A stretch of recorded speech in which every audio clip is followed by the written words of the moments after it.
Oh, what do you know, everybody? We're actually starting on time for a change. I'm always usually doing everything late, but this is one actual time, we actually got everything started on time. Well, congratulations. You are now a Thanks. professional. Yeah. But you're still not a professional shitposter. Oh, hell no. All I've got to shit post is this old prop here. That's about it, and I haven't even had the time to do any photography shit posting. How's everybody doing here? I'm doing all right. Although I'm so waiting for things to roll along because everybody has an opinion right now and nobody knows what's going on. That would imply anyone would be able to know what's going on. Yeah, that's why in this stream I'm not drawing like a clear conclusion. I'm saying it's absolutely this damn thing because with how nuts it's been, I don't think there's a real definitive yes or no, this guy, that guy, that can really be drawn. At this point, it's pure speculation, I think. I've seen some people crying about, oh no, Trump's done because nothing's been proven. It's like, we're not the courts, buddy. Yep. That's why I got that one story to bring up.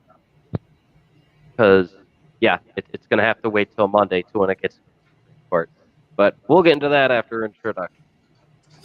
We'll see how the Fed boys react. Time will tell. It's all right. Not all at once, everybody. Who wants to introduce themselves? Well, I'm just David, and I sit around and watch things happen. He's also legally a veteran. Yes, technically. 7 months of Marine Corps boot camp. After you go over 6, you're a veteran. Oh, not bad, man. Cool. I wanted to be a Marine, but I got asthma. They wouldn't take me. Neither would the Air Force. I'm kind of glad I got that because I do have asthma, and it's really messing with me nowadays, so I get disability for it. Oof.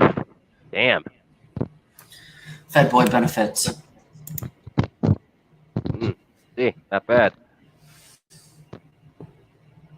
Oh, Unchained showed up. Oh, good to see you there, buddy. He's one of our constant viewers. He's fed as well. So, if you're doing introductions, he showed up. Have him go next. All right. Almighty. Well, God, Allah, Yahweh, Jehovah, take your pick. There's so many names that I stopped counting. The Almighty Forger of creation, speaking words and making life. All that kind of stuff. It's a party. How many times has that bleeding bastard been official? Too many. Oh, yes. I'm just going to go ahead and guess that swearing's fine on the stream. Very much. Oh, hell yeah. Oh, we're not monetized. We're not sanctioned. We're not. You'll never be monetized. Any of that, yeah. I'm way too much of an asshole. I mean, look at this. Half the morons that watch me and stream about me think this is a real Kalashnikov, even after I disassemble the damn. They're not very smart. Were I monetized or sanctioned to any extent, I'd have to get one of those Nerf guns or something instead of waving this thing around. I'd have to scream about the Orange Man being so terrible. You could by all means say whatever flying fuck you want. Well, I'm not a ship poster. I'm not going to test those limits. All right. Sounds good. Johnny boy, you there, man? He's dead, Jim. Oh, he's dead. He unmuted himself, but so far that has not proven to be a difference. Like I said, I had to put him down. So is he going to come up in about 3 days? Nah, but he will end up on Biden's voter roll. Are you sure he's not too young for that? Oh, that's funny. Oh, all right. Well, I honestly guess- didn't go and do any checking on those claims. I don't know how to check on those ones. it's all good. I know a little bit about that. I was actually in a debate with some of my fans I used to talk to yesterday on Discord. And I was going in and on about that because they're basically pro Biden and they're like, "Oh, the fixes," and I'm like, "Dude, we got dead bodies voting," and we did it back and forth for a little bit, and I was basically pulling everything from Chicago and how it's like we do it here all the time, so I really wouldn't be surprised if it was going on in Michigan. Yeah, but it's All like right. that. Sorry Yes. about that. I am returned. Finally, introduce yourself. Hello, hello. I am John, and I have to say that the CIA N-words glow in the dark, and you have to run them over with your car. Harry A. Davis. I miss Calm him down, every day. Glowy. Awesome. Don't worry, I'll be sending them to you, God. Maybe, I don't know. It depends on where the alphabet boys go when they die. I know the ATF dudes are going to the boiler room of hell. Actually, no. And where Oh, do they go? Oh, they get sent straight to Russia. Russia isn't that bad as long as you can annoy the as long as you can ignore all the Chernobyl ladies who have penises. It's all right. Yes, we know they were imported from the West. Oh my God, that's terror. Nah, they would freeze to death. You're giving the fucking California femboys way too much fucking praise for that one. Hey, Oh God. So is that the latest thing that's floating around now? Is radioactive she-men? Probably. I wouldn't put it to surpass the world in 2020 right now. Oh yeah. You could make that happen if you just convince enough of the loons that radioactivity would help their hormone transitions. well, yes. Uh, Now you will transition to dead. Reminder that radiation and STDs do not give you superpowers, no matter how many of them you collect. They're not Pokemon cards. No. They do give you a natural achievement though. Walking plague. Now, here's one for you. Would you be willing to wager that there's some crazy left-wing person that thinks that the stigma of STDs is oppressive, so they are trying to collect as many as possible? Well, of course, Yes. if he's in California, they literally There's literally decriminalized, people Yeah. who wear dirty diapers, eat dirty diapers, exist in fursuits, never shower, never bathe, like have random sex with each other like fucking monsters, and like literally those kind of goblins exist. Why you Of bring course, up your that would be kinks? something like that. Motherfucker, I will strangle you. You can't strangle something that doesn't have a physical form. Yes, I can. I will strangle your existence. The pagans tried that. What happened to them?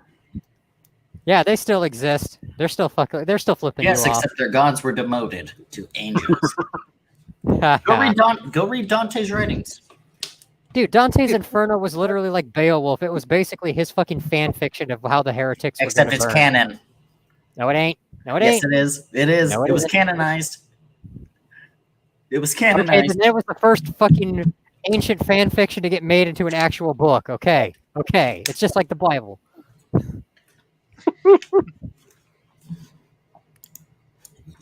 All right, brace for impact, everybody. We'll have our token communist potentially joining us soon. Oh, the there he is. Tommy that's going to be joining us? Oh my god. Yeah, Comrade Hellas. I've been streaming with him for the past 2 days because him and his Red Army were covering the election. So Okay, is he basically like tied to Comrade Dragonlord? Resist, no- guys! Resist with my Mosin Nagant saying in the corner. Resist. Hello. Can you see me? greetings. No, thankfully, he's not exactly like them. No, unlike Comrade Hellas picking Dragonlord. camera. Yeah, no. So, unfortunately, Hellas, I don't have anything against you personally, but I just gotta ask, man, I really despise your ideology. It's nothing against you as a person. Like, I'm pretty sure that you're a pretty cool guy. We Well, probably could actually- hang out, like have drinks and shit. I have just one specific question for Comrade Hellas, if that's all right. Can you hear us, Hellas? Yeah, Okay, we don't have cams, so I have to. Oh, no get problem. to know them. Then my question would be, do you believe that there is any kind of universal truths? Hi. Universal truths, Yes. like a common truth. Yeah, or facts of reality. I believe that there is only one truth, Mhm. as a matter of fact, and that truth is, history is linear, and the events just happen one way. Now, a lot of people do the mistake and they say there are two truths. There are not two truths. The truth is one. What they mean is that there is different ways to interpret the truth in different Okay, standpoints. But the truth is that's just a one. lot This more is my respectable philosophy than. as a human person. Mhm. The truth is one, and history is linear. There is no repeat of history. It looks like it's repeating, but it's not actually repeating. That's how I view, you see history and philosophy. But like I have to say, So why do we have a Soviet reject in the group? So what? yes. So for me, I have to ask for that particular view, even though that you say like it appears that certain things don't repeat in history. A lot of things tend to actually repeat because people tend to make the exact same mistakes if they're put in the same situations. Just look at how he was conceived. Yeah, like, come on, God. Try to keep, God, I'm not going to be an asshole, but kind of keep it respectful. The dude's come on. He was having a civil debate, so can we kind of, like, not... I was talking about you, but all right. But anyway... But apologies, Hellas. This character here, Divinity, he's a resident troll. He often calls himself God. He originally got that from a plan of a Palladium game that he played. Rifts, if I remember correctly, right? No, I didn't get that from anywhere. I've had the name Divinity for years. Oh, okay. I thought Divinity came from the Rift game. Okay. Anyways, Oh, well. the reason I asked the question about truth is that a lot of the left that I disagree with holds that there is no truth, and if you boil down their ideas, they go to their own power. So I don't understand how this is a topic of philosophy. I don't think that any socialist or Marxist or anything on the left philosopher said there is no truth. I don't understand why you bring this up. well, it's with the people I deal with and the ideas. Postmodernism, intersectional feminism, which are down the road certainly, but yeah, I find on the left, yes, the position is there is no such thing as universal truth. I argue with the postmodernist. That's the position they take, and in at least a lot of the Western nations, you're going to find huge crossovers between any Marxist you find and the postmodernists and intersectional feminists that believe there is no such thing as truth. Well, I'm not talking as a representative, as a speaker of the Communist Party, but my... Well, yeah, I'm personal just opinion, explaining that's what I find in as them. Hellas, as the person who I am, is that there is a singular truth, and that's how it is. I think we solved it already. Yep. What do you believe on But that? yeah. What do you believe on that? Yeah, I think I think there are facts of reality, and while we may not understand them now, all of them, they will exist, and we should find them. One view I take with the postmodernist point is no one can know the truth, is how their beliefs have been distilled to me, is that you preclude the idea that somebody can. So then if somebody can know the truth, you encounter it, you're going to automatically attack them because your position is already they cannot know the truth. So it's a logical failure. The one that I have to disagree with is the whole thing of history not repeating. The one thing that I've noticed in history... Wait, just a second. No, This sounds like a definitional problem. Okay, go on. There are different ways history can repeat.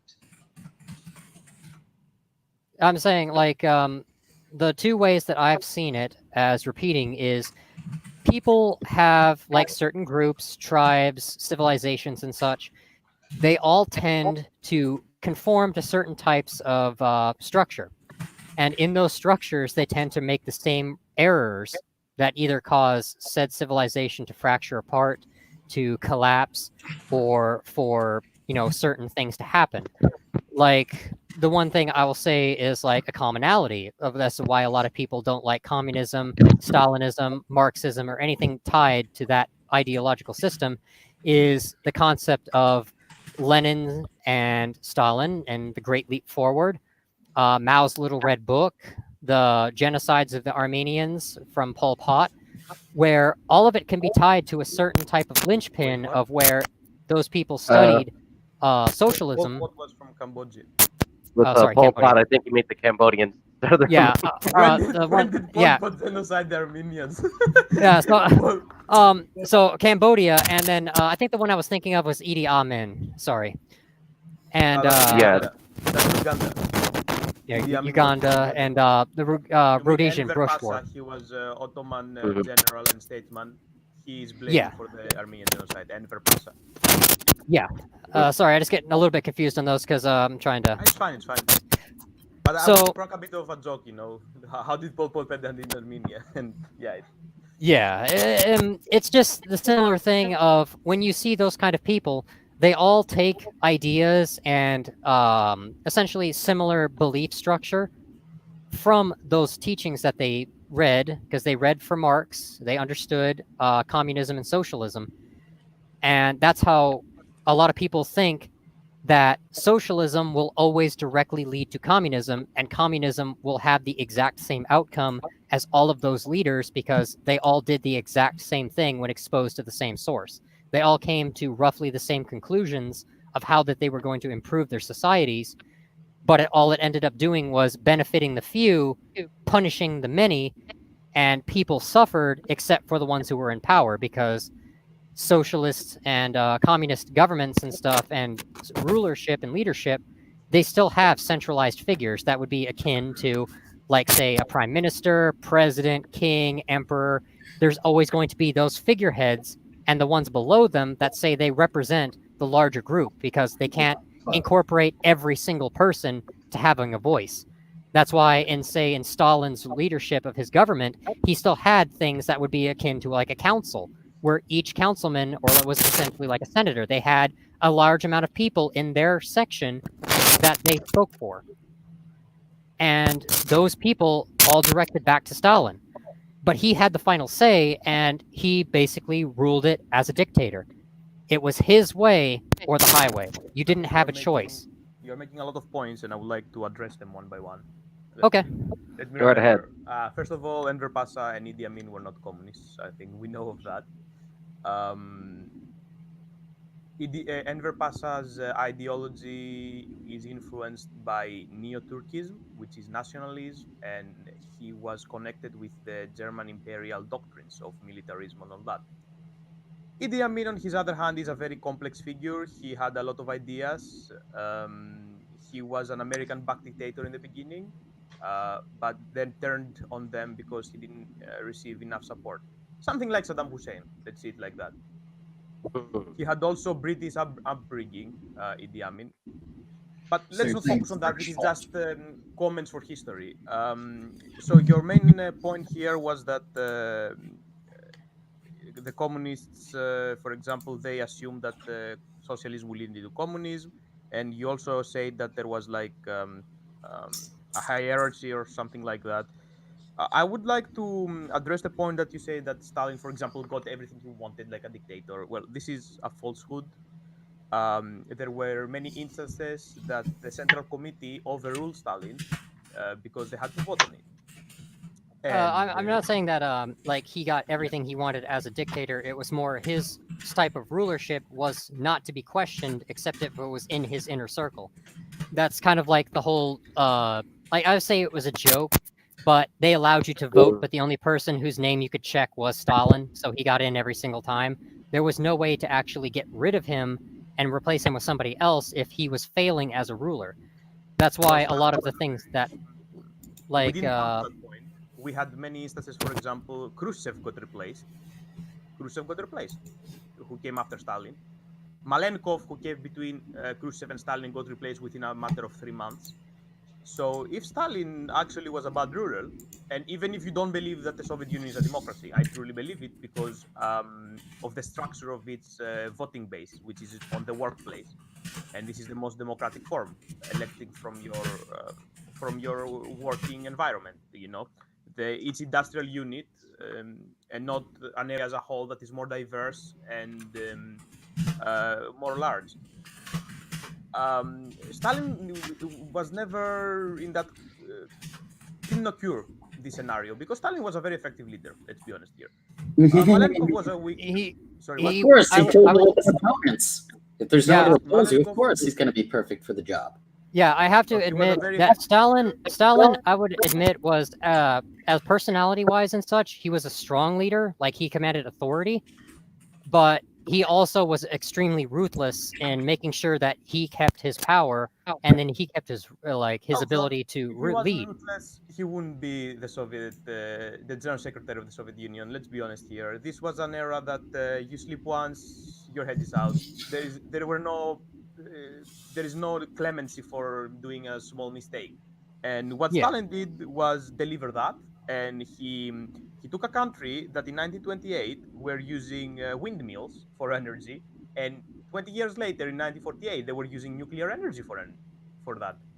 He had Russia that were using steel plows, right?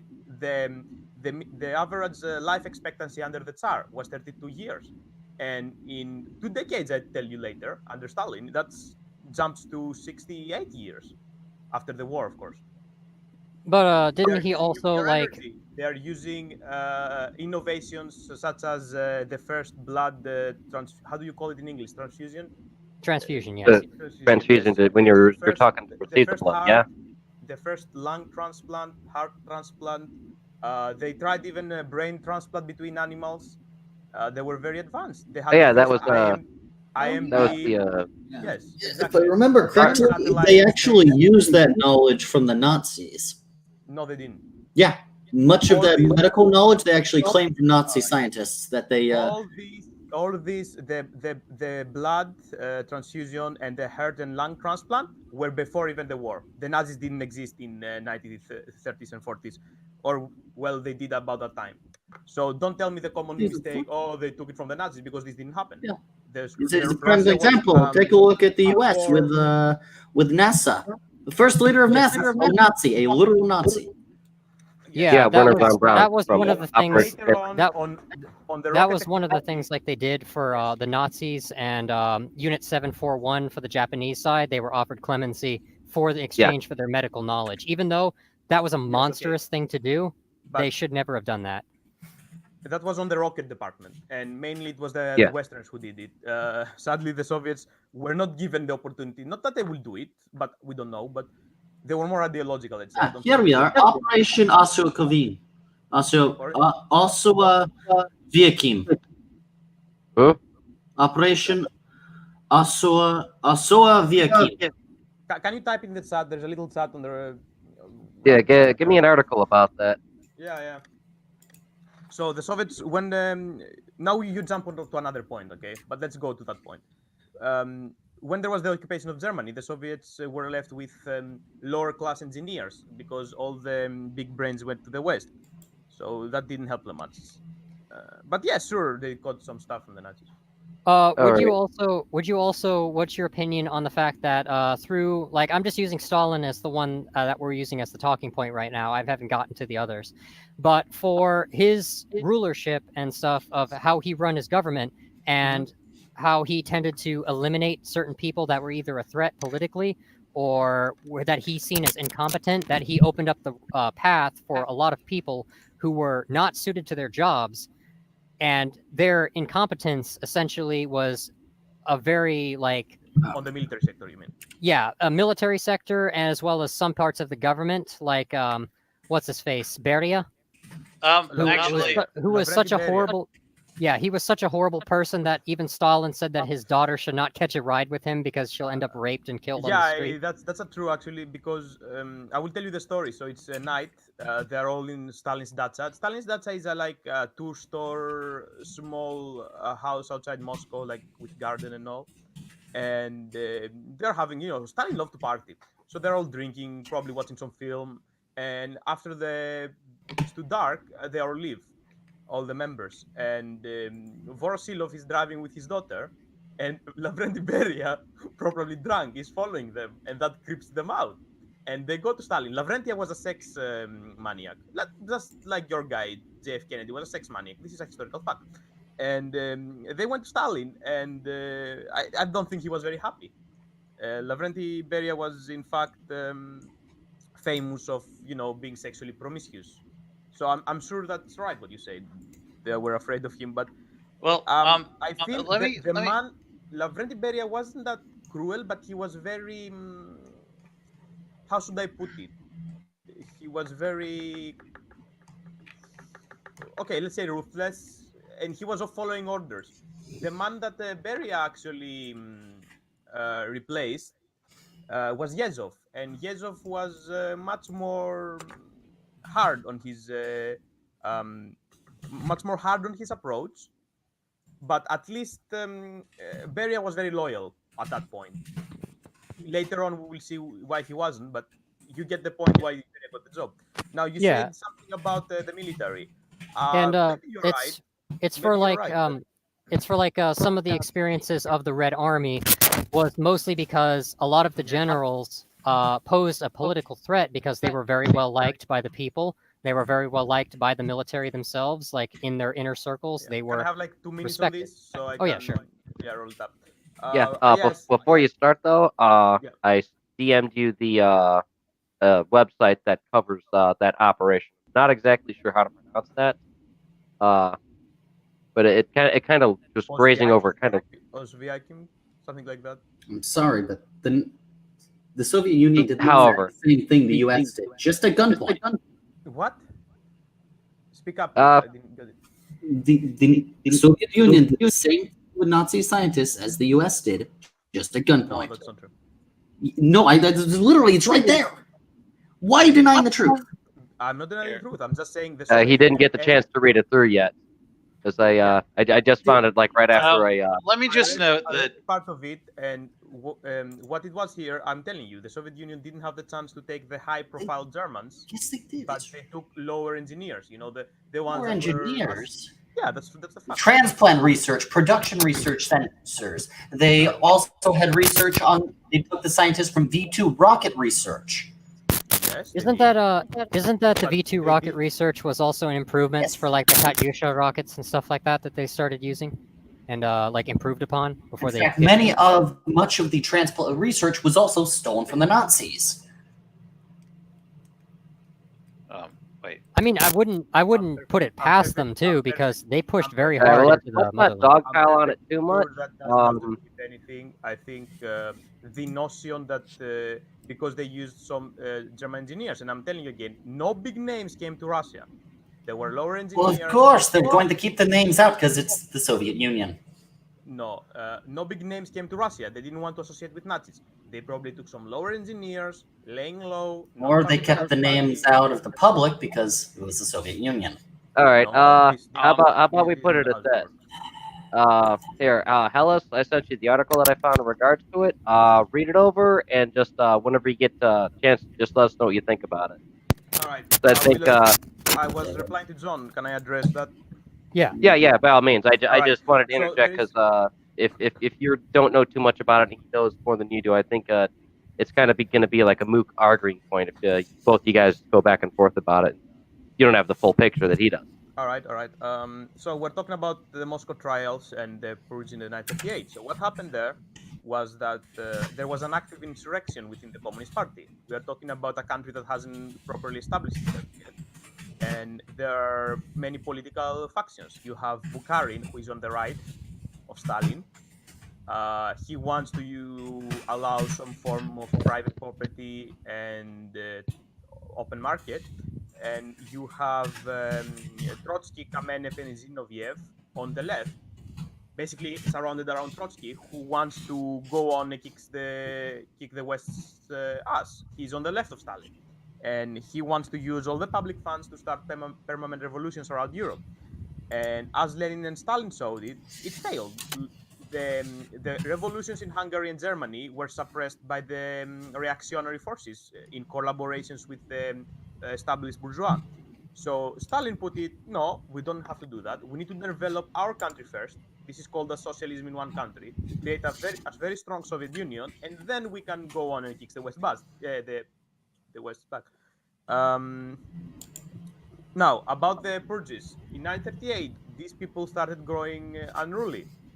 There were talks about coup d'etat. So what Stalin did was send the secret services after them, see which generals or which admirals had correspondence with the United Kingdom, for example, or Germany, or any foreign power, and lock them up. And if they were found guilty, they were executed. Simple as that. The only instance that I think a great general was killed, and it wasn't just some incompetent fool or a traitor, is Marshal Tukhachevsky. Mikhail Tukhachevsky was instrumental in the theories of motorized warfare. You might think, oh yeah, the motorized warfare, Blitzkrieg and the Germans. No, it was Mikhail Tukhachevsky who used it first on field against Japan. And it is striking me here why Stalin chose to get rid of him, because he was probably the greatest general the Russians had at that point. It is true, though, that they found correspondence with Trotsky, so he probably was recruited. But I understand your point that it did harm as well to the Red Army, but I think it allowed for a lot of new people to rise up in the ranks of power and not an establishment. And I think it was for the best as the war ended. Since you see at the end of the war, a lot of Hitler's generals, even the most loyal Nazi indoctrinated radical Nazis, they went to flee and they surrendered, or they betrayed him. So I think it is a good standpoint to get rid of people who are incompetent or collaborating with the enemy. Just get rid of them firstly, make up new generals. That's how I view it. And sorry that I spoke too long, but I had to That's clarify this. And if I'm sorry for one person that died, that's Mikhail Tukhachevsky, because he was a great general. It's just for the nature of how humans are, they naturally want to get ahead. Don't you think that the system of how Stalin had it set up, he would be essentially the figurehead, and everyone below him would be trying to screw each other over in order to get higher up on the position, and that would inspire a lot of people to backstab people who are generally competent, so that the incompetent ones who have more ambition can get ahead. And a system kind of, a snake devouring its own tail, but essentially it will devour enough to kill itself. Where the ones who are incompetent but are a lot more ruthless or more ambitious, they would eliminate everyone that they think is a threat in order to get higher up on the totem pole. Because like Stalinism, Leninism, all of those governments, I'm just using Russia as the example, all of them still had a system of government to where you had the main, major domo. You had Stalin or Lenin, the leader. People below him would be trying to vie for that position if they could get away with it, because it's natural ambition. And I think that the whole system of government that was made for that was basically prime breeding ground for those kind of people to start slashing throats and trying to move up and around to get closer to that position. Like how, for like the thing of Beria immediately trying to move in and take over Stalin's position before he was taken out by the other guy. I can't remember his name. That was Khrushchev, and I think Malenkov. Yeah, I think it was Malenkov, but he was the one who was trying to replace Stalin to make sure that Beria did not get the position. Malenkov was chosen because Stalin hadn't choose a general, but Malenkov was number 2. So Malenkov got in power normally. He was voted in. Now the issue is that Malenkov was pretty indecisive. And on the other hand, Beria wanted to storm in. I think they were afraid of Beria because he had control of the secret forces and Cavedet, the guard units. And then those were stationed in Moscow. So at any time he could just use his um, his army, his um, what's the word of it? What did the Romans use? That's the Legionnaire. Legionaries. no, like the ones that were stationed in Rome. The only legion. that was in Rome. Praetorians.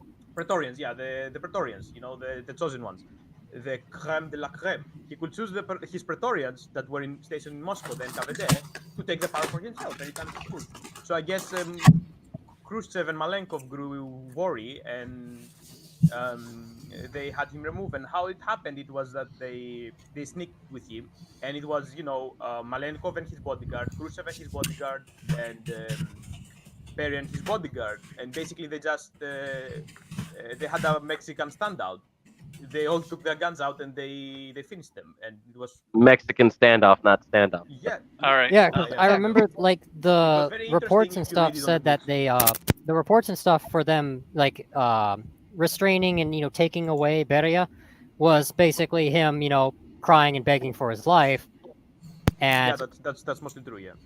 yeah, because they portrayed him as a very cowardly person who was just immediately trying to get on Stalin's good side when he thought that he was going to pull through from his heart attacks. And then when he thought he was going to die, he was starting to make political moves to make sure that he could secure himself the position of power as the new Stalin. I would like to try in some of John's point here, if you don't mind, John. Oh, that's fine. Okay. Fine. By the way, his daughter, Stalin's daughter, Svetlana Lilieva, writes in her memoirs that when Stalin was in that condition, I think Beria was making fun of him. And for a few moments, Stalin recovered and he went up. And Beria went on his knees and started kissing his ring. He was a very fearful person, I think. Yeah. But if you want to know someone who was completely ruthless, but at the same time coward, that was Yezhov. The predecessor of Beria. Go right ahead, Also- David. All right. Also, Comrade, I just want to say it is good to actually have a really nice civil conversation. And I just want to say I have nothing against you as a person. You're a really cool guy, Yeah. really respectful, and I appreciate that. Sorry if I insulted you, Mr. Comrade. I'm just assuming you might be a bit misinformed is all. All right. Well, David wanted to speak. Yeah. Anyways, it was.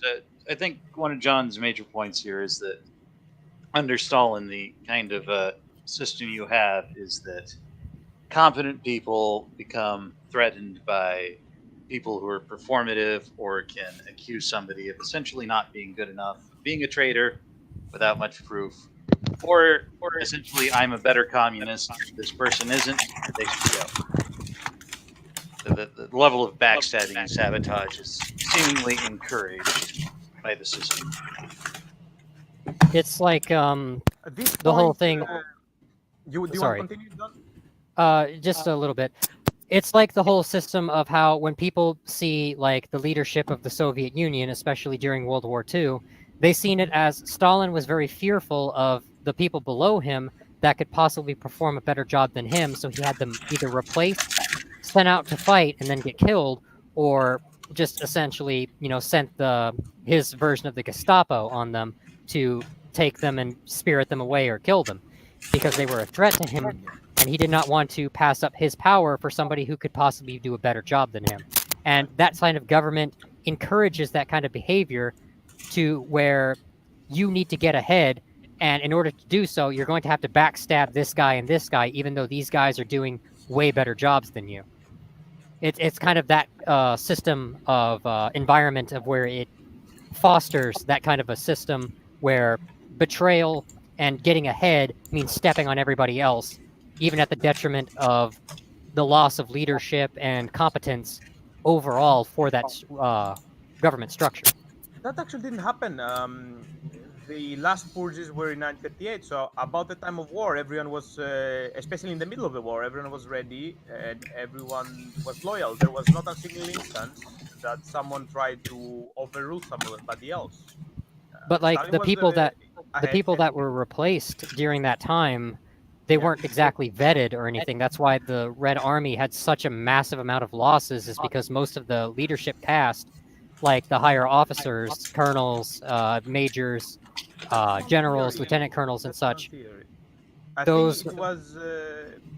They were taken by surprise. Obviously, they were taken by surprise, and they were outnumbered by a long margin in the beginning of the war. So they, the border of Russia was massive, and what they did instead of retreat is hold their position, and they got encircled, especially by the Nazis who used the motor divisions and the armor divisions.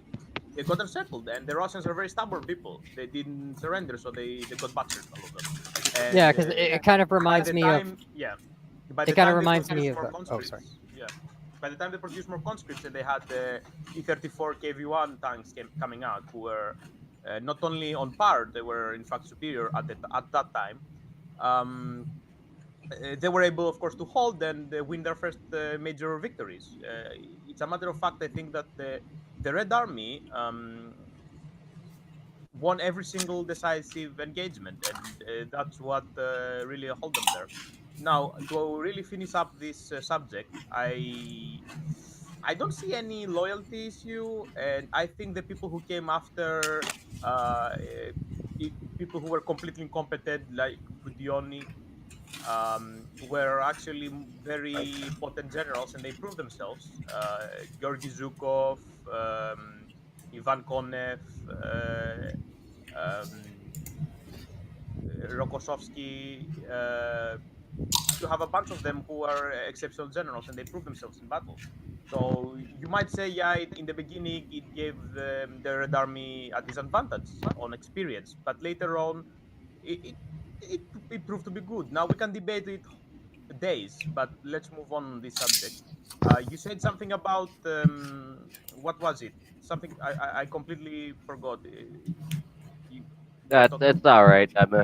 I didn't intend for this entire stream to just pretty much descend upon me, but No, No. see, no, see, I Oh yeah, really yeah, yeah, respect, yeah, yeah. You I said really that they respect were. Hellas. Yeah, I get it. You said that they were not competent. They were all at his throats. Well, how the Soviet system works is that you have two layers. First you have to be elected from your local factory. You have to be very popular. You have to have charisma and be well spoken. Then you are into the parliament, right? The General Soviet. And after that, you have to be elected by the Soviet Council and get into the Central Committee and become the General Secretary. So there were some layers, and there were not much throat cutting, I think, at the top and at the bottom. It's mostly in the middle if people were using intrigue. And there is that myth that says, oh, you know what, in the socialist system, you have your position guaranteed, or you don't have to work hard about it. Well, that's false. Or you don't have any incentive to work. Well, that's false. How come the Soviet Union outperformed and surpassed the West in every innovation up to the middle of the Cold War? It proves that the Soviet system has nothing to lack behind the Western system. Yeah, so like for me personally, I never seen the USSR as like the bad, like the worst form of communism out of all of them. The USSR and the Soviets and Russians I can actually respect because let's face it, they were a hardy, really badass people. They basically turned around being almost invaded to the middle of Stalingrad and pushed the Nazis back and actually encircled Berlin and took it. You have to Oh, admit yeah. That's right. those guys basically fought like after it was nearly 99% out of their loss, they managed to push that all the way back to a near complete victory. It cost them a lot of soldiers, cost them a lot of resources, but they still managed to essentially win that front by themselves. You have to respect that. It's not even the That's first right. time that's happened. Remember, it happened against Napoleon. Oh, and if I recall correctly too, that was also from the Mongols. They also had a little bit of a rampage in Russia, and the Russians still managed to push them back somewhat. The Mongols were more like of a century. warfare and trying to liberate themselves, the Russians. It took like a century of constant struggle. But the three wars that Russia won, it was first against the Sweden, and Sweden was a superpower at the time. Charles the 12th, he lost he was winning and he was beating them bad. And what Russia did under Peter the Great was create a professional army and lure him inside Russia where he was out of his supplies, and then butcher him at the Battle of Poltava, and then was game over. He had to flee to Turkey to save himself. And he also did the exact same thing with Napoleon. He basically lured him in, and then that was the whole actually fail this of is the one I logic. don't get, because Napoleon didn't lose any battle, unlike Hitler or Charles the 12th. But he was so much out of his mind to take an army of 700,000 men inside Russia, 800,000, almost a million, without any provisional care or supplies. And it was Napoleon who first had the first supply trains, the first divisional format, and the first medical equipment. Medical trains. They were the one thing that the Russians did as they were pushing in, it was in the middle of winter.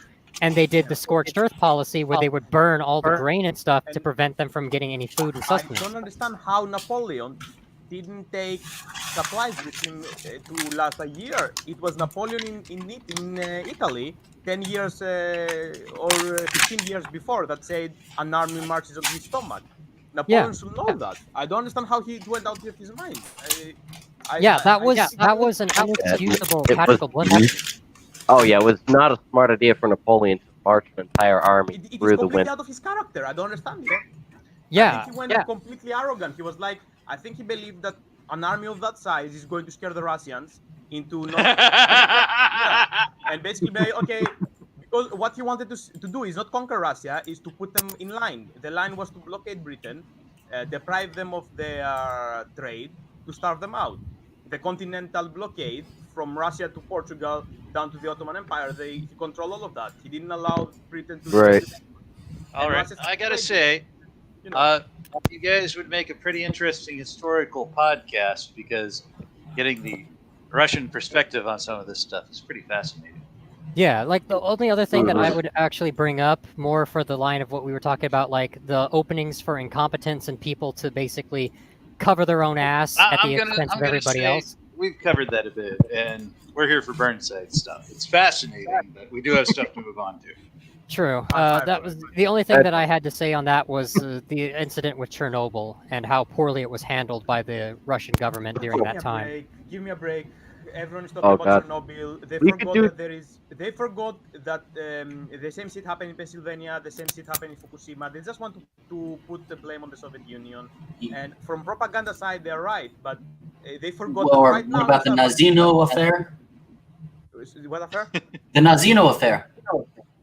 I don't get what's that. You don't know what the Nazino affair was? This was officially released as public information by the Russian government after the fall of the Soviet Union. Oh, I've never heard of this. Did you? It's Cannibal Island. It's the Russian Cannibal Island. Stazinsky, I believe it's called Stazinsky Island or something like that. It was to Stravotsky, I believe. That's what it's called, Stravotsky Island. Yeah. Yes. Yeah, but now you send me 53 years before Chernobyl, and I want to talk about nuclear energy because it's really a topic. Then you can go on. Oh, Chernobyl was a fuck up. But the U.S. I don't know why people blame it on the Soviet Union. They don't. I don't hear anyone blaming Pennsylvania or Fukushima to their respective governments. I think they do it based. Well, here's the difference with the U.S. and their screw up with at least the one power plant in Long Island. They fixed and cleaned it up.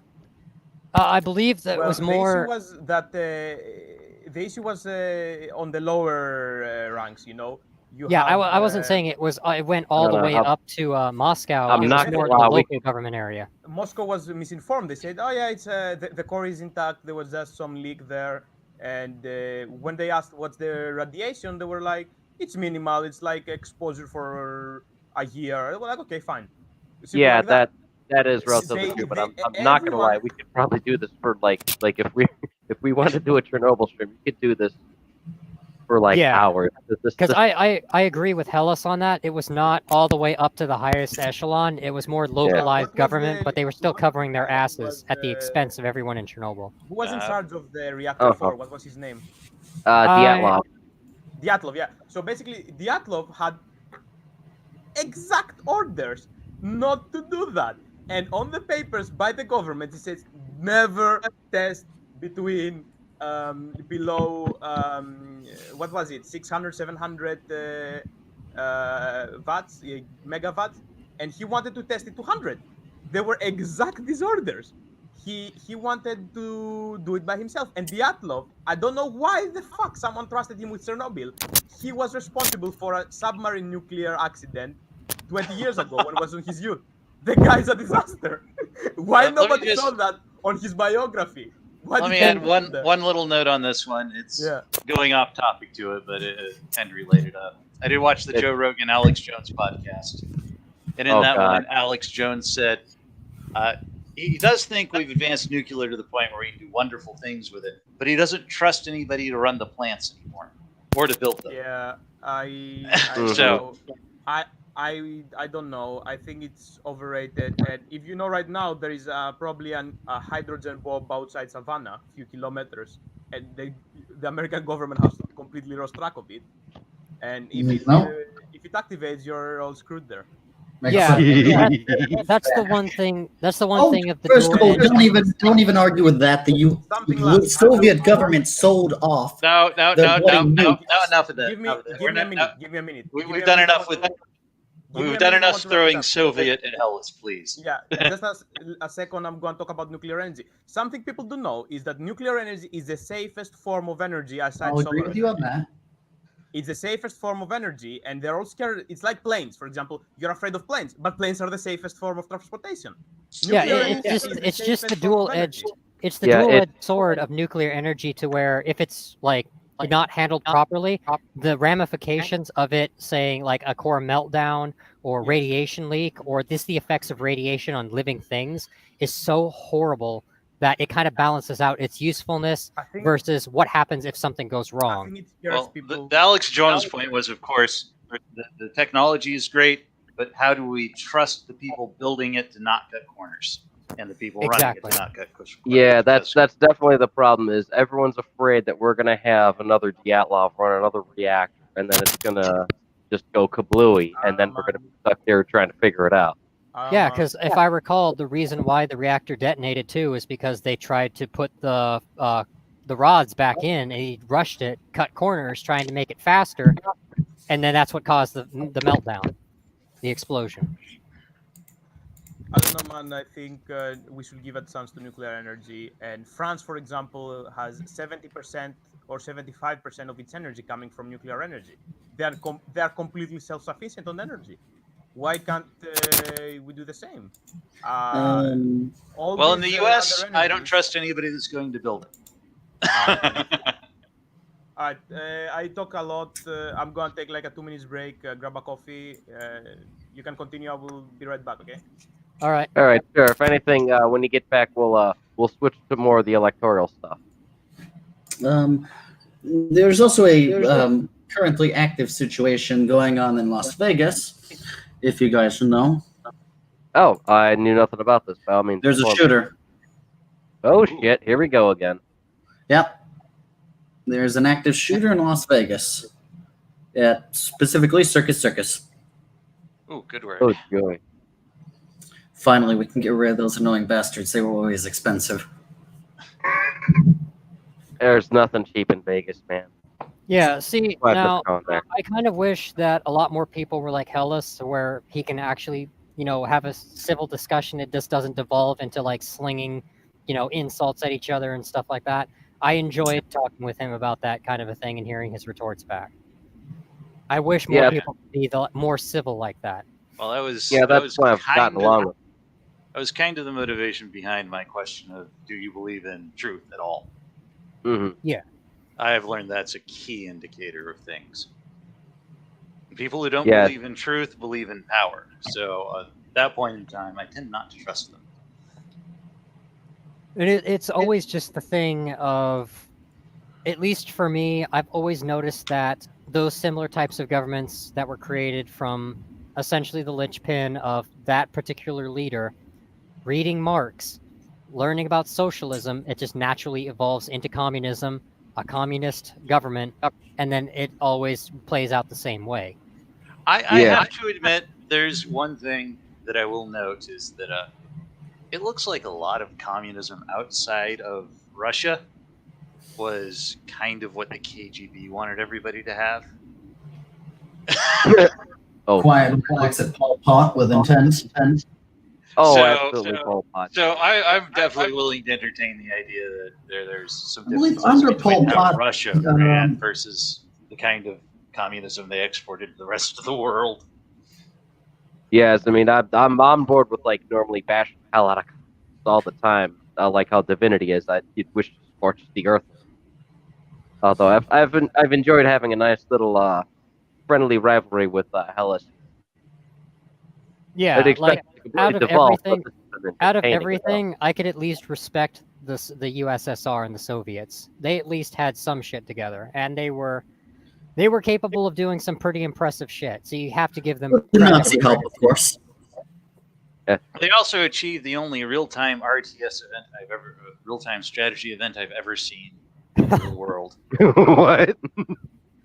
Well, it was one of their tank factories was so close to the front lines, and they needed tanks so badly that they rolled them out of the factory. They didn't put anything on them, and they drove them straight to the front line to engage in combat. Oh my god, that's terrible. So that's where Command and Conquer was inspired from. And I haven't opened just that remember, box. just remember, he's going to escape to the one place not soiled by capitalism: space. God, that cinematic was so cheesy, but I loved it. I still have that box from the Command and Conquer shipment we got on Time Divinity. I just haven't had the time to do the opening video of it because I owe it to Iron Lord and I owe it to Red Tiger. I told the two of them I was going to do a video of unboxing the actual Master Collection set, and I haven't gotten it. Just because it's every weekend I've had something to do. I've been mega effing busy, and then we had all this stuff going on now with the elections. I just haven't had the time to open this thing up and do it properly. So it got here on time, but now I'm waiting on it instead of it waiting on me.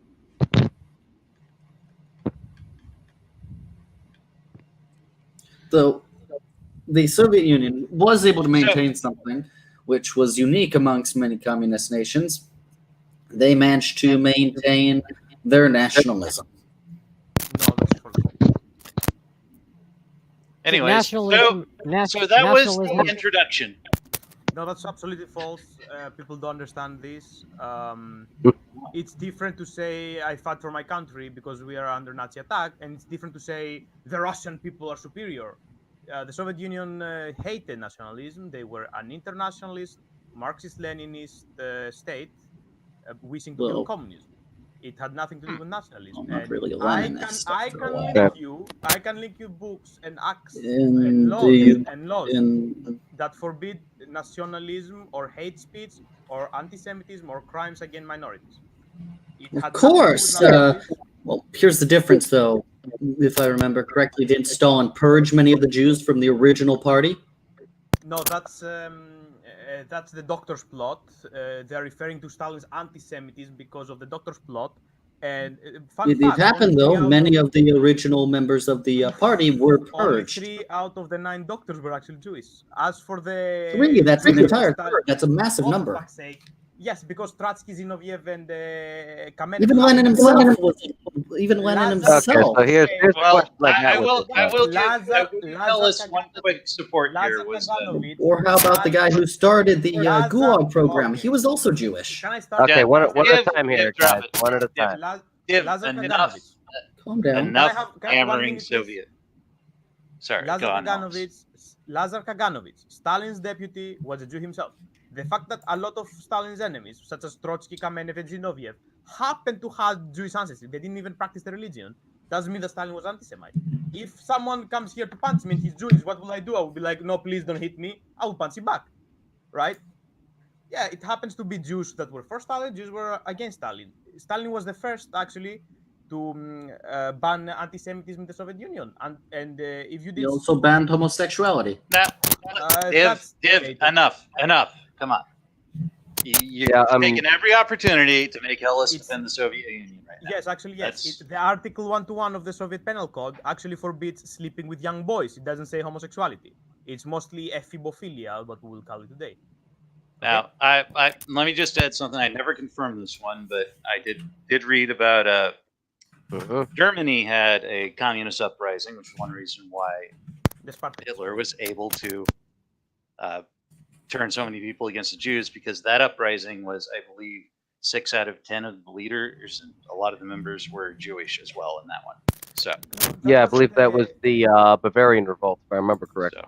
so Oh, you're not talking about Spartakist Bund? I don't know the name of it. I'm pretty poor on my history. 19. In 1919, there was the Spartakist Bund, and they had an That uprising sounds all over like a good Germany. Uh-huh. And that's it. The Social Democrats, basically the center-left government, they unleashed the Freikorps, the secret police, to them, and they crushed them down. And this was a major turning point, actually. Hitler back then, I think, was a soldier, or he was a corporal. And he was working for the Bavarian state, because Germany, like America, is a federal government, right? It's split in states. Well, not as independent as America, I guess, but they're semi-autonomous and they have their own laws, right? So Hitler wasn't like a major political figure yet. He didn't even join the Nazi party, which wasn't Nazi back then, but yeah. He was a corporal and he was working with the police, I think, because he wanted a job, and they had him to search out socialist and left-leaning associations. So Hitler didn't play much part of it, I think. Nope. We're back really fast, okay? All right. Div, can you call the hammering on Soviet Russia at the moment? I can't blame them for hammering on. I just want the two of them to not be talking over each other so much. But well, we got things to get to, and we've already talked a lot about it. I do want to, yeah. He was actually somewhat a bit wrong. That's the thing. He was actually only half right. He was actually only applying half the code, half of the law. There are two parts of it: pedastry with a minor and pedastry in general. Both were illegal. It's just that pedastry with a minor had an extended sentence. So he was wrong in that regard. Right. I honestly don't know much about this, but I want two of you trying to have this constructively, so you guys aren't trying to like hammer back at each other, so I can understand what the hell the two of you are saying. Because I'm absolutely enjoying this so far. I just want to keep it somewhat structured, so it doesn't turn into a total shit show. But I do like that you are hammering on him, though, because you know a lot more about the other sectors that I don't know about Soviet history and communism in general. Because you brought out about two things that I absolutely knew nothing about, and that intrigues the shit out of me. Yes, the communists didn't like the gays. Well, to be perfectly honest, I would think for a more fair exchange, Hellas would need to have things to bring up about Western systems. Mr. Hellas, can I speak to something about earlier about the Code 121? You were only half right. It did also criminalize even between consenting adults.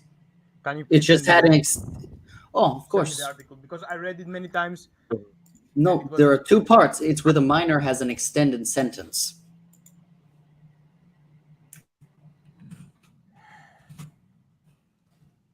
All right. Yeah, I got it. It should be in the private chat. If not, I can send it right to you in Discord, Hellas. Oh, you send me on Discord? Great, thanks. Yeah, hold on. Let me just scroll down here and click on you. Mm-hmm. Okay. Damn it. Yep, at the top. There you are. Okay, and paste. So now you've got both the articles.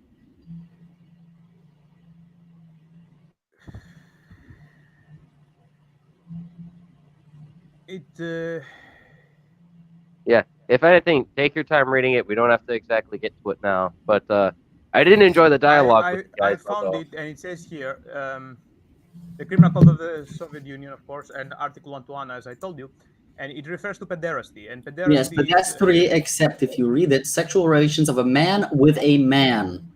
and it says pederasty on. Except there is a secondary underneath that pedestrian.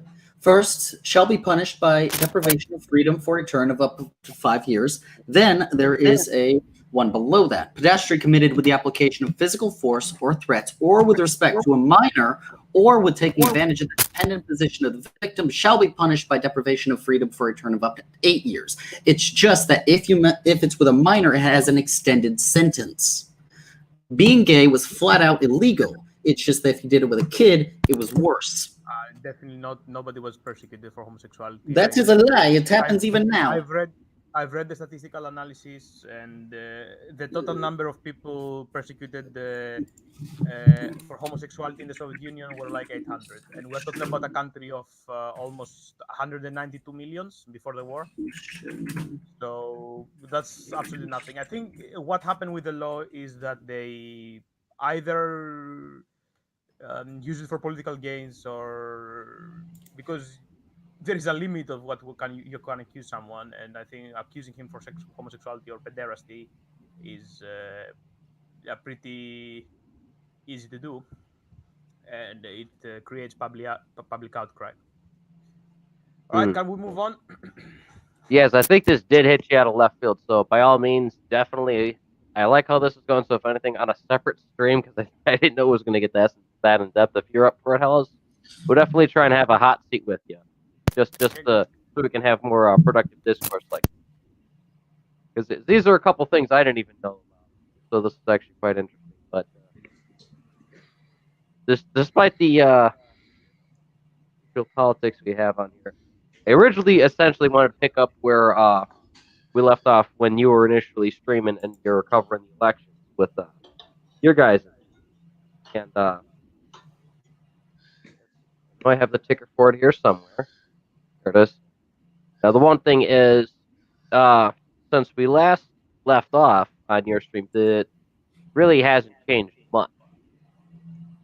Because here's how it's looking on Google.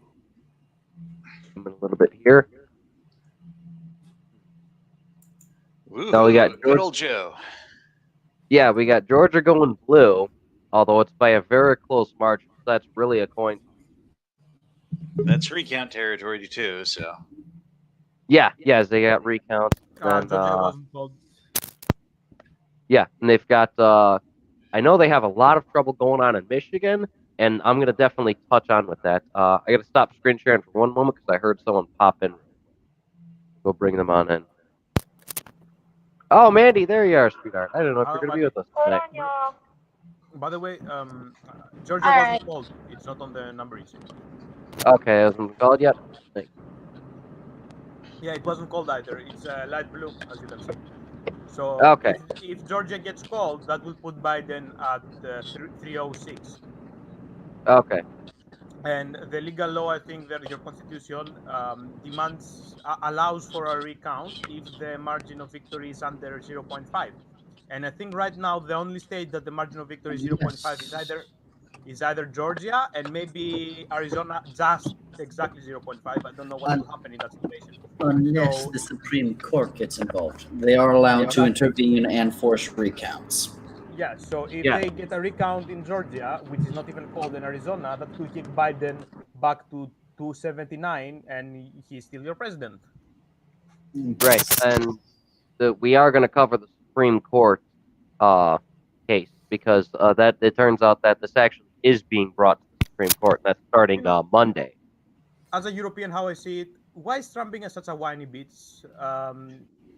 He lost, get over it. And Clinton lost by even smaller margins, 0.2 in Wisconsin and Michigan, and 0.5 in Pennsylvania in 2016. She didn't ask for a recount. She took it like a chap. She said, yeah, you No, won. she whined for years afterwards, claiming that it was stolen from her. Not gonna lie, I have to side with Divinity on this one. Who's going? Jesus, okay, what that's the hell? stream. Okay. All right. The question for the Americans is: can Trump prove fraud or not, and how much? So, Possibly, depending on the state.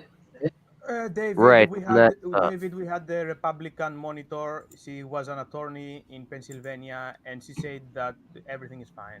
Let's be honest. The guy is pulling it out of his ass because he's just Except a now we one-way have that open. you cannot concede. Just concede already, man. maybe we'll have to wait and see. yeah, it's the really going to point- be one of those things. The with, real trick Trump. is if he does have evidence, he's not going to go unless he really wasn't actually planning anything serious. He wouldn't go public with it. Except now in Pennsylvania, the Board of Elections Director Tom Freeland confirmed that ballots were illegally handled and destroyed. Ooh, now that's definitely interesting. Donald Trump was president for 4 years. How many times do you see him speaking loudly and then covering it up? He does it every time. He's just going to create. I can't argue with that too much. He does say a lot of things. He's just a loud mouth. He just want to say, "Yeah, I want."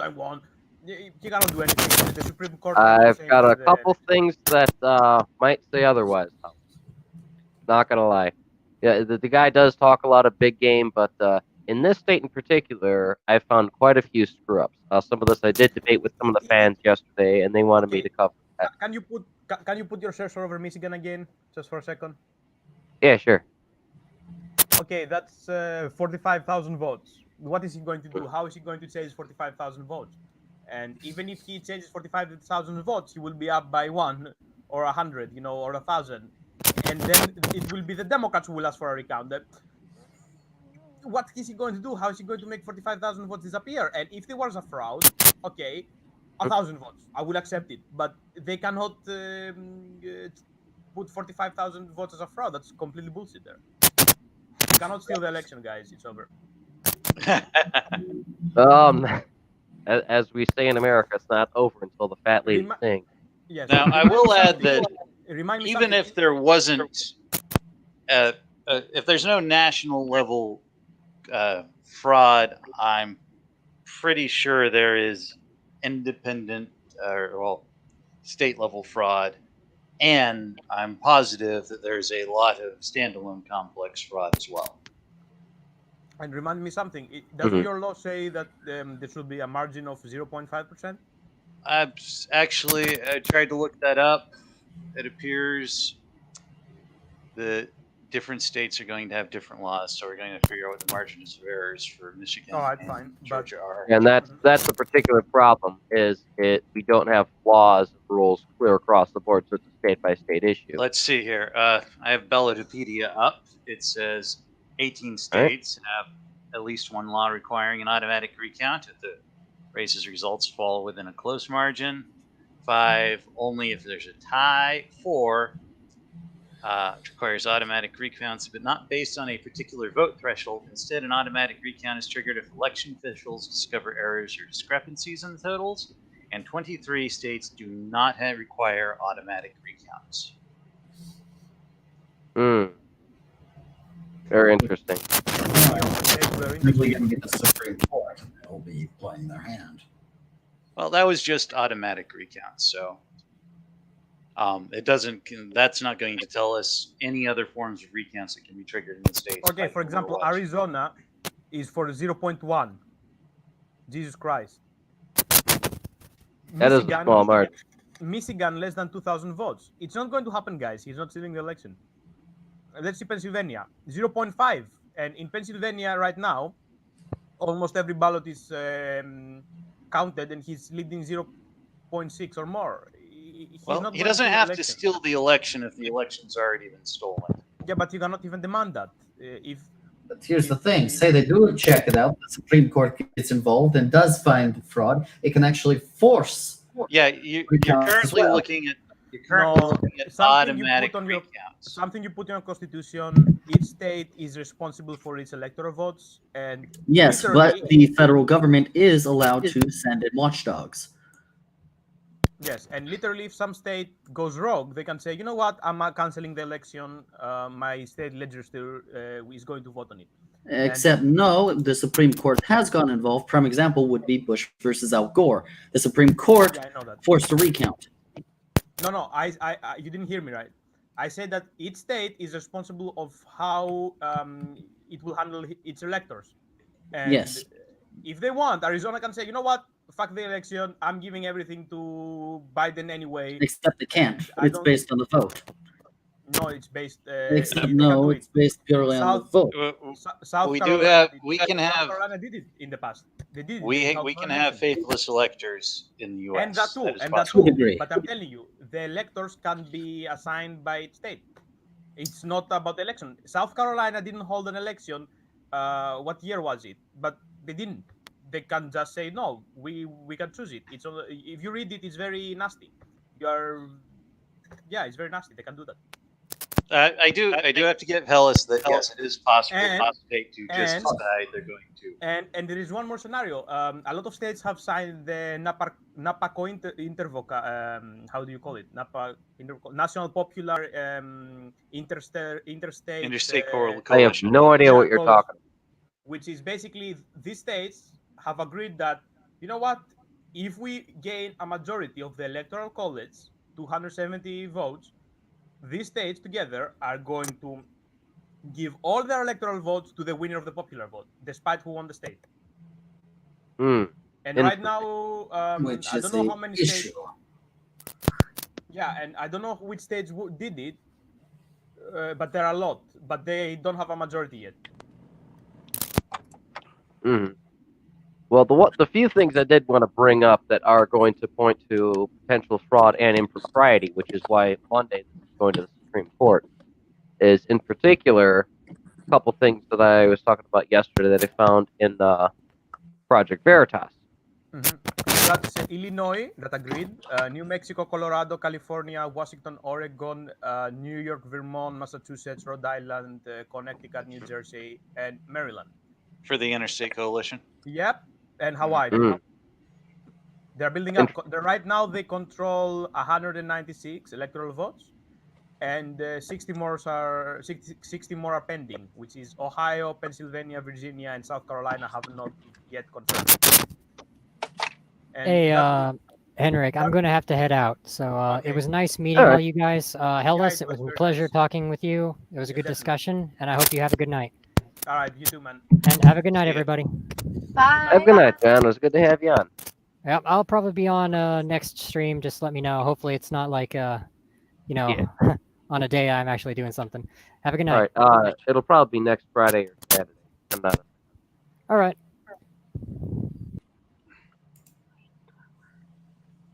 The reason in particular I wanted to bring in Veritas is because they've actually found recently a good handful of vote frauds. So this, coupled with the other strange things recently that I found on Michigan, where there's been a facility that was barricaded, people started covering up the windows to try and hide some activity that they were doing. It makes me question a handful of things that are going on in Michigan, and we have a couple strange things going on in the vote there. One thing I want to know is how far this stretches. And if there's any validity to any of this, then this is something we definitely have to look forward to come Monday. And this one in particular is just to from a postal worker. Is anyone getting the audio, or I got to adjust the settings? I'm not hearing audio from the video from the page. Pardon? I'm not hearing audio from the page you uploaded. It might All be right. a little soft. All right, 1 second here. Go adjust the settings. Well, it's fun if it has subtitles. Gotta love subtitles; those will make it fun. Tell us where you work. I work in the Traverse City Post Office, more specifically the Barlow branch. Your boss told you and your colleagues something that shocked you this morning. What was it? We were issued a directive this morning to collect any ballots we find in mailboxes, collection boxes, just outgoing mail in general, separate them at the end of the day so that they could hand stamp them with the previous day's date. Today is November 4th, for clarification. Who is your boss, and what is his title? Jonathan would be a direct supervisor, yes. As of right now, he is the opening supervisor for the Barlow branch post office. So and this is anecdotal, total. Carrier down in another office said they watched the postmaster doing it. If it were just a typical day, it would be clerks doing it up at the distribution center. So 8 p.m. election day, November 3rd. The Court of Appeals ruled ballots have to be received by that time. And what were you told? To separate them today so they could mark them with yesterday's date and send them through the express system to wherever they needed to go. This appears to be an attempt to circumvent Michigan law and allow late votes. And you said there was a hamper where letter carriers were supposed to leave their ballots. Where are the ballots now? They were putting them into express bags to go to the distribution center. In regards to a hamper, there was a standard hamper that all letter mail is supposed to go to, and they had a tub next to it that we were supposed to put any ballots collected today into. Yes. What made you come forward? That's sketchy. Like sketchy, it screams corruption. Also knowing the post office's leanings politically, it didn't seem quite right. What is your message to other postal workers who see things like this? Report it. How are we supposed to have any integrity in this country if we are just going to let things slide based on a scaling issue? Are you afraid of retaliation against you? I've had whistleblower policies backfire on me in the past, so yes. We'll have to reach out to Jonathan Clark for comment. Hey, is this Jonathan? Yeah. Hey, I'm a reporter. I'm getting an echo. James O'Keefe here, and I have a. I'm getting an echo on this one. Oh, yeah. Here, I'm let me turn the on volume it up. too. I have information that you guys have been stamping ballots. Is that any better? Yep. Yeah. Previous. All right, yeah, because I think in this scene he's got it on speakerphone or something. Yeah, I got that as well. Date, November 3rd. You just hung up He the just phone hung on up. me. You just hung up the phone on me.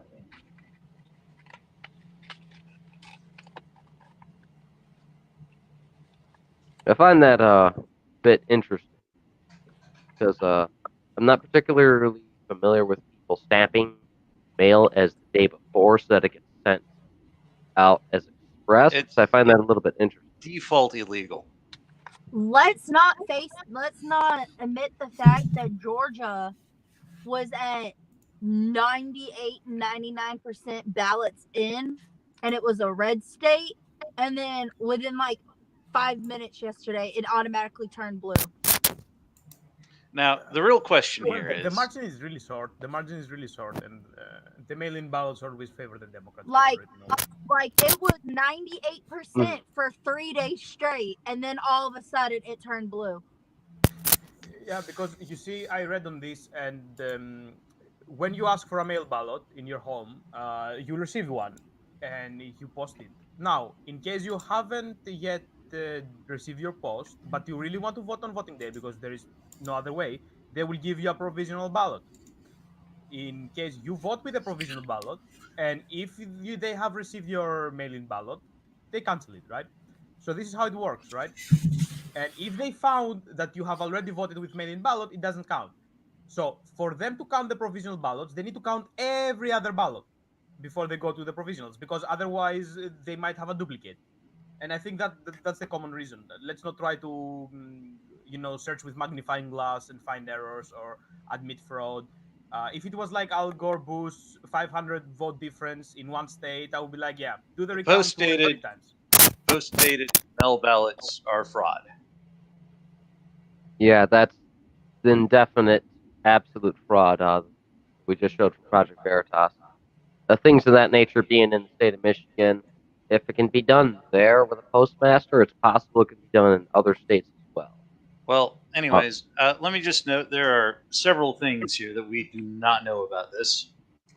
First off is, as I said, there's going to be a lot of people doing standalone conflicts. People who just want to see Trump out, and they'll do anything in their power to Get him try out. and help the election. Right. So the question is, does this postmaster, is he operating on his own? Is he coordinated with people, or potentially has he heard something that he's taking advantage of? That is a good series of questions. There's been people who up north that I personally know, that there's been people that go up to them talking about, yeah, we were told that if we riot, we won't be convicted of our crimes for whatever we do. And it'll make Trump look bad and all sorts of stuff. Like, they're coming at him all crazy. I honestly believe that this shit was rigged.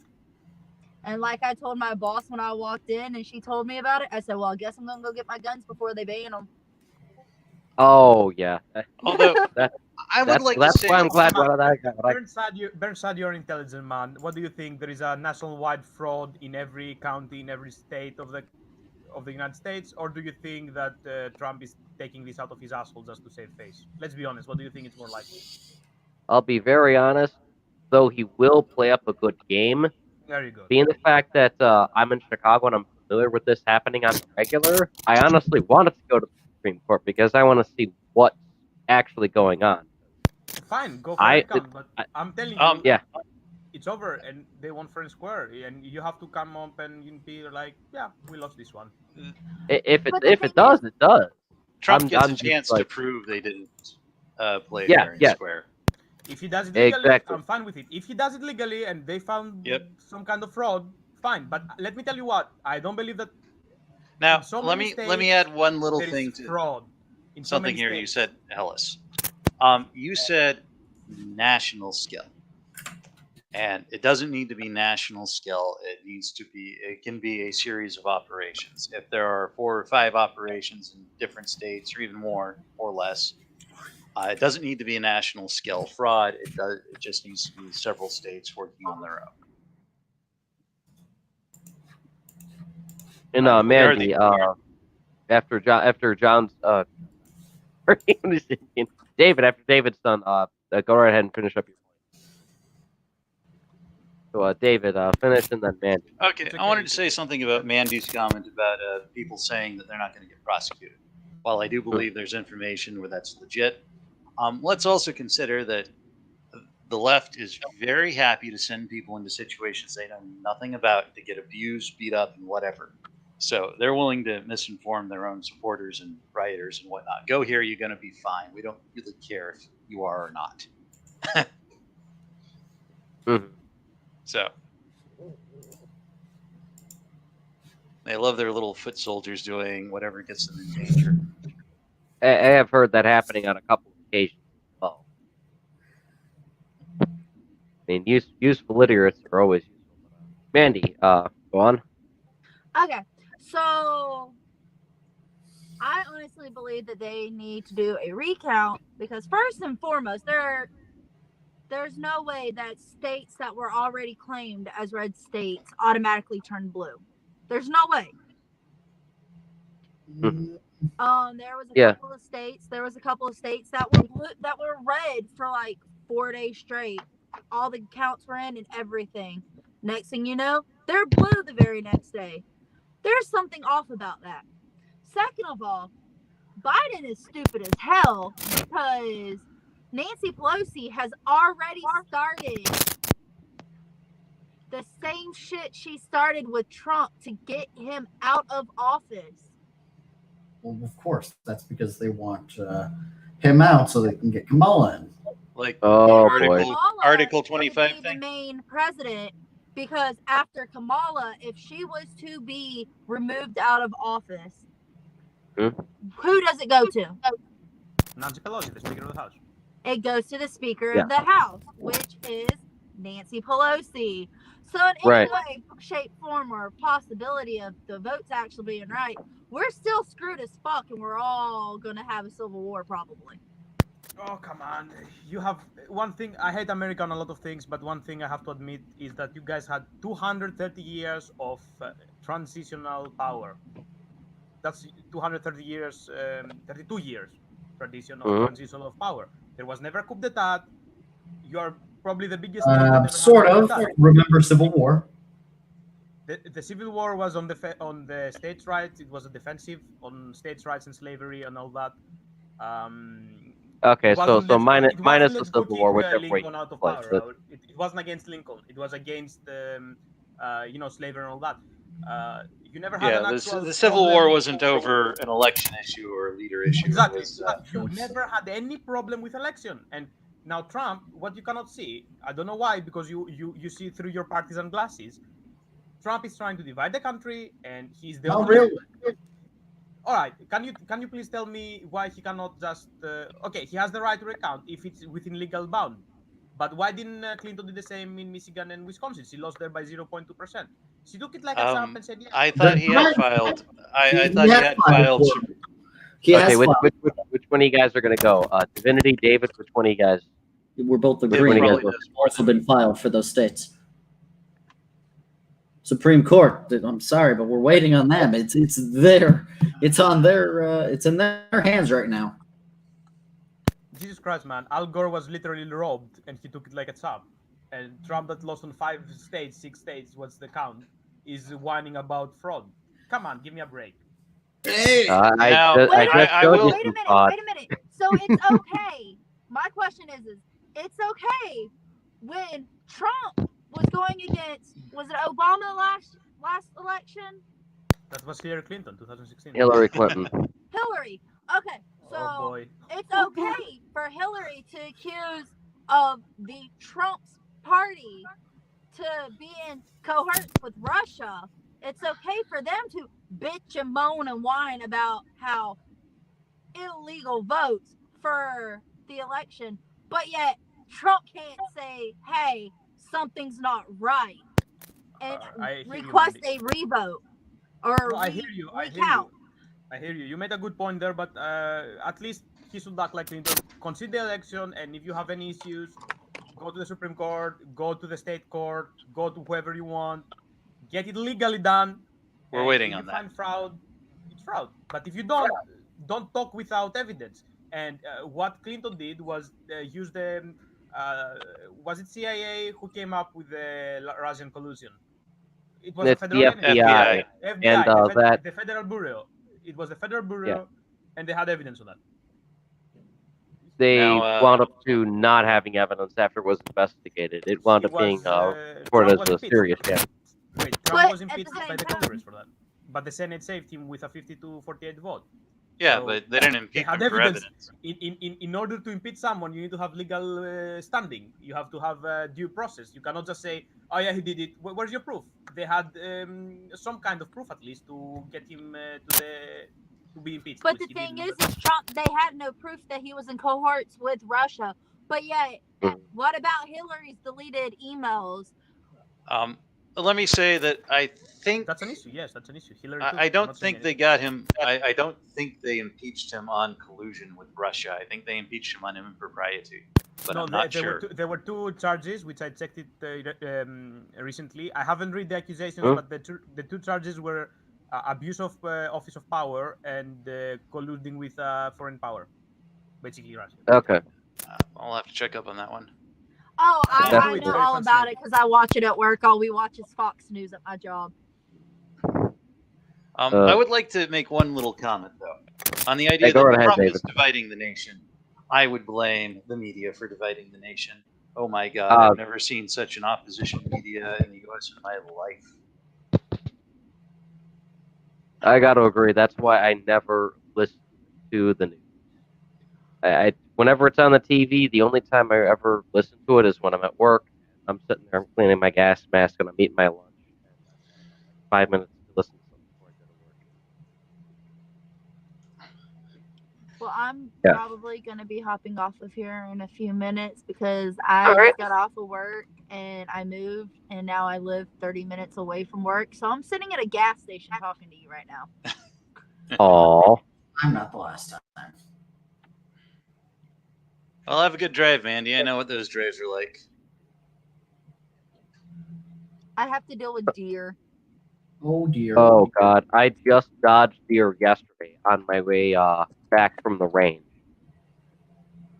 Oh God, I intended to pull that target out at some point in time for a comical pun, but I still have the targets on there, so it would only make sense after I remove those.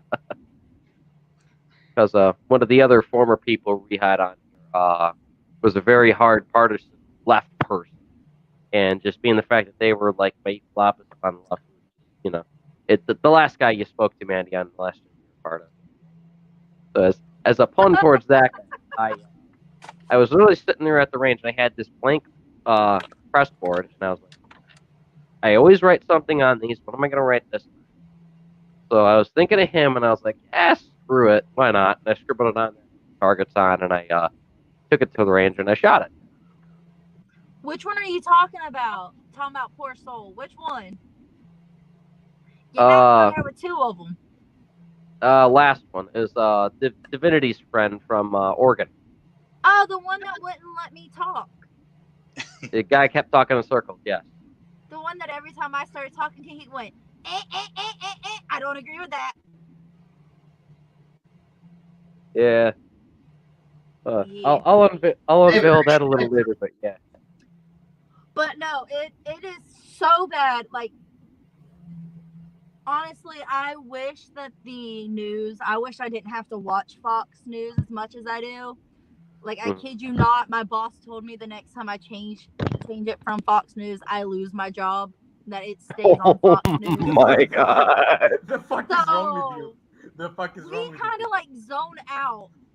But with this whole election and shit, it really pissed me off. And I'm Southern as fuck. I bleed red, white, and blue, the rebel flag, Confederate flag shit. I mean, I'm part. My hometown is down south. So you carry it well within your accent. Is they took they're trying to take, and they have taken, Confederate statues, monuments. They've even removed the headstones to some of the Confederate generals that were buried. They fuck no. Freaking Jackson. They messed with the headstones. No, they renamed one of the schools in Jacksonville that was named after a Confederate soldier. Mm-hmm. But yet they're going to name a fucking lane in New York, in Washington. It's either Washington or New York. Black Lives Matter Lane. I think it was in New York. Yeah. Yep, New York did that. They named other streets Black Lives Matter in other places as well. What the fuck? If you're going to take away the Confederate and try to take away our history, take away fucking Black Lives Matter. Yeah. I agree with Black that. Lives Matter. So do whites. So do Mexicans. So does Asians. The list goes on. At the end of the day, yeah, we're all different skin tone, but at the end of the day, I bet you if you cut your wrist and I cut my wrist, they both bleed red. Mm-hmm. Yeah, I believe that. My school is no more because they changed my high school. It was Frank H. Peterson. They changed the name of it. They changed the name of that one and Andrew Jackson. Andrew Jackson High was named after a Confederate general. Hey, Andrew Jackson did a pretty good job. And now it's like Alright, West Side High School or some shit. Well, just to put that one down though, they are absolutely about the destruction of history. So yeah. Mm-hmm. All I can say is people are about to hate me because I'm about to have a big ass rebel flag put on the back of my window of my car with Trump stickers on it. So yeah. I'll tell you what to do. I'll tell you what to do to really confuse them. Get that Confederate flag with rainbow colors. Oh my god, yeah. Looks like yeah. Here's a slight update on the stuff going on in Las Vegas. It looks like the shooting started with some sort of fight. Oh god. That doesn't surprise me. Yay. So what? Somebody stole someone's poker chips. They started shooting at them. Well, more like just like a big fight and started, and then shots rang out. Were there protests and counter protests?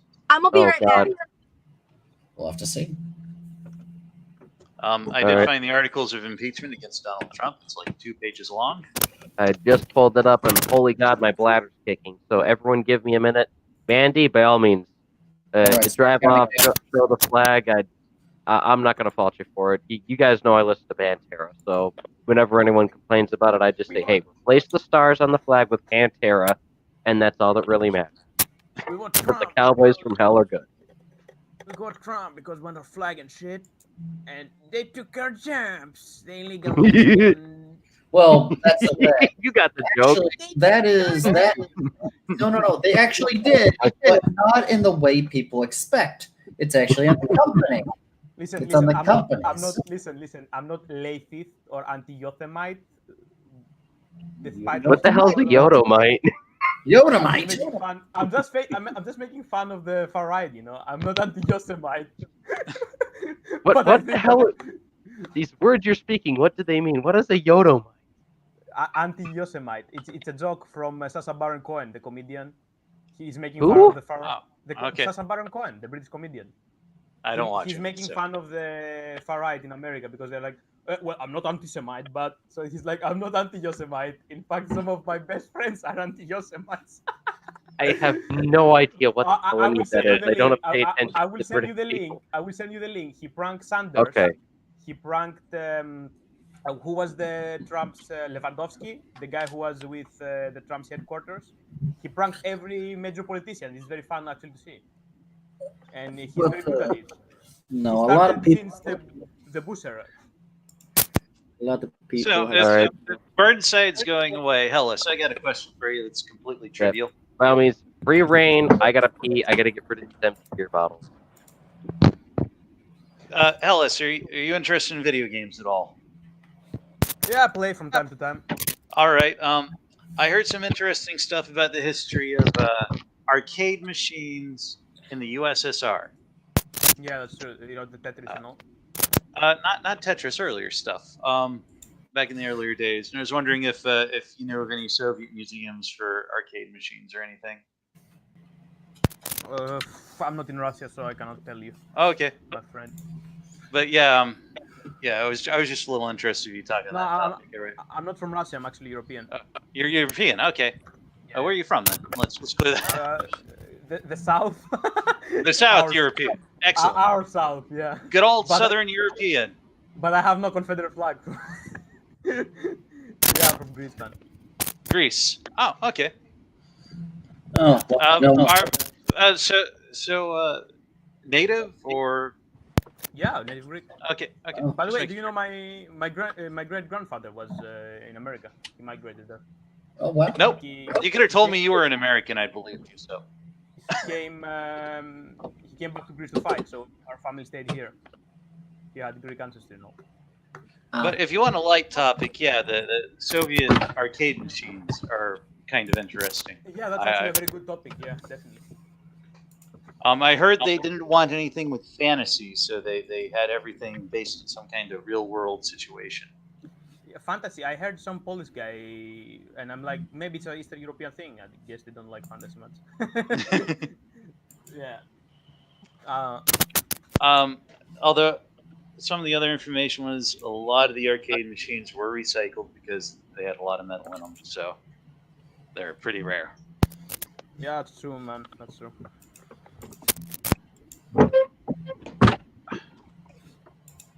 Is Burnside off, or he will return? He'll return. Okay. I was just trying to bring up a little casual small talk. Okay, now that we are alone, I guess, do you really take this serious, or do you think there is an actual fraud happening, or what? Personally, yes. I think, again, as I said, there would be a standalone complex at the minimum. But I do think there's some collusion going on. I could be wrong. I'll wait to see what Trump pulls up. Yeah, But I'm not invested. In so many states, that you find that's weird? No, not really. The level of collusion and what people think is pretty heavy. Although I'm somebody that thinks the Democratic Party is racist, so Of course, just remember what exactly Biden says. yeah. But I'm somebody that thinks the Democratic Party is racist, so I have. Oh, come on! Don't put me 150 years behind and slavery and all that bullshit. He's not even 150 years old. Well, Remember, if you don't vote first for me, off is- you ain't black. First off, I think they're what would amount to a benevolent racism. Who pushed the civil rights bill? I posted the articles. from Johnson B. Lyndon, right? John. Lyndon B. Johnson. Yeah, Lyndon B. Johnson. I swapped his name. Yeah, he was a Democrat. And you also want to know which party led the which party you had to be a member of to actually join the KKK? Oh, for fuck's sake! You have to understand that in 1860 there was a split. No, actually in 1953, Nebraska Kansas Act, Douglas passed the bill in order to divide America in two sections. The North and the South. And when there was a lot of opposition for that bill, and there was a split between the two major parties, which were the Whigs and the Democrats, and they split between Northern Democrats and Southern Democrats, Northern Whigs and Southern Whigs, which actually they split on slavery more than party line. So you have Southern Whigs supporting slavery, for example, that were more liberal, and Northern Democrats opposing it. And the future Republican Party, which came 7 years later, it was basically out from the Northern Whigs. So it's not like the Democrats supported slavery. It's the faction that were in the South of the Democrats, not all of them. I hope I clarified this because this is a very interesting topic, and a lot of people throw it around, and especially today that most of America today is like, why is the GOP, for example, not doing enough for minorities, right? And they're like, they always, Prager you and all that clown fest. They bring up, oh yeah, but we ended slavery. It's not like that. You have to search into history for that, okay? Yeah, I find I'm better educated than most Americans on history, and I just don't know that much. Wait, so you voted Republican, right? Actually, first time I voted, and I would not have voted Republican previously, but this year I did. All right, and I don't understand some issue here. How did Biden poll better with the white people, but Trump did slightly better than the last time with minorities? How did this? Because he's been improving relations with them. Yeah, to be perfect, that's one factor. But I think, as I said, I view the Democratic Party as racist, and I would honestly suggest that that's come through to a number of minorities nowadays. So do you think now? I heard that Trump toned down his voice, and he had some plan for some platinum. I don't understand, some platinum plan or something. Yes, there was a platinum plan that was supposed to provide a lot of aid for impoverished and black businesses and communities. All right. I didn't look too much into it. Very interesting. Trump certainly doesn't come across as racist to me. He's an asshole, but he's no racist. I don't think he's, that kind of racist that. But he just talks. Oh, Jesus. He says stuff. I don't think he's. Did I really come back to this shit? I really need to crack a beer open for this. No. Okay, who decided they were going to ask if this man was racist? Who can I tell it being a racist? No, I brought it up as an aside. Even Hellas agreed that Trump's not a racist. He's just an asshole. The question is why were more minorities voting for Trump, and why did compared to 2016? We see a shift in the minority vote, and my answer, one of my points to this is that I think the Democratic Party is racist, and I think that's come through to a lot of minorities nowadays. How did you come to that conclusion? Well, I see a lot of minorities that get attacked by the Democratic Party. I find a lot of their views to be inherently racist. Did you ever see that that flyer from the Smithsonian Museum that they pulled down about whiteness? Hey, Burnside, I'm gonna hop off of here. Will y'all still be on here in like 20 minutes? Oh yeah. I just got 4 beers. I'm gonna be here. It's only going on about 12:30 my time. I'm probably gonna be on until about 1:30 roughly, maybe 2, and then I'll go. So Hellas, we'll did make you it see around that? 2 because I'm gonna speed to get home, so I'll hop back on when I get home. Okay. Gotcha. I'm sure y'all don't want to hear my car. Oh, it's fine.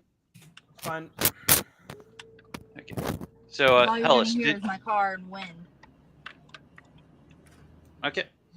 Did you see that flyer from the Smithsonian about whiteness, the white culture? No. Come across. Okay. I have an Imager link. I archived it. All right. And to summarize this kind of thing, this is common in the left, is the idea that things like following schedules, putting in hard work, delayed gratification are inherently white, and that not only can we not Wait, expect minority. Who did that? The Smithsonian? Yes, the Smithsonian. You Is can that see at the top there. affiliated? Is that affiliated with the DNC or something? I don't. It is. it's- Hellas, remember when I was telling you about those the people on the left who are each according to their fist, each according to their anuses, the multi-gendered homosexual Oh, for fuck's Maoist sake. revolutionary people? This For comes fuck's from sake. their lot. You know, they'll carry your little red book in one hand, and then they'll carry a series of broken condoms in the other. Then they'll I begin have- I- populating in the street. I was looking with my eye. I have the little red book here. If you're interested, it's actually a very nice reading. It's full of wisdom and quotes and all that. I will get to that after I finish this book. I haven't even What's begun to. What's that? This is oh, I got this from the GOP Jamboree. This was written by a Navy SEAL, Jonathan T. Gilliam. What's the title? We cannot read it. It's very Oh, tiny. my apologies. It's Sheep No More. Uh-huh. Yeah, it's because I got the lamp like right there. But the man signed the book for me after I purchased it. Well, considering how the GOP is leading to the far right right now, I have a copy of Mein Kampf if you're interested. Get it signed and we'll talk. Okay. So, anyways, yes, this thing is this encapsulates an awful lot of what the left, the Democratic Party, is championing, the extreme left, which holds these views. Ocasio-Cortez and the Democratic Socialists of America all run off this kind of belief. So, yes, they've become pretty racist. And when you start opposing these views, especially as a minority, you get this full front. They hate you for it. And that's been increasing with the political I division think in the US as what well. really I don't like on Biden is that he's a pussy. He comes up and he's like, I am gonna heal the divide. Yeah, okay, we don't want the fucking Father Christmas here talking that bullshit. I wanted someone who says, I'm gonna get that orange-faced clown out of the White Office, no matter how much he whines or not. He lost the election, we'll put him through. You get it? The federals are going to drag him out of the White House. What I don't like is that you see that the GOP is going on the right side, and they are more radical, and they want to divide the country. They speak about Except the fraud. Dems did the same thing.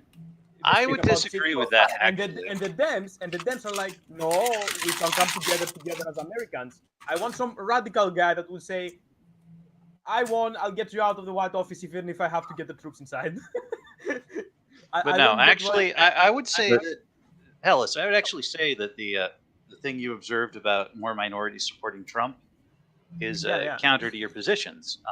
The Democrats are not about inclusion. They use the terms. I'm going to presume you read 1984, Hellas. I've read the book by George Orwell. Yep, that's the one. Love it. Have you seen the movie? 1984. Yeah, I seen the movie too. The one with the guy on the screen. That was cool. By the way, I think the book was better. By the way, but the movie was cool for being an old movie. I haven't seen the movie yet.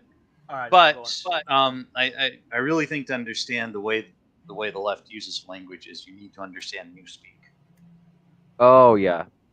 And so they love to use things that have one definition and not use that. They like to lie about the definitions. And I think we see what I've termed type B alpha newspeak. Whiteness in itself is one of those. It's meant to replace meant to replace other concepts. You can't think about them anymore once you're thinking in terms of whiteness. Of course. Kind of like how they changed the definition of racist in Webster's dictionary and stuff. Oh yeah. Oh geez, I hated when they did that, especially when they had the hearing with Amy Coney Barrett and they changed. Oh god, it was something to do with ethnicity, if I remember correctly. They decided to change that, or no, it was offensive. They said sexual orientation is no, it's sexual that's preference. what it was. Sexual preference is offensive. Yeah, and I hate the snot out of that. And that's when it comes to newspeak, because I've had my own mentor from the group which Hoodie wears. Yeah. Yeah, old man Bobby Rizzo said very much the same thing, and I didn't really get the whole newspeak thing until I really started delving into social media, because even though the terms are old, the strategy is the same. They Mhm. just fancy up their words a little bit. Well, the problem here is that in 1984, Mhm. the party controlled the entire dictionary. What we're seeing is newspeak Yep. in a world that's not controlled by the party. That's true. So, anything more on what Trump's doing, election news or whatnot, Burnside? Actually, yeah, I did eventually want to get to Breaking this. his fingers on Twitter. Yeah, thankfully, he hasn't been hospitalized for all the Twittering. Yeah. So he has been tweeting a lot, and Do you know that for one reason, Twitter wanted to get him out. They said that after 20th January, he's not going to get any special treatment. He will be treated like any Great. other account. Then I look forward to seeing him pull out a bunch of fraud, get the election put into his favor, and then following through with that promise. I definitely look forward to him being the president of Twitter. The other thing I did want to get to is what's happening Monday in particular. Oh yeah. The Supreme Court is actually going to oversee a lot of the circumstances that have been within the election. Yeah. Yeah, that happens when you appoint 3 judges there. Oh yeah. Well, the one thing is, I'll get to it a little bit later, but I wanted to pound on the problem with Michigan. Same people, different person, and other party, ironically. So the main thing is, you've got problems in Michigan, Honestly, Pennsylvania. that's kind of bullshit. I think he's just waving his last card there. And when Biden is going to be president, I hope he packs the Supreme Court to its limit. You Make actually sure can't. Ooh, it's a big no-no. Why? Yeah, well, that's the other thing I have to. This leads into the two other things, and that's kind of how I had it stacked here. But you've got everything going to the Supreme Court here, and then let's see here. Oh, nope, that's us. Right here is where I start talking about how, because the seats have changed and how the Democrats have lost seats because of those people I mentioned to you, each according to their fists, each according to their anuses. A lot of people have not liked those fists going into their anuses, so the Republicans have a lead. And due to this lead, it's going to really hamstring Biden and the others. And then over here was where I wanted to more so nail home the impropriety, the collusion, the problems with the mail-in ballots and the absentee ballots. And wait. You need the Senate, right, to pack the court.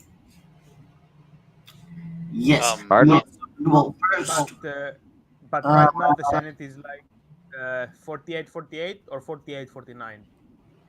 well, here's the biggest thing. Once upon a time, you needed it to be a majority vote by 60%, I believe, 2/3 majority. But they got rid of that thanks to the Democrats back in, I think, 2013. Yeah, 2013, 2012. That turned against their ass now. Yes, in fact, that is how Trump managed to get Amy into her position because of, Democrats screw up. Mm-hmm. The thing is, packing the courts, first of all, at least like the Supreme Court, you would either have to get rid of a current member of the Supreme Court, and doing that, you actually require the Supreme Court to do that. You need a vote by the Supreme Court members. And I don't think that they're really going to turn on themselves as due to their current majority. Correct.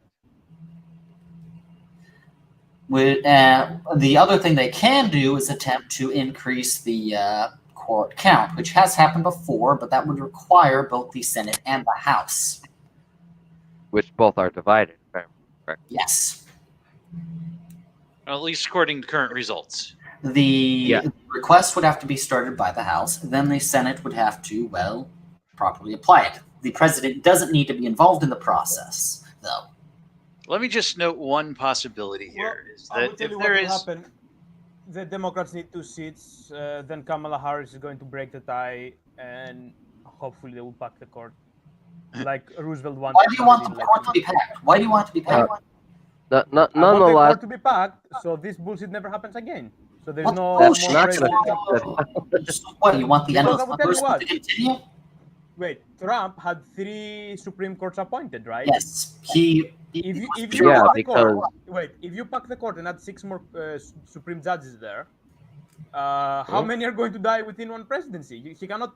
Except add, it's not, more to well, get here's the majority. thing, that was sheer luck on his part. It's just luck. yeah, but quite that's why you pack literally, the court. we had. Wait, that's why you pack the court. So any. Why would you pack the future- court? That's basic. That's throwing it out the window. To make sure in the future no president changes the court. Except, why would you do that? Then another president right after Now, that would just increase now the court let me again. just let's just Yeah. First off, there's that problem. They increase the judges; they can do it again. Mhm. Second off is that if Trump's accused of packing the court, and then we expand the amount of judges under one president, then they're packing the court in the same way. You're not ending the problem. You're just Fine. You're just In the end, continuing wait, it. Fine, I'm fine with it. In the end, you will end up like ancient Greece, ancient Athens. You will have like 600. Oh, judges. so, I don't okay. care. I don't care. That is If it definitely makes- not a good idea. Oh my Greece god. is a shithole, sorry. Now, It's more I want to- representative. I want to get back No, to I'm the election talking here. I about- want to note something. I'm talking about ancient Greece, and yeah, I believe I get you And there, I- Hellas. and But, I don't think we're a shithole, and stop using this Trump it is a shithole. vocabulary. anyone else Stop disagree? using that. Greece is a shithole. Stop using that same Trump vocabulary. Last time you did, you lost all your allies.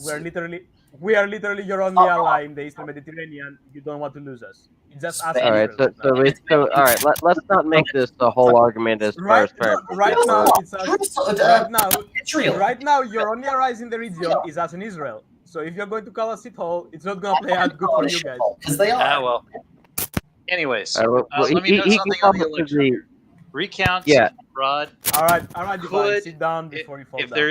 there is fraud, this might flip a lot more than just Trump. So That's we're the looking whole out for point I the- was trying to get to, David. You are correct. Oh my god.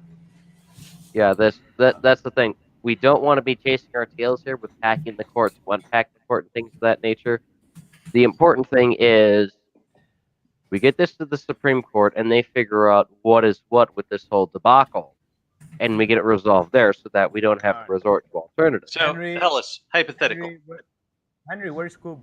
I missed the guy, bro. He passed out for the night. His wife was Did- pulling his ear as he attempted to get to the computer. I heard he passed away. I'm like, did the results came so hard for him? Oh my No, I literally haven't seen him since the election night. He disappeared. just I'm like that. not gonna lie. It's not because the election. It's because of his wife. All right. I If I it's know a everyone personal wants. issue, I understand. Regrettably, If it it's a is. personal issue, I understand. Yeah, if it's a Yeah, personal issue, I understand. So, Hellas, I got a hypothetical for you. Are you still for packing the courts if we wind up with a Trump presidency and a Republican majority in Congress? Yeah, Greece takes a lot of Europe. What's up with that? Okay, just Also, I making don't sure. think we're the third highest beneficiary. No, you are. You are just behind Hungary, and the highest is Poland. Definitely, Poland. I knew. Yeah. All right. Good. Yes, you are the third highest beneficiary. You, in fact, do nothing for the EU. Actually, we do a lot for the EU. What are and you? that's You, why- you owe them money. No, that's not how it works. That's not how it works. It is. when- You owe them the highest amount Alright, based on that. You provide nothing to them. Yeah. Okay. Do you want me to explain it to you, or do you want to go on your wrong self-assumped? Well, reason that- tell me your stuff, Alright, and I'll search it up. All right. When the eurozone had a recession, a lot of French and German banks were going to get bankrupt. So they gathered up the three highest countries with debt, 5 actually, and I think it was Ireland, Cyprus, Portugal, Italy, and Greece. And what the European Union did was buy our debt by buying our bonds and buying our debt in order to save the euro currency, and that's how it got there. It's not like that we owed them direct money or something. Also, yeah, we are the third highest beneficiary, but not by a big margin anyway. But we provide other things for the European Union. We have massive agricultural output. We have Not really. strategical positions. We have the largest navy in the Eurocorps. Right now, Wait, you guys have the largest navy? You have the French and the British? Oh wait, the British. You have the French. We have the more frigates, I think, in the Mediterranean, the more submarines. Also, we have the largest merchant marine globally. So they get Okay, that. I don't care because you're like, it's like crying that Colorado is the highest beneficiary. Yeah, I don't give a fuck, bro. We are a union and they love paying us. We love paying them back as well. It's how it goes, bro. Cope with the fact that Europe is strong, and since Trump got elected, we are stronger. No, it looks like Italy's actually has a higher navy than you. If you had done the All right, mistake, finish up Hellas because I'm looking forward to what he's saying. Yeah, just a second. And if you had done the mistake to elect the same orange-faced racist clown, Europe was ready to draft a Euro army. We were ready to pull out of NATO because you threatened to cut funds. So I would love. You saved your strategical position there by electing Biden. Oh man, I'm not gonna lie. I would love for Western Europe and NATO as a whole to pull out of the United Nations. I'm all for America for pulling out of the United Nations. UN is useless. NATO. Okay, pardon. NATO then. If you guys want to pull out of NATO, I'm all for it. By all means. If you elect Trump, we will, because we're not going to spend more of our taxpayer. Do it now. We're not going to pay more. You owe money to them as well, so of course. To buy from the military-industrial complex of the American states. By all means, our tax money go to our companies, to our education, to our healthcare. Actually, I am for that. This is why we beat you on every ranking. And if you're going to call us a shithole, well, I will. We beat you on every account except military. We beat you on education. We beat you on Actually, life expectancy. no, not really. We beat you on healthcare. We beat you on healthcare. We beat you on life expectancy, on literacy, on education. You can go on. The only thing you can do is kick people's ass because you have the largest army. But that's not the case anymore. So you're nothing. You're a giant with glass. Who has? Are you saying who has the larger army? America, by military expenditure, of course. Oh, okay. I thought military by pure soldiers is Korea or Vietnam, but by expenditure is America, and that's the only thing. You're number one right now. You're trailing on everything else. You're trailing on military technology in general. Yeah, on military, all military things. No. Where you're number one. Technology in general. Japan is right behind us. No, Japan, China, let me just South say Korea, that they're pulling ahead. I agree that America has fallen quite a bit on and Russia has surpassed you in the anti-aircraft technology and radars. They have surpassed you there. You have Patriot missiles. You have Patriot missiles. They have S-400. You cannot compete there. No, we've discontinued Patriot. We're about 2 systems ahead of Patriot. Yeah, we don't. We have them. We just don't use them anymore. I just don't like this retarded American patriot mentality that you're not from America, you're a shithole. No. There are plenty of European nations which do well. Europe is great. Europe, including Greece, has surpassed you. Get it over 3 years. Over what? Over what? It's a shithole. I'm telling you, literacy. You in fact can't. Life expectancy. All right. Okay, gentlemen. Anyways, gentlemen. How come we have the highest provide for yourself? How come we have highest life expectancy? Happier people, literacy. I'm about to meet the Perry's right now, Dag. You have nothing. Right. Wake up. You have nothing. You're a white trash. That's why. All right. There we go. Trash. All right. I want to say I want to say that I do think America's fallen behind on a number of factors we should not be that low on. And I think Biden's going to continue that I'm trend. not going to take that abuse, bro. Greece, Especially you're from number white trans, 17. Uh, You're number seen I'm in not- If enough, we're Div, going, enough. we're Stop. gonna have this No more argument. Greece. We're gonna have I'm a. not Greece. going to take that abuse from white trash. You're white voting trash people. too. He is. He really is. He's whiter than Okay. whiter than Burnside. Okay. Both you gentlemen, okay. Listen to me here. All right. I don't mind the two of you going at each other's throats. Don't talk over each other too hard. Let's be at least a little civil with this discussion. I don't mind the two of you shitting on each other. I've got my qualms with not just the European Union, but NATO as a whole. Also, that is the first time Hellas really dug into the U.S. You've been digging into a lot of stuff, Div. Yes, but I then You know. can take it calm and respond point by point. So he brought up I know race that- issue. I never talked. Yeah, I about cannot race. say anything because I'm muted, obviously. I muted the pair of you guys. You guys were getting Yeah, really into it, and I you want forgot to try and sort the pair of you guys out. I don't mind the both of you going at each other's throats. No, Just I have. let's be no, a I little have no civil issue here. I've been civil. I have no issue here. I've talked with like 5 people. Yeah. With everyone. and it's on the about the defensive first- for a lot of that it. So. little twat calling himself divine is, if he's going to abuse me verbally, I'm going to go after his ass. I'm not going And to I'm going to abuse you. remind him, if you're going to Right, abuse me that's- verbally, I'm going after your ass. I'm That's reminding you why I that. silenced the both of Okay, you. not gonna I lie. don't- I'm not gonna mind him throwing grease at the shittle at you if he can make a couple of terms. I'm not gonna mind you calling him white trash. You can throw a couple of terms. Both you guys are just shitting on each other. Have to say It's honestly, going to evolve into more of a brawl than a conversation. just saying you are probably the whitest person here. So I don't know. European. Should him and I consider I'm European. I'm not white trash. I have college education. I make more than the average in Greece. I'm fine, thank you.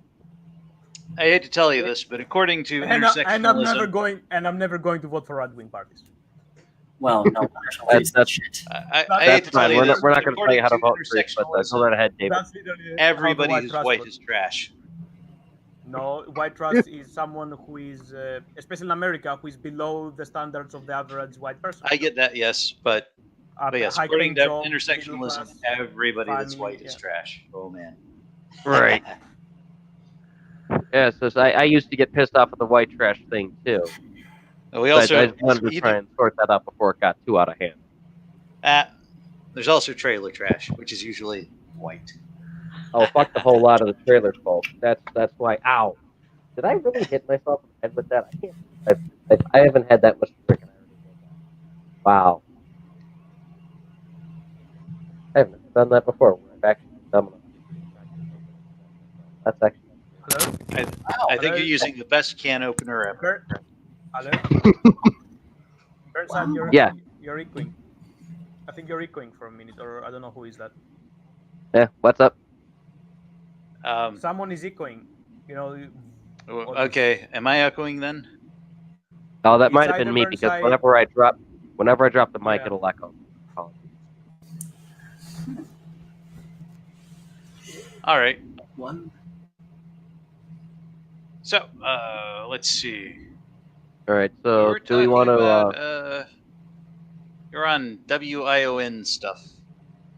Yeah, we were talking about the whole debacle with the election being dragged into the Supreme Court. And the other thing they wanted to bring up in regards to that is something that happened with Project Veritas. I normally refer to them because they're relatively unbiased with their investigation, and this one I thought actually kind of proved it a bit because this was someone who was on the Republican side that also got the shaft.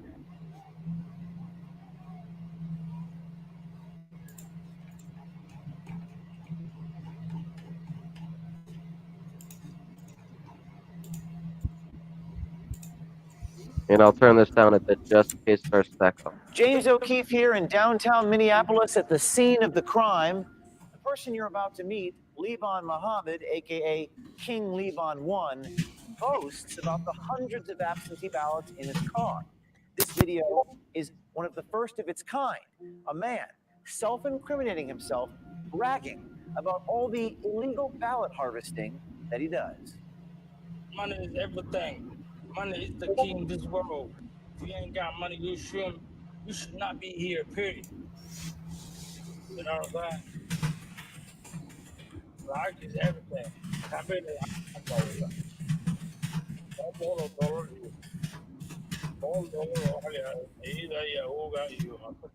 you cannot campaign that. You gotta have a system to campaign.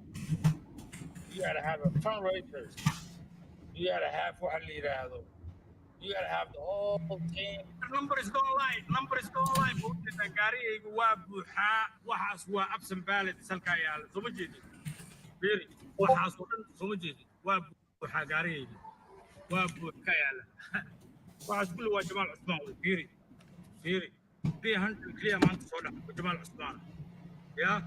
Ciidamada hogaaminaysa Aamino. Aamino maxaa leedahay? Waa lagu kala baxay Soomaa meesha. Aad u weyn. Waa generaalada ciidamada hogaaminaysa weeye sida hawlo socotaan. Yeah. What are we watching right now? This is Project Veritas' expose they did on Ilhan Omar and her staff as they made an entire campaign about collecting ballots and coercing people to vote for Ilhan and all the people that were in her allegiance. Is that voting fraud in Somalia? Surprisingly, no. So they're in America or something? Yeah, It's actually they're in yeah. America. That's the surprise. Can we have someone to fact check this? Can you If send you it can to have anyone translate Somali the guy? Somali, I wish at this moment I wish I spoke Somali, man. yeah, I because wish I that's spoke the Somali. I had this argument yesterday with Imagine and Sofa, the two fans of mine that I talked to, because we went back and forth about the problem in Michigan and how's the problem in other states, and I brought this perspective, and he had a fact check. He referred me to a fact checker website, and the only real thing they had is there is not a perfect translation in Somali. So if there's anyone else who wants to corroborate the translation of what they're saying, by all means. Now, I know. I'll tell you something about this little video here. There. Send me the video, the link. I'm gonna mail it to the fucking embassy or something. Yeah, because I want to prove how stupid some people are. So I really want to see, like, are they for real or they bring up some old video and they just say they talk about voter fraud or something. Well, anyways, one thing I've heard from is the person in this video has said, "Of course, that's not what I was doing," and I've had a lot of people go, "That proves the video's fake." It's been right. Just give it to someone independent, someone from Somalia or something. If you can give it to me through Discord, that would be great. I'm gonna. Yeah, by all means, I'll send it to you. If you can give me someone that can translate the Somali, go for it, because that's the only point of contention. Really. Somali embassy here. Where's yours? Russia, Algeria, United States, United. If it's in Chicago, I'm not going to be able to get to it for about a week, maybe, because the National Guard's in town. Anyway, no, we can mail them. We can mail them through Twitter. Hey, go for it. I'm doing this. I'm doing this. If I find one, Tanzania. All right. Do you have go for it. Do you have an embassy there? We should. It's America. We should have we have an embassy for almost every nation on the world. The only one we don't have an except Iran and Syria. Iran, Syria, and that small Soviet nation I sent you is well, obviously, I'm talking about Transnistria. Yeah, yeah. Transnistria and Moldova are unrecognized, if I remember correct. It appears we do have a Somalian embassy in the U.S. Okay, got one in Illinois. Oh yeah, there is a Somalian embassy in America. Okay, it's near Chicago. Is my point. If it's near Chicago, I can get to it. Let's find their mail. Let them help us with. Let's get a translation from the Somali. I'm up to it because I am all for fact checking. Hey, by all means, because I mean, despite what he's saying, if these if all of these letters are something else, by all means, then this is wrong. But I find it very funny that this guy is sitting there bragging while it looks like he's doing some type of Instagram video about how he's doing this. I don't imagine anyone would really be this stupid.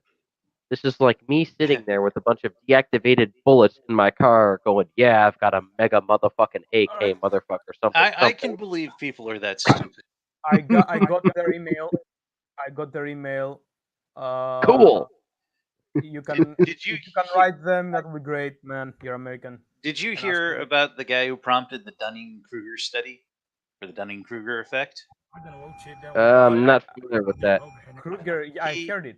He tried to rob a bank with no mask, no disguise, no nothing. And when he was caught, he said, "But I wore the juice." And Jamal. He was under the impression that lemon juice would render him invisible to name- electronics. Oh, holy Christ, I heard about that. Yes. Oh my God, that moron. Yes, I heard about that story. Jamal. Yes, we have people this insane in this country. JML. Yeah, I'm. you're right not famed for your intelligence there. But I Or think most people are fine, especially in the cities. but also. Oh, shoot. In the cities? No, that's why I've got real firearms, is because in the off case something happens, I can legally Okay, I defend don't myself. know. the Let's say jail in the suburbs, watchdog big group, cities, probably everyone is local there as well. City been life fucks you up, man. community for the last Oh, 10 years. city life is a mess. Omar Jamal is the latest Yeah, I brave hate Athens Project myself. Veritas insider to come forward and expose a voter fraud scheme in Minnesota that will shock you. Well, I want to be part of this investigation because of ongoing election fraud that we feel that we should bring to the attention of everyone. Therefore, chances are we can do something about it. When we spoke with Omar Jamal, he actually repeated our PV insider motto, be brave. Do something about it. Omar Jamal secretly recorded conversations with the players involved in the voter fraud scheme to expose the criminal behavior he says is victimizing his own community and the integrity of the election process.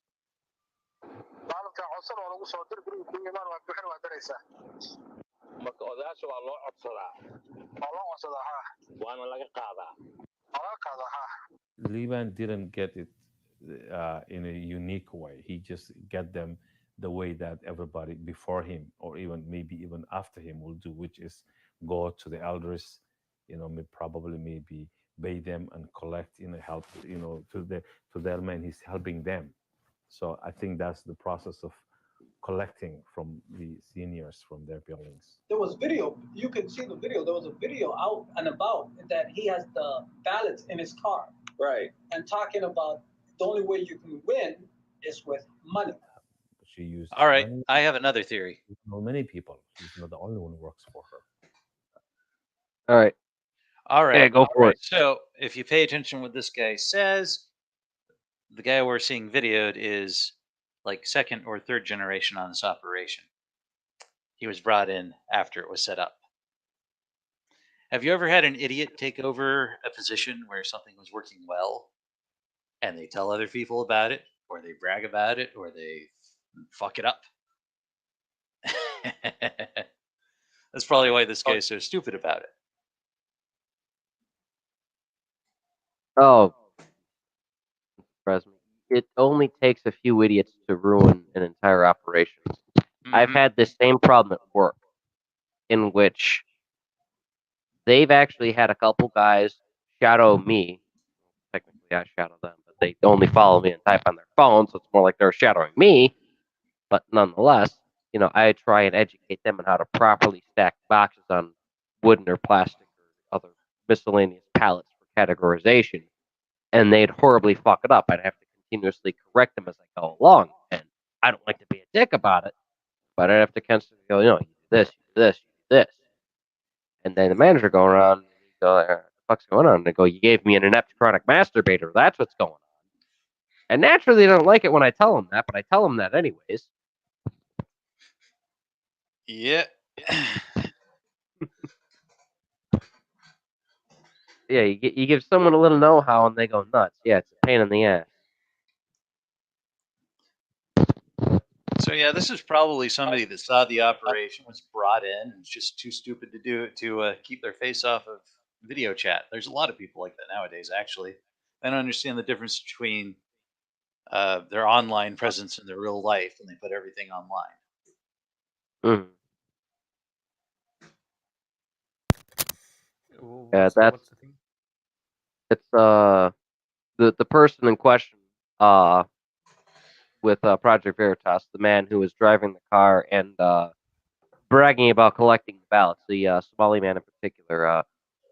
Basically, the point in question is he's relatively an idiot who has admitted to committing crimes because he thinks it's okay to brag about doing illegal activities.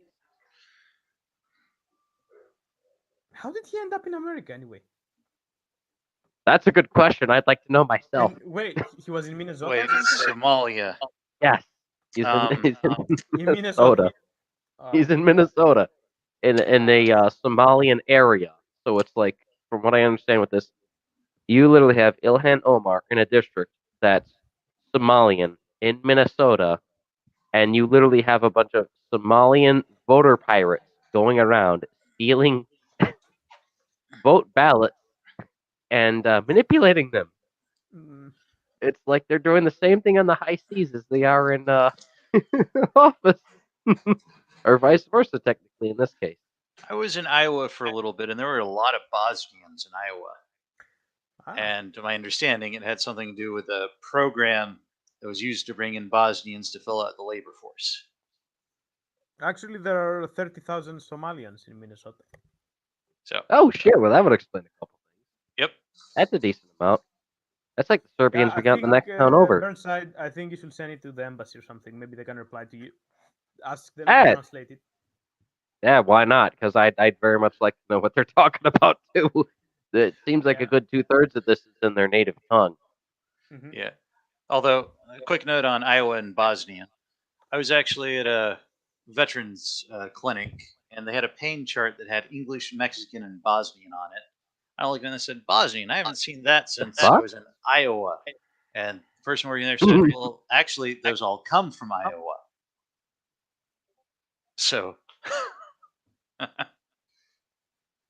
so yeah, so since it was made in Iowa, they put Bosnian on the pain chart. That's hysterical. On all of my materials, I only have English and Spanish.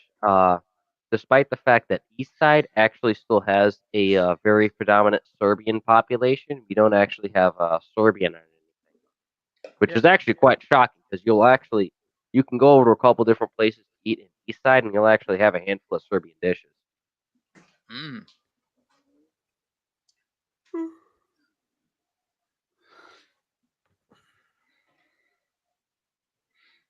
That's the one thing I find funny though is this guy. He's making it. Let me just briefly go back to it. This guy right here is very adamant about his job. He doesn't care if it's illegal. And this poor guy is sitting there going, I don't like this. I want this to go away. I want to keep my job because this guy over here is making me look like an idiot. I'm not an idiot. I really genuinely care about the Minnesotan Somali people. Then there's the accusations of the Texas elders that were supposedly extorted for their ballots. Hmm. Never heard of that one yet.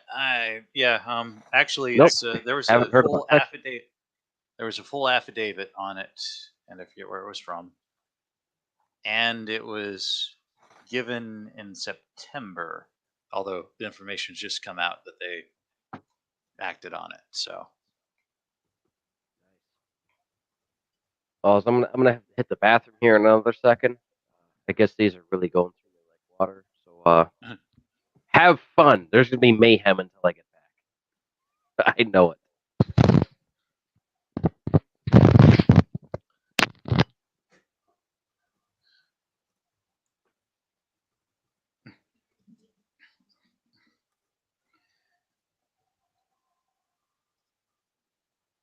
So, Hellas, any questions? Anything you want to ask? I'm just replying to idiots. Oh. Apparently, the news came in Greece too.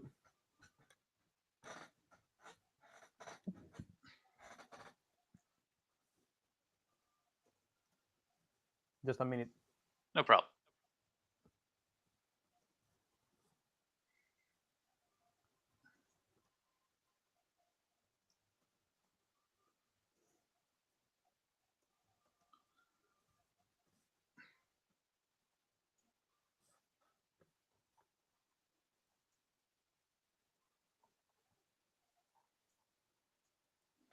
Yeah, apparently there are some morons that think that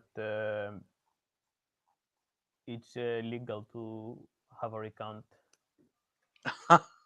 They're in Greece. I swear to God, I found this. My friend sent me some weird guy talking about it, and in the comments they're crying, fucking boomers, and they're like, "Grrr." Which is Illegal funny to because have a recount. it's funny to find people that like Trump from Greece because we had like a Gallup here, and I think 83% of the people, if they had to pick between two candidates, they would go 83 for Biden and 70 for Trump. That removes the people who were undecided or didn't want to reply. So it's funny to see people online that like Trump. It's really rare. And I'm explaining to them because they're like, if nothing is lost yet, the Supreme Court is going to do some stuff. And I'm trying to explain to them that the Supreme Court cannot do anything if there is not a significant margin. I mean, for recounts, yes. Yeah, exactly. If there is 2% difference, for example, like in Michigan, they cannot do anything. They can just Trump has to prove voter fraud to get the Supreme Court. And I'm trying to explain you that, and you're not listening. Every single state, except Georgia, who is not called, Georgia is not called for Biden, is done. And maybe he can I'll get have to. Arizona needs 0.1. Biden is leading by 0.5. I think Georgia is going to go into recounts as well, but I need to double check that. Georgia is not even counted. So yeah, Georgia and North Carolina are not called yet. And But if they took I Arizona, thought I saw some news about Georgia doing recounts, but I'm not sure. Yes, that's true. Actually, they're doing it, but Georgia is not called for yet. So do you see that so number? nothing caught fire while I was gone. That's good. Yeah. Do you see that number that says 290 there? Do you see that number that says 290? Take away Arizona, it's still not enough. It's 279. Take away Pennsylvania, it's 270. It's not enough. They can't do anything. And there's always the possibility that multiple will flip from a fraud. Possibility. I'm not saying for sure. How are you going to start a recount? Getting the Supreme Court to decide it if the law doesn't permit it. They can try a recount, but the laws you were looking at earlier, at least the ones I was looking at, were about automatic recounts. They didn't cover other state abilities to invoke a recount or the Supreme Court's ability to invoke a recount. Those are going to be separate. Okay, and what if they have a recount and Biden is I found have with one interjection. and Biden is found with the exact same ballots or with actually more? That would be a total humiliation. That would be a total humiliation. Nobody will take you serious anymore. So I think Trump is not going to do anything. He's just going to scream on Twitter for a week. And then if he has proof of fraud, then there's it's okay. that. But yeah, it's probably he's going to come to Russia or something. We are going to have him as neighbor. He's going to Europe. I don't even know that he's going to Europe. Actually, I would think Russia would be one of the better choices for him. Sure. Oh no, I have one funny thing. As I was trying to find that article in regards to the Supreme Court, I just noticed the History Channel actually posted something historical. Oh, that's a History Channel. You have an account there? I don't, but I was trying to find the article that I brought up, so I looked it up on DuckDuckGo, and the History Channel came up, and they're giving an explanation. They just speak about aliens all the time. Actually, I'm not gonna lie. I'll tell you something about the History Channel. How did it might be possible to convict them for treason? What do you mean? Pardon?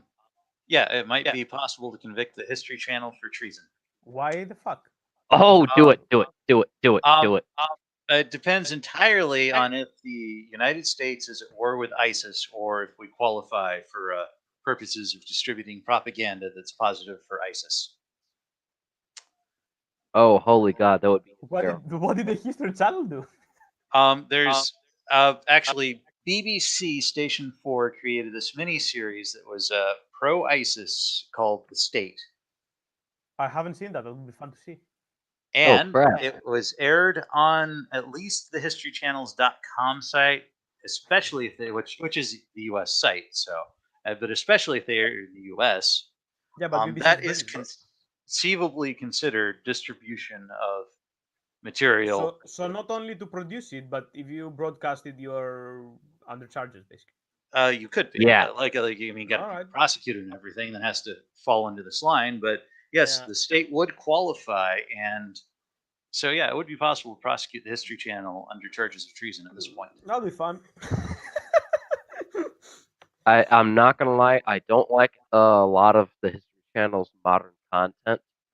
They cover nonsense, in my opinion. They don't do Why are documentaries. you They Americans don't do obsessed with in-depth aliens? history. Pardon? Why are you Americans obsessed with aliens or something? Italians? Obsessed with Italians? Aliens. Oh, aliens. Oh God. Oh Jesus. How long do you want to give me to elaborate on? Well, that really, when it comes on down Holy to it, it's God, roots. you've got some feedback on your end. Oof. But no, really, when that all that does is God. come down to. Are you driving? No, I'm literally right here. I haven't moved anywhere. That's Okay. better. That's What the hell was that? aliens. The voice of God. Aliens are the voice of God. That's oh my left. God. You know too much. Prepare to be Epsteined. No, that's leftover stuff. Really, when it comes on down to it, from things like Roswell and leftover old conspiracy theories.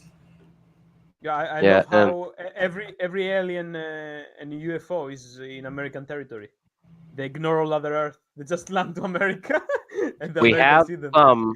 We have some in Mexico and we have some in Russia, but the reason you don't get a lot in Russia is because they actually have a death ray that was invented by Nikola Tesla.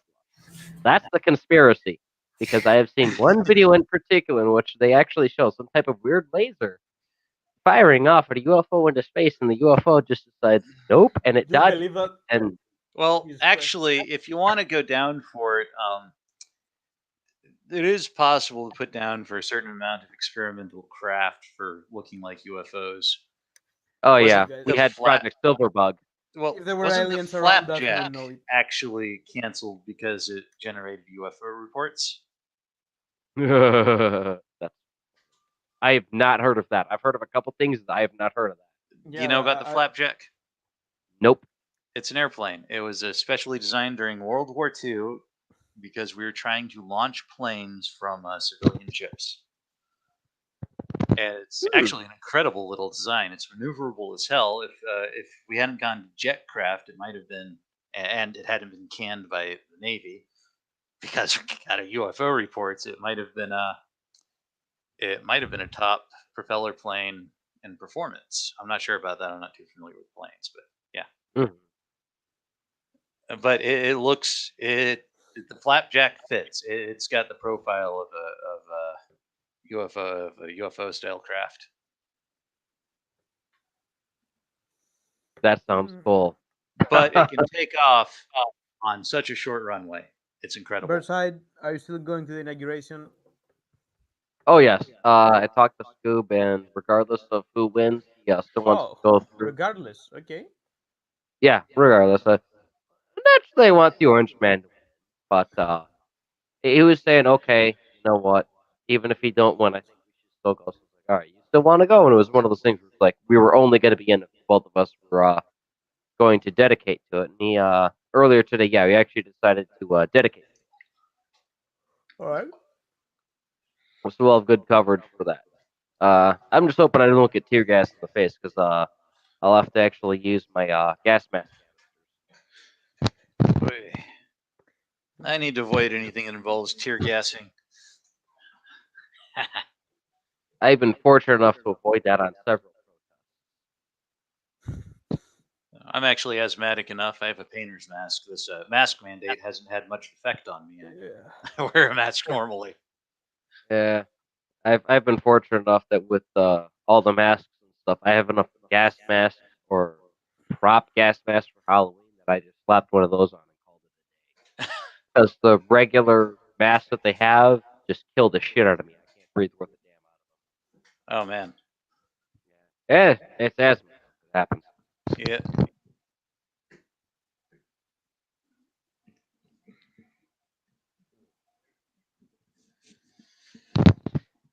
But yeah, between Ilhan Omar and a couple of strange things with the post office in Michigan, it looks like there might be something at least as minuscule as it is to bring into the Supreme Court. So Yeah. I'm fairly looking forward. I'll have to wait and see if Trump pulls some good evidence up to the Supreme Court or not. That's a question. Yeah, because if not, there is one other thing, and I normally don't go on about this motherfucker because he's from the opposite end of the town that I'm in.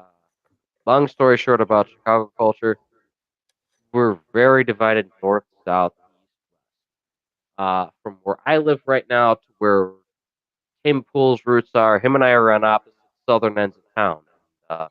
Southern is something that's going to be in quotation because normally, whenever anyone talks about being from the south side of Chicago, they're talking about anywhere further south from downtown. We're talking about the Loop.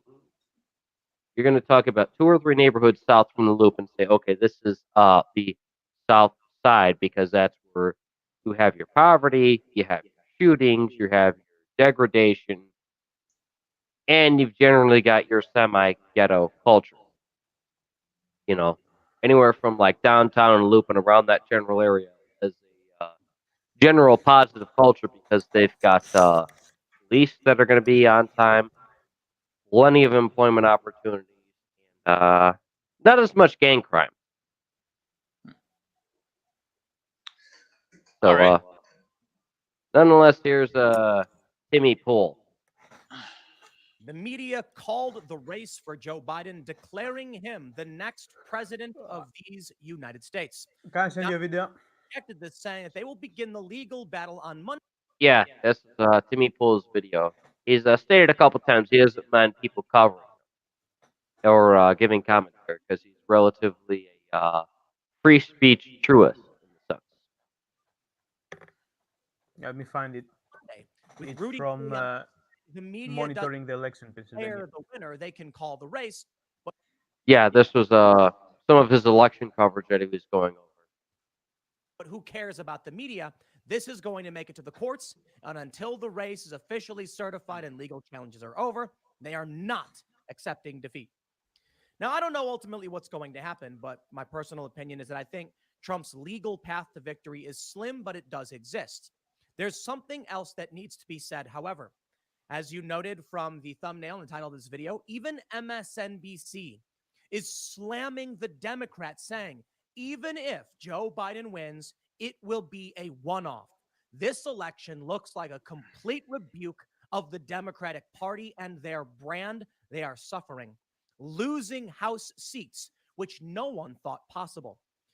The control of the Senate is hanging in the balance, but it's looking like it is going to be Republican. All eyes on Georgia's runoff elections or special elections upcoming.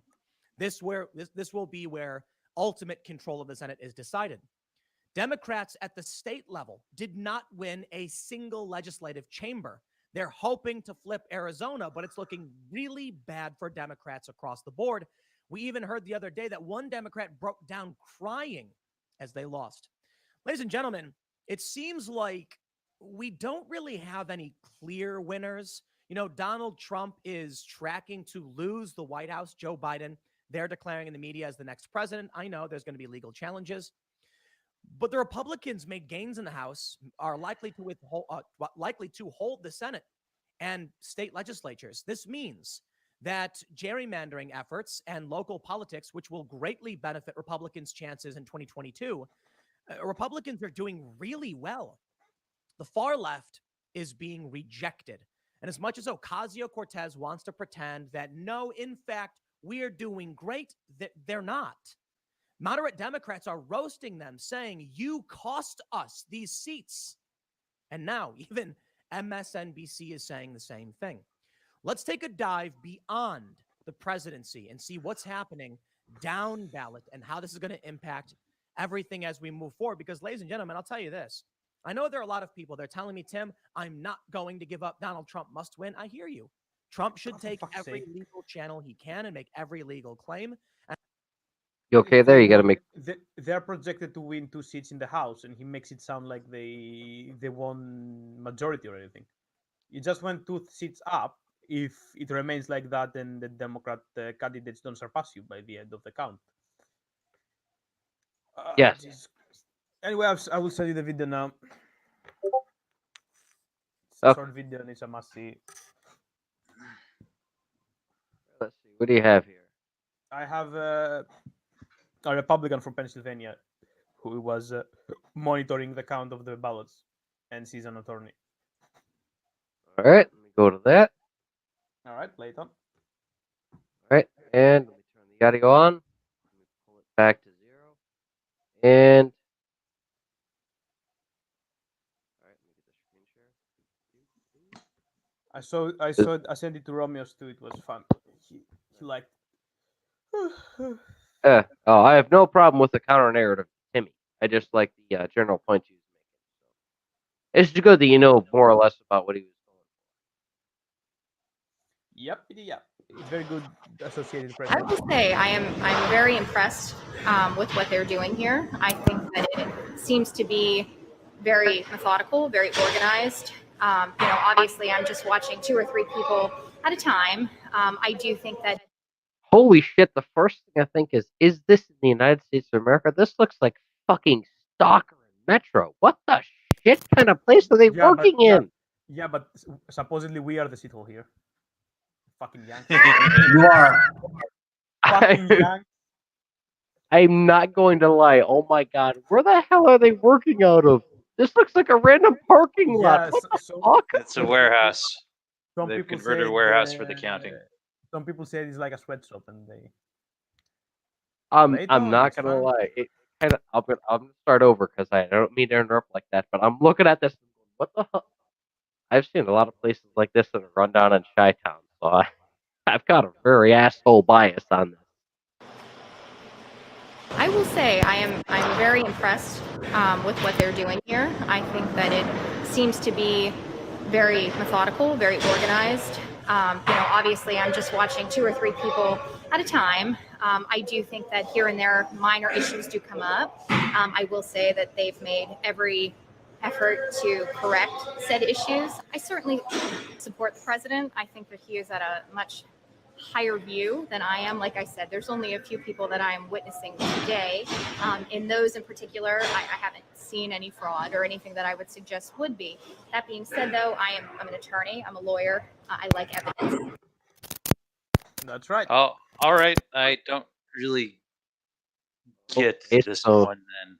And that's for people who went there, and she's an attorney. It's not like from Yes. people from Twitter. She who are monitored breaking one their location. fingers, and they're like, "Fraud is happening right now."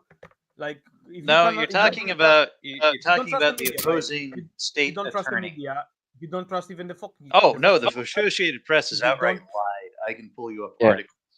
Well, I Outright don't know. lies, big The time. Associated Press is very prestigious, very old. They're liars too. Absolutely. All right, fine. If you don't trust them, that's your thing. I'm not telling you who to trust. I remember one article that I saw it in the local paper, Associated Press, and it was the alt-right formed after Trump became president. Bitch, please. Yes. Have you seen Knox, Indiana? That fuck. Oh my god. Okay, go ahead. I don't want to derail you. Oh no, it's that was it. And first off, they were writing about the alt-right before Trump became president, big time. Absolutely. There's no way a journalist has been writing for the Associated Press for a while. All right, Did I'm not not have any I'm not information. challenging you. I'm not challenging Okay, you no, on that. I'm sorry. But, Sorry, I'm not trying to challenge you with them. I'm on a soapbox, Hellas. Are you challenging the challenger or the challenging? you No, don't no. trust the people who What is count it? the What is it ballots. we're challenging here? You don't trust the And people who I count the saw ballots. You I don't saw trust the the rise of the online alt-right. It happened during Gamergate. So it All right, was. so if you don't trust the people who count the ballots, you don't trust the media who is reporting the ballots, at least do you trust the people who Trump sent there? His people? Not even then, really, half the time. Not even I- then. I So would who do have you to trust? vet them. Does the president? No, I don't trust Trump that much either. All right, then don't trust nobody. Let's go to civil war. I don't know. Well, it fixed the problems last time. Should I join? Are you going to build barricades? Should I join, like the Spanish Civil War? I A las will. Damn it! barricadas, a las Well, barricadas, difference is with the Spanish Civil War, the fascists won. Well, they won't win this time, bro. Oh, I'm not gonna lie, Hellas. You definitely hit me home with that one, you bastard. Very much so. In Hegwish, we will build barricades because the last time the rioters came, we did chase them out. And if you want to put a Burnside, we are going to pull you to our side. You're an anarchist. You will Oh, join the hell no. You will join the Confederation.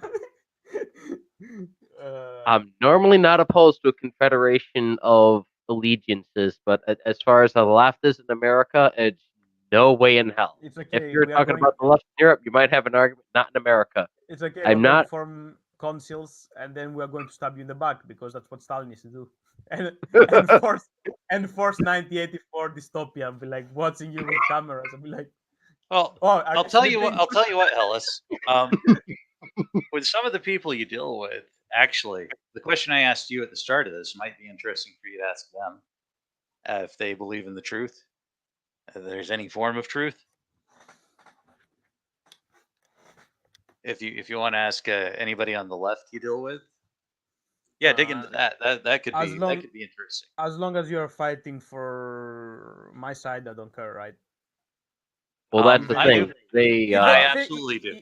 Even if it pains to say it, even if you're completely stupid and you don't know anything and you're a useful idiot, you're welcome. No, I do not have that standard. Wait, wasn't useful idiot a term that Mr. Stalin applied to American socialists? I'm not aware of that. You didn't know that? Damn, I call think- me I think- surprised. I think Not he- also at the same time, not surprised. I think he was going for a social democrat, but you might be right. I don't know. Now, what I really need to do. Socialists, useful idiots. Because What I really need to do on the topic of taking anybody to work with you. We are going to have a worker state in America in the next 20, 30 years. And because, you know. and there is nothing you can stop. And you're gonna do this by putting me in a bag and making me work with you. I find this very entertaining. I do. You're not gonna do that. There's a lot of people in the U.S. that want to see a worker state. By landlords, multi-billionaires, super PACs, oil lobbies. This is all over. You should get power. The people of America should get power. And day by day, the populism of socialism in America is growing. The young generation goes more radical, more left-wing. The boomers are going to die out. And trust me, in 20, 30 years, you are going to have socialism there. In actuality, Hellas, you remember those people I was telling you about before? The guys that are north of me. Ichikorn Deus means a fist. Ichikorn Deus means it Venus. means to use fist. It means to use enemies. I don't care That- right now. Those are the exact people you're talking about in America. Not over by you, to everyone knows what the hell they're doing. Over here should be a bunch of multi-gendered homosexuals going about with their productivity. I'm sure we can pretending they know what they're talking about. Now, actually, let me marry 2 points just made. Hellas said he'll welcome any useful idiot to fight for him. So, Right.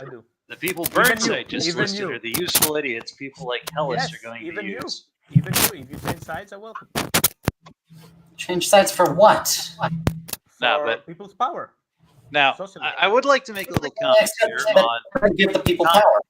Shut up, Dave. I'm talking. Okay, Fine. hold on. Fine. Where are we going with this? First and foremost, where are we going with this? I'm derailing the conversation.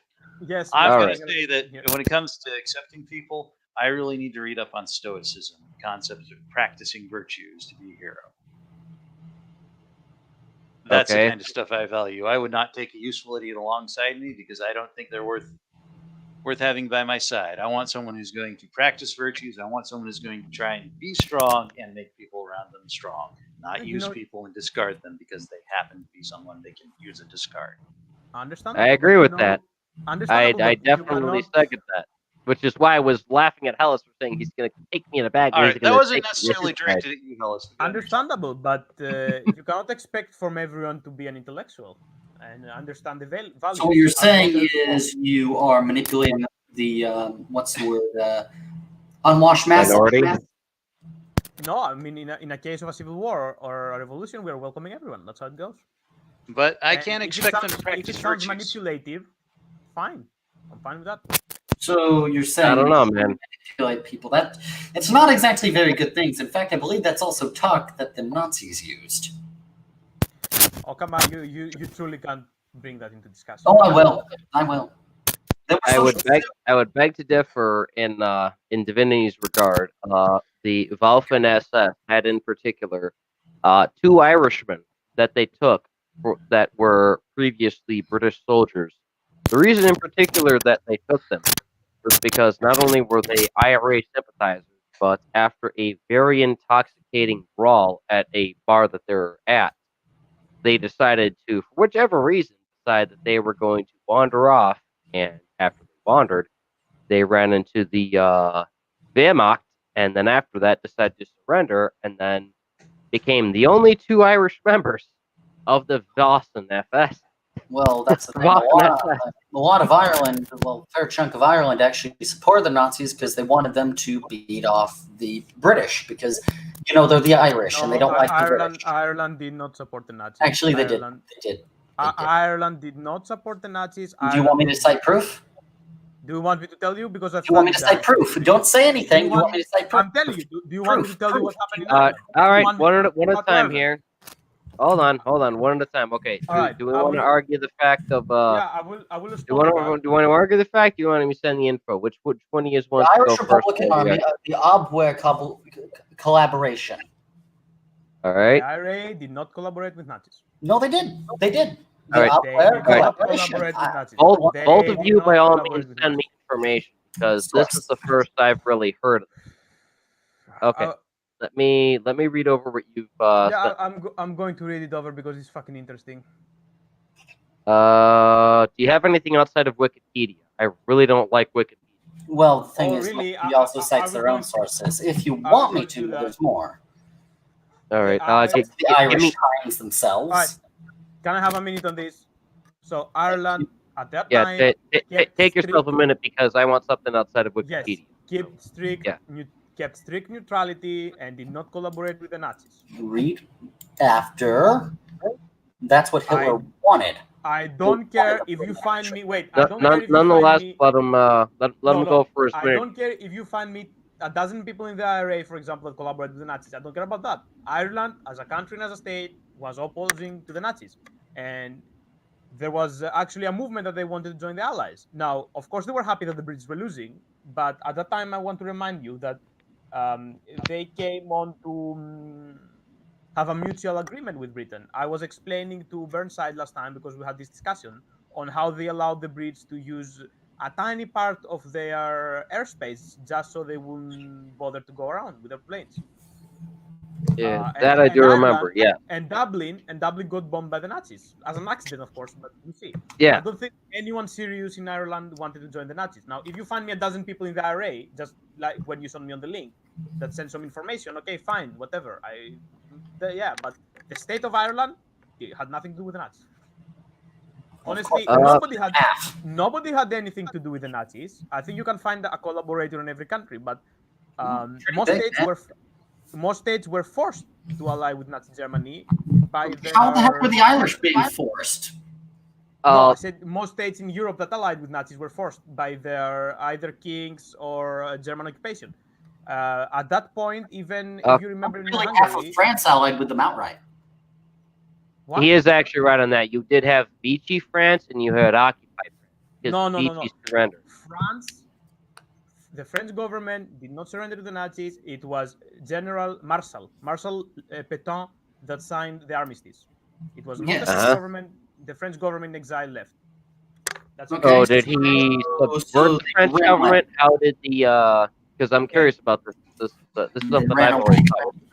And in 1943, the Germans crossed down and occupied Vichy France as well.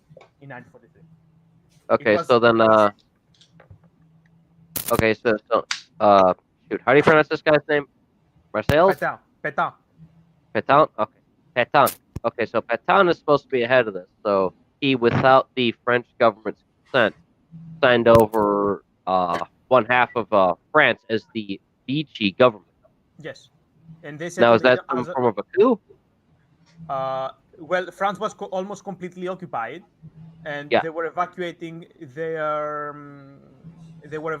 troops, right? And Vichy, it was the little town in the central of France, and it was famous for having how do you call the warm water? Not sauna, but like warm Lukewarm? water. Yeah, it had all of this Lukewarm. sanitation going on there. It was like a nice little town for old people to go and have a nice retirement. And they decided to settle the capital there. And Petain came on and he said, "You know what? There is no authority in France. I am the highest guy here as a marshal. I'm going to hand it to the Nazis, and I'm going to be the leader there for a short time." Now, when he started becoming a nuisance, and the Allies were trying to, Can you they cite your landed in source? Sicily. They landed in Sicily, Operation Husky, 1943, August, and then they went to Marseille. So Hitler occupied Vichy and ended the government altogether. It was a rump state that lasted for 2 years, basically being Nazi battle leaders. That's how it goes. So basically, on paper, he didn't succeed against the state, but in actuality, he did. All right. It's technical.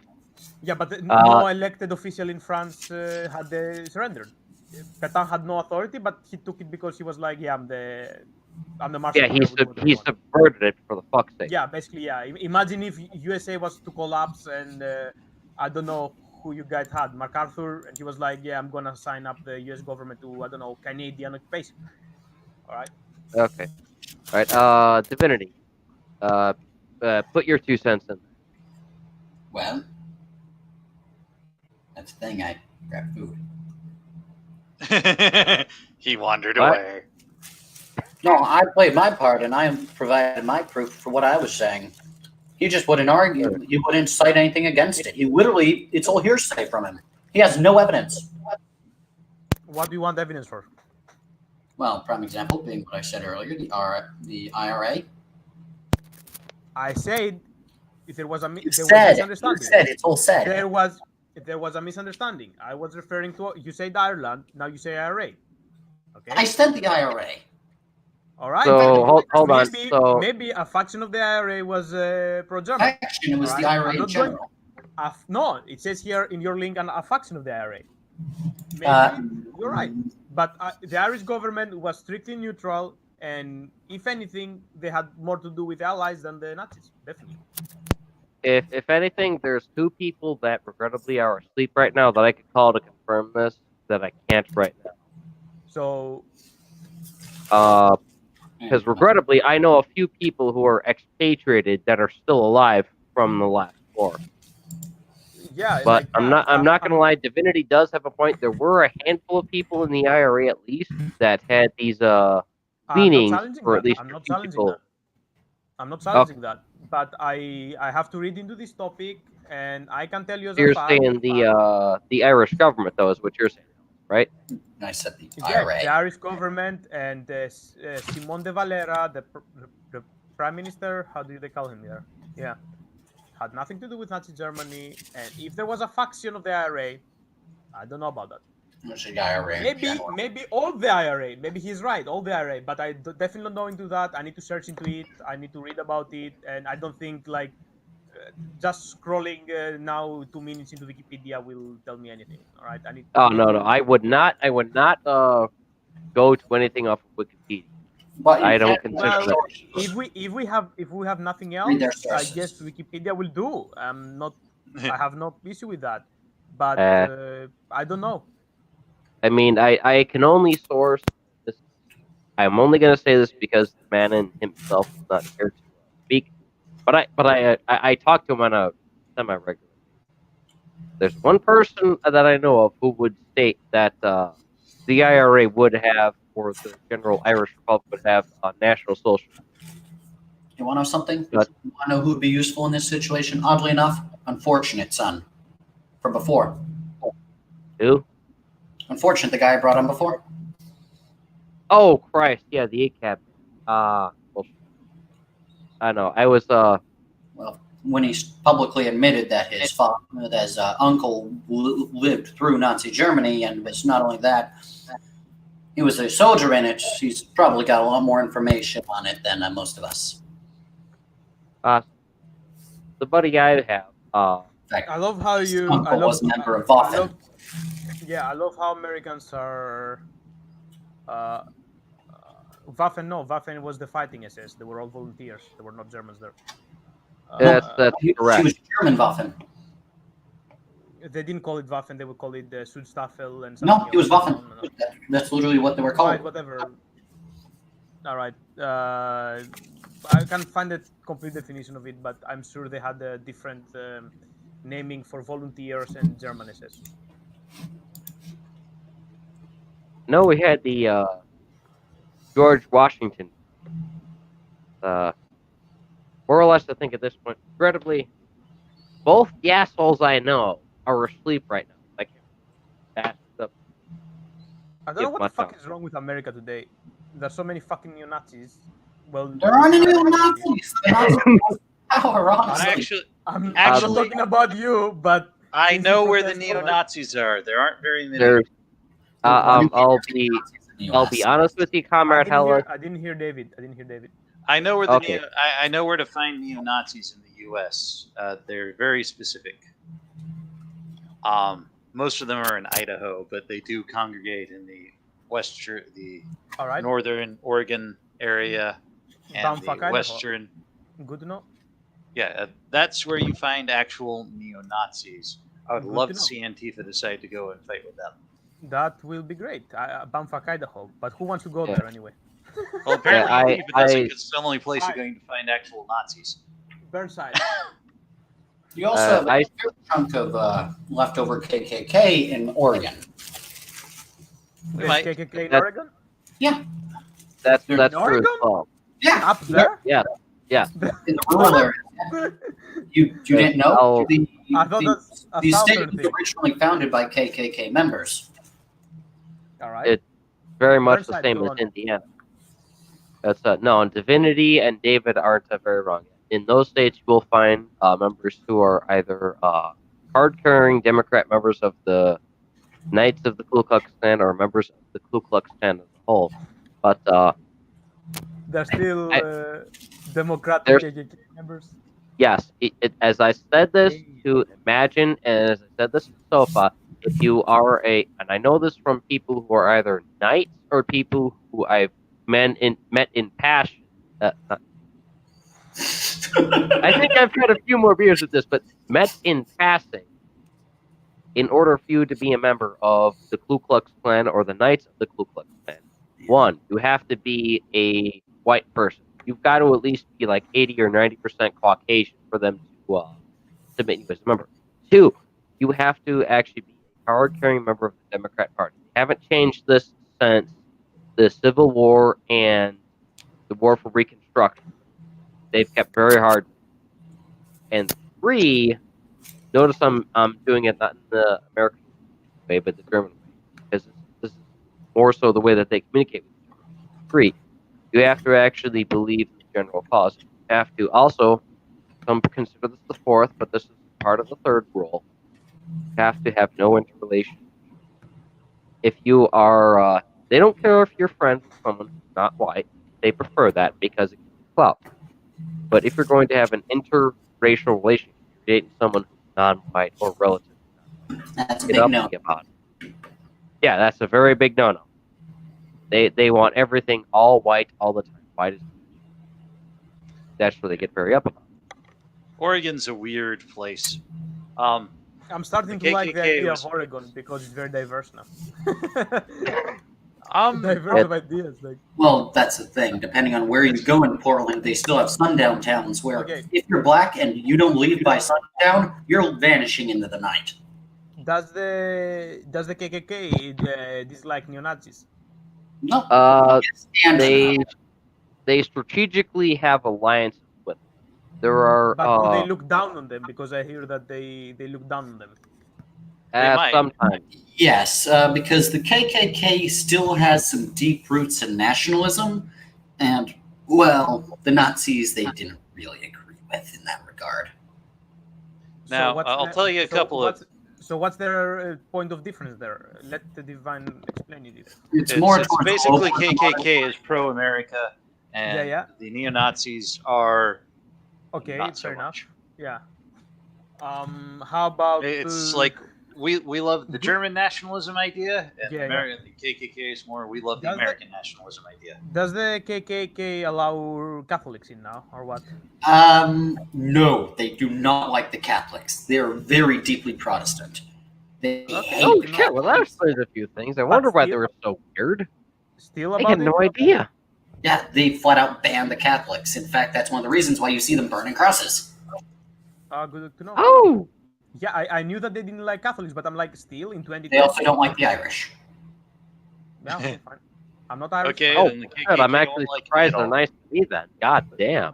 Do they like Greeks? Should I join them?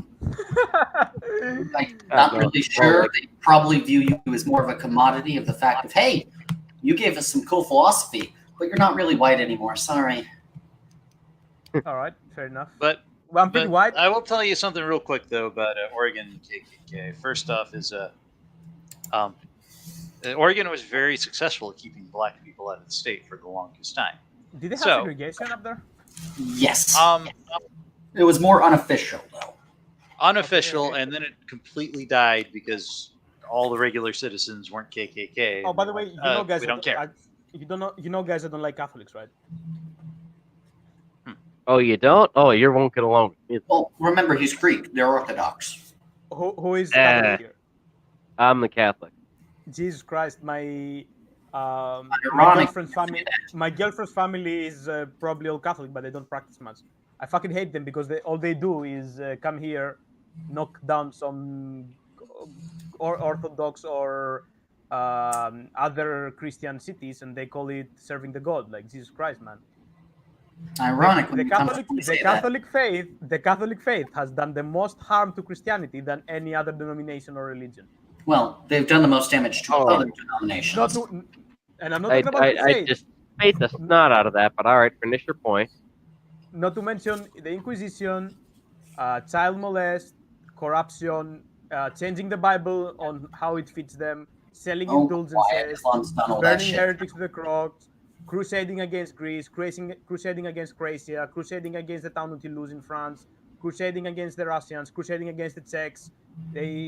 Anyone they didn't like, they beat down, and I'm very happy to extinguish any Catholic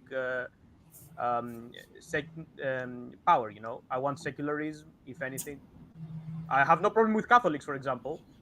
I don't hate people, of course, but I don't like the papal influence and the Catholic Church at all. So you don't like the Catholic imperialism? Exactly. I don't like all that bullshit. And for example, I don't have a problem with Biden is a Catholic, right? I don't have a problem with him being the president. I'm not. No, he actually converted. Oh, he converted. Wait, he converted when? Yeah, he was originally baptized as a Catholic, but he converted later on. It's the same thing with how Pence. Pence wasn't originally Catholic. All right. So I have no problem with that, but I don't want any papal influence in the country. That's what I mean. Yeah, I'm down with that, Oh. especially given the current pope. We need Wait, to protect actually, that's a great secularism. question, Hellas. What do you think about the current Catholic pope? I think that he's by far the most approachable and warm and conversational pope we ever had so far. Do you think He's a pope. Wait, the previous, Oh. I think the previous pope too, the German one. These two popes could sit down and talk about things, and were not radical Catholic, and they apologized for some mistakes the Catholic Church did, and they recognized that. And All right, they're so very- got one more question about the Yes. Pope. Then I don't know much about him, but do you think he harbors any positivity towards communism? I think he probably is a socialist, a Okay. democratic socialist, Christian socialist. These people exist, you know, and he was a friend to Chavez, I think. Maduro, who he's Cesar Chavez. He visited I Castro. believe you are correct on that. Yeah, Yeah, he was visited Castro. He similar with visited Chavez. Maduro. He did humanitarian work in Latin America. He was a good friend to our former prime minister, who was radically left wing. He he probably is very progressive and very socialist, and that's a good thing. That's the only Pope I respect so far. Interesting. All right. Well, thank you. Yeah, you see, Oh.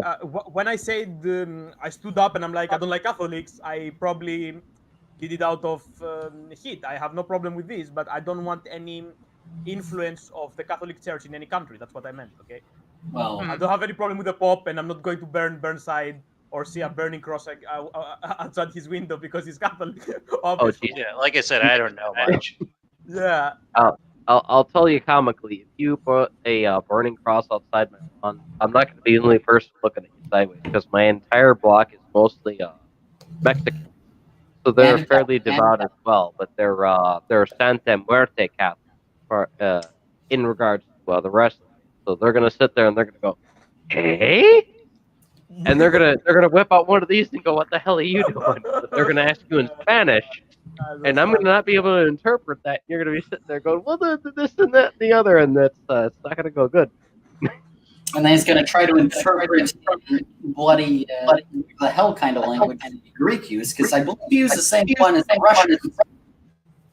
No, we don't use the same alphabet on the Russians. We use the Greek. They use Cyrillic. Cyrillic was actually a lesson of history. Was built by a Greek person.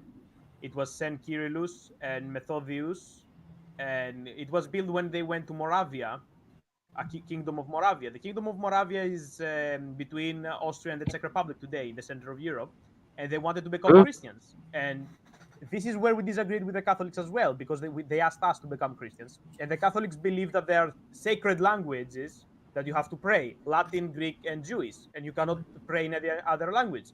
The Greeks were like, no, we can allow the Slavic people to pray in their own language, but the Slavic people didn't have an alphabet. So we built them an alphabet using Greek, Latin, and Jewish, and that's why it looks so weird. But yes, Greeks have their own alphabet, and they have, it looks like ours, but it's quite different. I can read some words, but up to there, yeah. Yeah, so that would explain why Cyrillic has some arcanic attributes. That's the one funny thing I've thought. So ironically enough, I actually have I got this on the last show that I went to. Along with the comic books that they got at Crown Point, I also got a Soviet ammo box. And the guy sold it because he was translating what it meant, Cyrillic, and as far as the different dates that were on it. If you really want me to pull it out, I'll go pull it out. But it's fairly heavy because I filled it with stuff. Do pull it off, but I will tell you something before you go. The Russians, they call their alphabet, like you call it ABC, right? ABC. They call it Azbuka, because these are their first letters. Azbuka. Okay, so you really want me to pull this goddamn thing out? Yes, I want you to pull it off. I hope it doesn't take You're an an hour, asshole. I am an Tommy asshole. fucking Greek. You want me to pull it? Of course. You want me to pull the only Soviet relic out, you motherfucker. Yes. Alright, hold my beer. Let me get this fucking thing. All right. And just hand it over. Alright, yeah. Both you guys hand this. It's gonna take me a few minutes to move some shit to get this fucking thing. United forever in friendship and labor, our mighty republics will ever endure. Debatable. You should read more on the Soviet Union. It's a great period, man.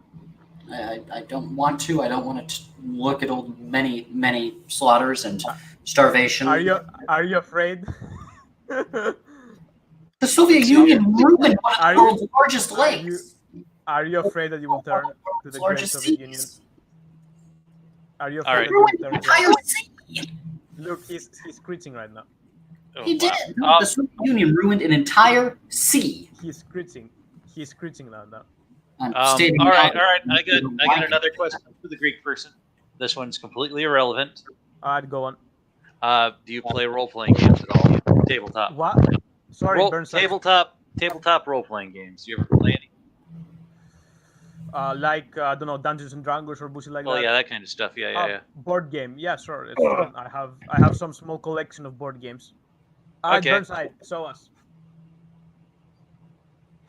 I'm mainly upset because this thing is actually fairly hefty. Check this goddamn. And the moment he opens it up, the stream ends because YouTube. That's cool. What's inside, man? Presently inside is ammunition. Nice. Ammunition and the rest of my collectibles. Because I got the collectibles in resealable bags. Yeah. And I got the ammunition in brick. So, being that this thing was so hard to open, I decided to toss everything into one case. So, Burnside, I got a question for you. Yeah, okay, go on. So, since I asked Hellas about the Pope and what he thought about him, I'm curious about what you think, and if you think he's socialist or not, too. Oh, Judd. Plain and simple. He's a Jesuit communist terrorist. Okay. Hey, calm down. Don't bring the Jews into this. No, I swear, he's a Jesuit communist terrorist. That's my whole thoughts on it. He said Jesuit, not Jews. Yes. That's what they were. That's one yeah, of the I get the feeling is I just don't pay much attention. He seems like Are you Catholic? Are you Catholic too, David? I'm an atheist, actually. All right, fine. I see are you more guys agnostic, honestly, but okay. Are you guys all from Illinois or what? I'm from Oregon. Just me. Oh, you're from Oregon. Okay, babe. How about the anti-communist guy on the top, Divine? Well, Henrik's also anti-communist. I'm also anti-communist, but I'm very. So we're anti-communist here. So Where from, man? you're going to Speak have up. to be more specific when you say anti-communist because a whole lot of us are anti-communist. So which anti-communist are you referring to? I don't know. He's radically anti-communist. Divine. We all are. I think what you call him is aggressive. Yeah, aggressively. Yeah, that's right. I just don't want to see a repeat of Ukraine. What's wrong with Ukraine? It was amazing. Oh my God. We're gonna have to have a Sorry, talk wait, about no, because you Starvations? spoke about that. Wait, Oh, you Jesus. spoke about that. You have a Artificial group of people, famines. right? Let me tell you, bro. You have No, a no, group of there were people. artificial famines, and that's all that needs to be known. Okay. Listen Well, up, bro. when do you go first? When do you go first? Okay, which one needs All to right. go first? I will reply to Ukraine, right? So you have a bunch of Okay. people, and they're hoarding grain, the landlords, and they are told you cannot do Alright. that. And you know what? They decide to burn the crops, to slaughter all the livestock, so the state can have them, and the people starve. And what happens next? The Soviet government sends 600,000 tons of wheat and what's the other one? The brown one, wheat and Barley. barley. Yeah, thank you, barley. They send 600,000 tons of wheat and barley to Ukraine, right? And they get blamed for that. It's amazing, and everyone is putting so much shit up of the central government on what few idiotic landlords did to resist collectivization. I'm sorry, but the Soviet government had nothing to do with this. Not to mention that the numbers are highly inflated. They did. And before you speak, Divine, I will let you speak, of course. I respect my co-speaker. Maybe you don't, but I want you to say what you want to say. But to wrap it up and finish, today Ukraine has has only 68% of its previous GDP under the Soviet Union. In 30 years, despite massive technological improvements, they produce half of what they produced under communist time. They destroyed their country. The absolute morons. And you all hype for that bullshit, especially Burnside. He's like, we should support Ukraine. They destroyed their countries. You call Greece a shithole? Ukraine has a GDP per capita $3,000. This is worse than Africa. I'll tell you what. So you can talk about your anti-communism as you like, but all these countries under communism had it better. Now you can talk. Oh, tell that to the Okay. 3.9 million people killed because of your forced starvation. I've got one thing to report. Wait, can't you? They're dead. All right. Dead.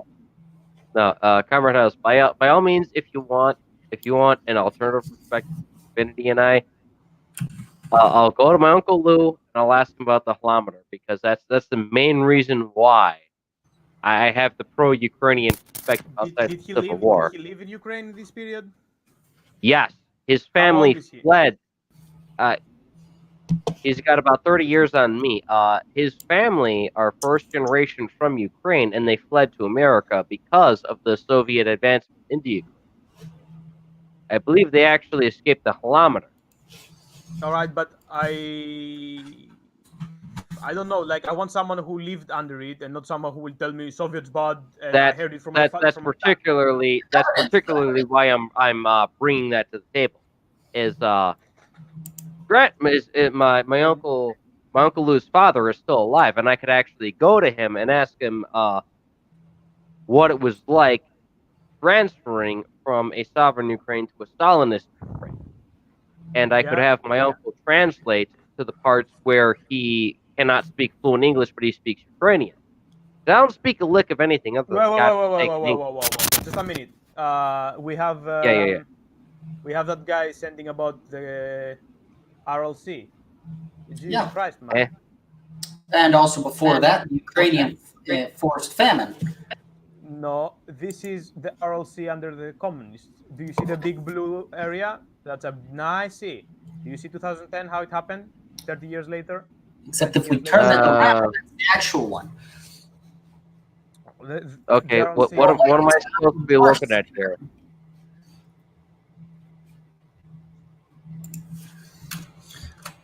Wow. Okay, which article? What am I supposed to be looking at? The Nothing. I just sent the. That's. Jeez.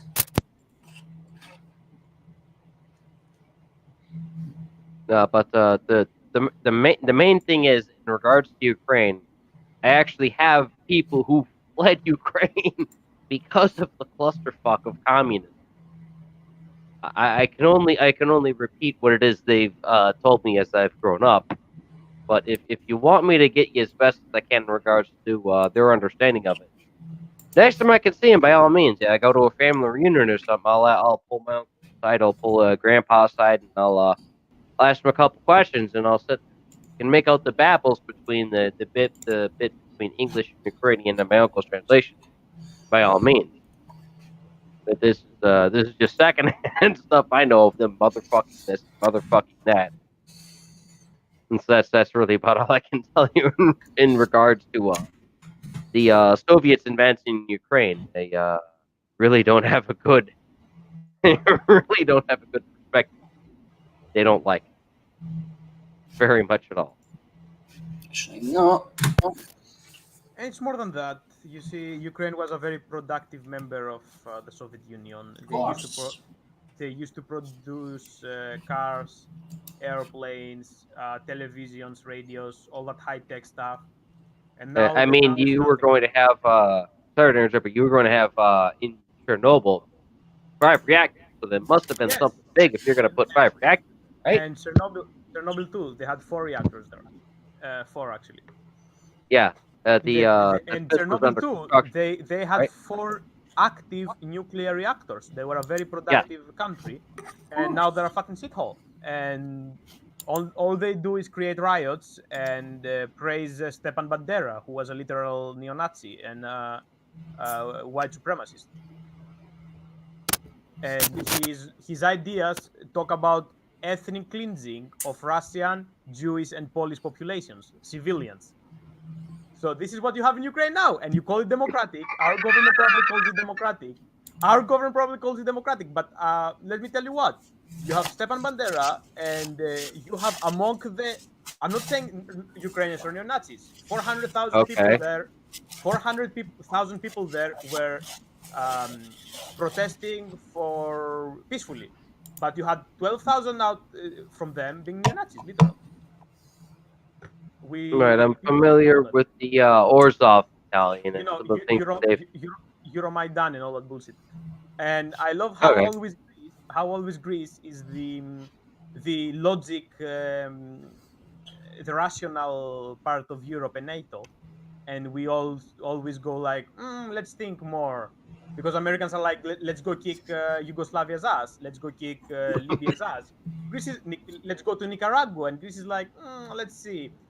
We are not easily convinced there. We were the only country to refuse to participate in the Yugoslavian wars, and in Nicaragua and Libya, we provide support for the governmental force, not the rebels. Well, we'll not lay as far as the. We did go with you in Korea and Afghanistan because there you were right, and Iraq, I think too. All right, so you give me 2 caveats. As far as Yugoslav, I'm not gonna lie. I'd probably rather you wouldn't, because chances are.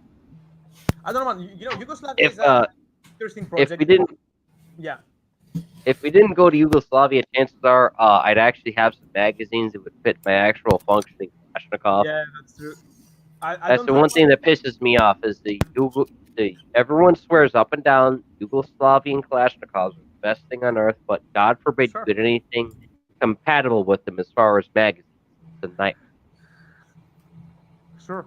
I don't know what it should be done there, but I don't know. I think I'm not gonna say there should be some intervention because they were killing each other like crazy. But I think America overdid it. They bombed even the Chinese embassy. Jesus Christ. I don't know. Fuck China as far as I'm. They bombed the Chinese embassy in Yugoslavia and Iraq too, and they call it accident. You're like, where is the Chinese embassy? We don't need a Chinese embassy. It honestly wasn't much of a loss.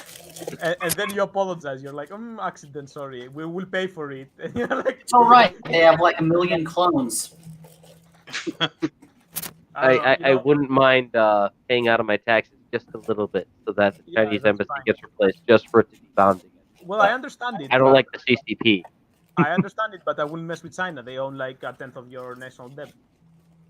Yeah, to be perfectly honest, if we started a war with them, that would solve that problem. Of course, they can't collect on it. But the debt is mostly private as well. You cannot. Okay, if it's private, then that's private companies. Can't do shit about that. That's on them. I don't know, man. I wouldn't go to war with a nuclear power. That China needs to be knocked down a few pegs. No, they're committing genocide actually right now. Nobody's committing genocide, man. Yes, they are. I would argue. I say this on my stream as well.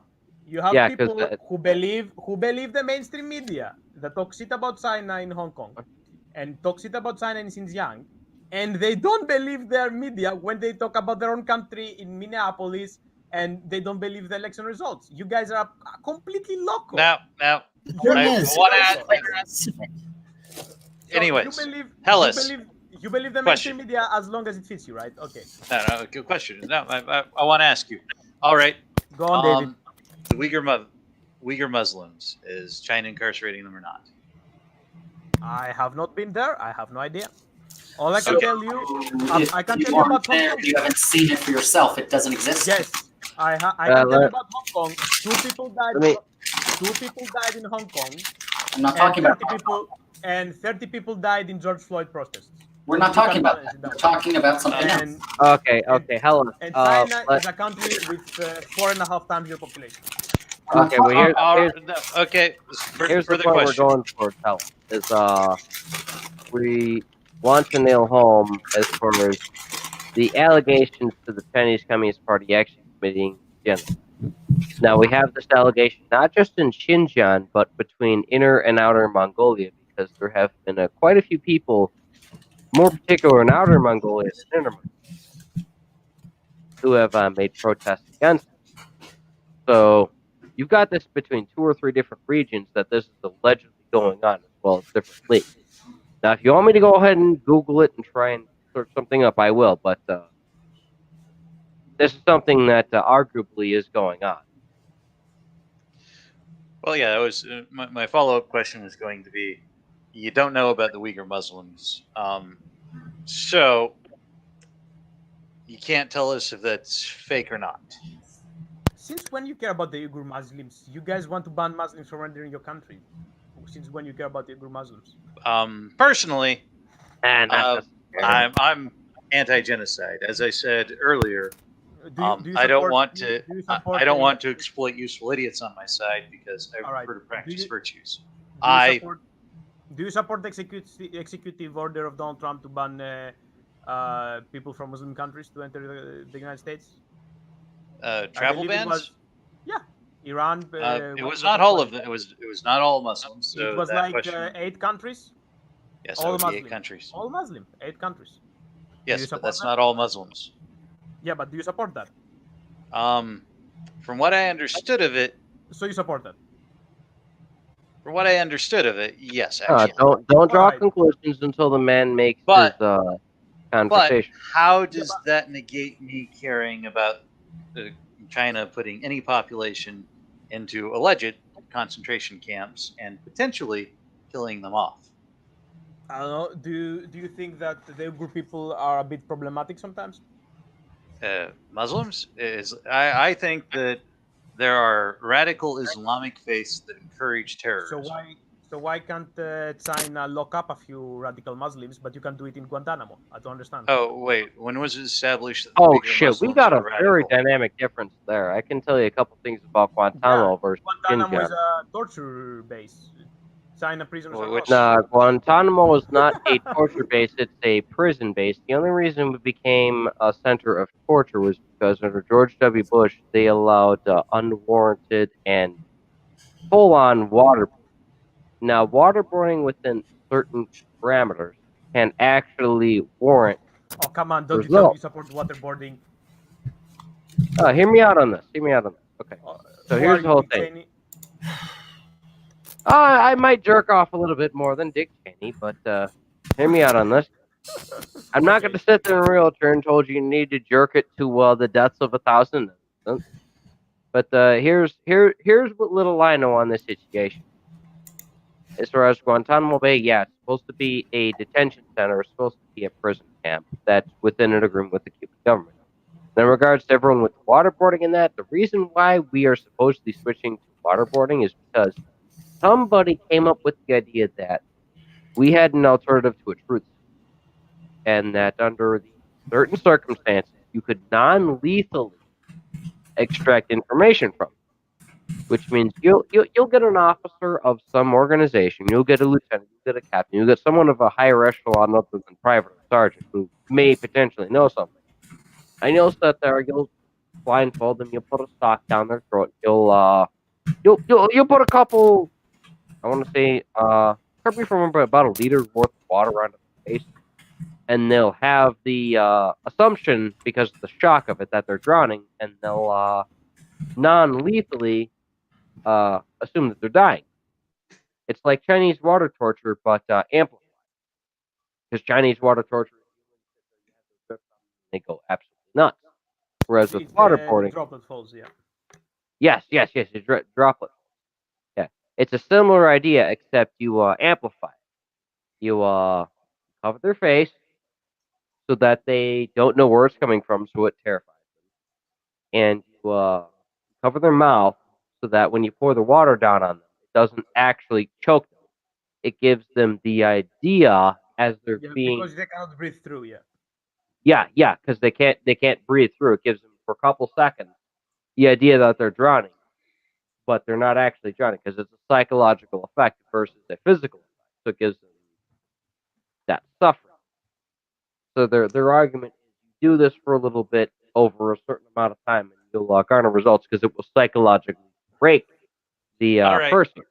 So I will point to, so one point here is that you have a non-lethal torture, but I don't agree with torture in general, so my position against the Chinese concentration camps would still stand. Concentrated cups, my ass. Mm-hmm. Alleged. I'll stick to alleged since Hellas has disputed them. All right. So nonetheless, torture bad. Go on. Also, yes, I don't like terrorists. I do believe that Islam has a number of sects. Not all Islamic faiths, but a number of sects that do encourage Salafism terrorism. and all that, we know it all. Mm-hmm. So yes. However, I still wouldn't advocate concentration camps and killing them, and some of the other allegations, I would think those would all be wrong. Unless they could prove that there was a literal planned uprising amongst these people, and they are as a group foreign, essentially combatants against the nation. Now, at that point, then yes, they might have no choice but to incarcerate them. That would change the situation. That really would. All right, I found one article that I read through that I thought was all right, and I put it in the private chat. I'm gonna use the bathroom real quick, so if you guys want to read it over, debate about it, go right ahead. It's only gonna take me about a minute or two.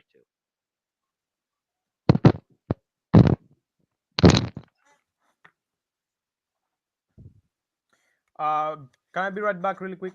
Sure, go ahead. Let's see here. I have the chat. Oh. And I think Div's echoing. I don't know who's echoing. I guess I can't be very loud with the chat or I echo. I can't even see the stream numbers here. Live 3 hours, 39 minutes. So, postmodernism. Yeah, I found postmodernists don't believe in the truth. That's one of the fundamental things. And that leads them to reduce everything to power. And I find that people who reduce everything to power will resort to anything to win. Absolutely no honesty. I really wish I could find a method of not only exposing if someone believes in the truth or not, whether they reduce everything to power, and then exposing that they would do anything dishonestly to win. That would be great. People need to learn how to do that conversationally in debates and all that kind of stuff.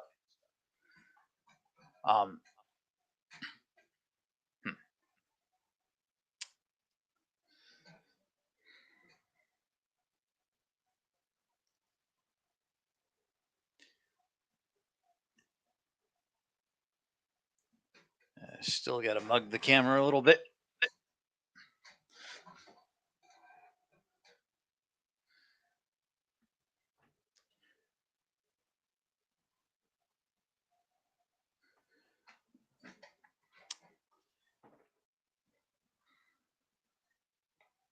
I actually started looking into postmodernism because of Gamergate. I was involved in that at the time.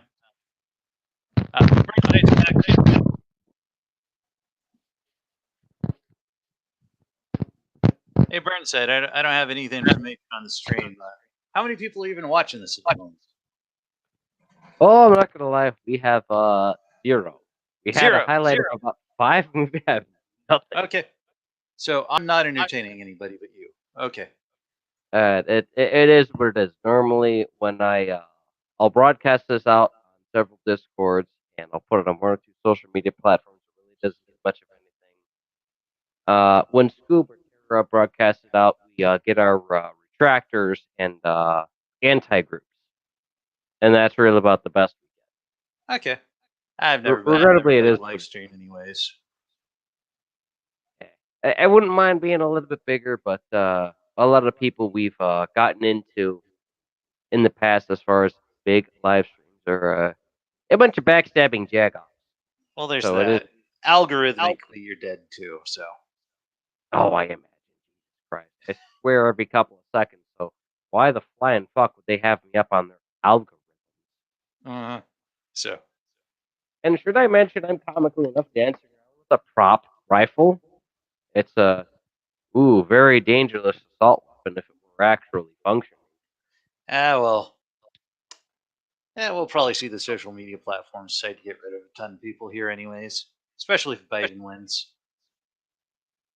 Not too worried about it. I have. Well, what I'm going to be disappointed about is Discord is currently where I socialize, so. Same here. Having to get anywhere else will be fun. Yeah, I like Discord, but I don't like the fact that they've been fairly politically leaning with the Yeah, Like, they're left as anything. oh, like the particular guy I know in Pennsylvania, we were talking about Klansmen and so on, and the IRA. You He- looked away from your microphone a little too much. I didn't catch what you said. Shoot. What was the last part that was well interpreted? Start with you knew somebody. Right. So I knew this guy over in Pennsylvania in regards when earlier we were talking about the IRA and the Klansmen. Mhm. There's one guy comically enough I could bring up as a fair argumenter in regards to that because he tried to talk to a handful of people in an organization that gradually became alt-right, and they destroyed themselves because they're a bunch of idiots that arguably did not want to see to reason. Talk to some people, you hear them out, you take a little pity on them because you get where they're coming from, and then they shoot themselves in the foot and try and drag you down with them as they're falling into the pit. Mm-hmm. Oh yeah. Yeah, and that's basically that. So I've noticed that a lot of people really go stupid by not finding quality people to listen to. Oh, a lot of the people as far as YouTube, Discord, and the other platforms, it's a cult of personality. So it's who you want to subscribe to. I don't do cults of personality, and outside from doing this on the weekends, I really don't do much because I work for a living. So I don't throw my best at it. Scoop wants me to kind of throw more to it, and it's like I can't really spend the tech on it. Yeah, let's see here. Actually, cult of personality is a great way to put it. Yeah. I think cult of personalities are the downfall of a ton of things. Oof. Is that Oh. your third, fourth beer? Oh no, this I'm going on my 8th beer. 8th? All of these are all of these are light beers because long story short, guy my mom's with, great guy, but he has a wheat allergy. And all of the beers that I drink that are heavy are wheat. So, because I don't want to accidentally kill the guy because I like the guy, out of a courtesy, I usually get non-wheat beers, which usually it's he really likes these, and I'll get these on occasion. Or I'll just get Corona or something. All right. And those are lighter than what I'm used to drinking, so I will down quite a few of them, especially within the time frame we've had here, and I'll still keep going. Like usually when you get me fairly well tanked, I'll oh god, I start having all sorts of fun. I'll play all sorts of Russian hard bass AK-47 music, and I'll sit there and I'll start taking this thing apart and snapping it back together, and then I'll realize this is not my real one. I need to get my real one, and I'll put this one away and lock it up in its separate components, and then I'll move that out of the way, move the ammo box out of the way, and the rest of the stuff, whatever else is where it is, because I'm drunk and I'm just searching for, okay, which box is the actual box? I'll pull it out, I'll unlock it, I'll take it apart, and I'll go, oh, goody, hey, the actual one's here. And I'll just sit there and I'll take it apart and I'll play with it.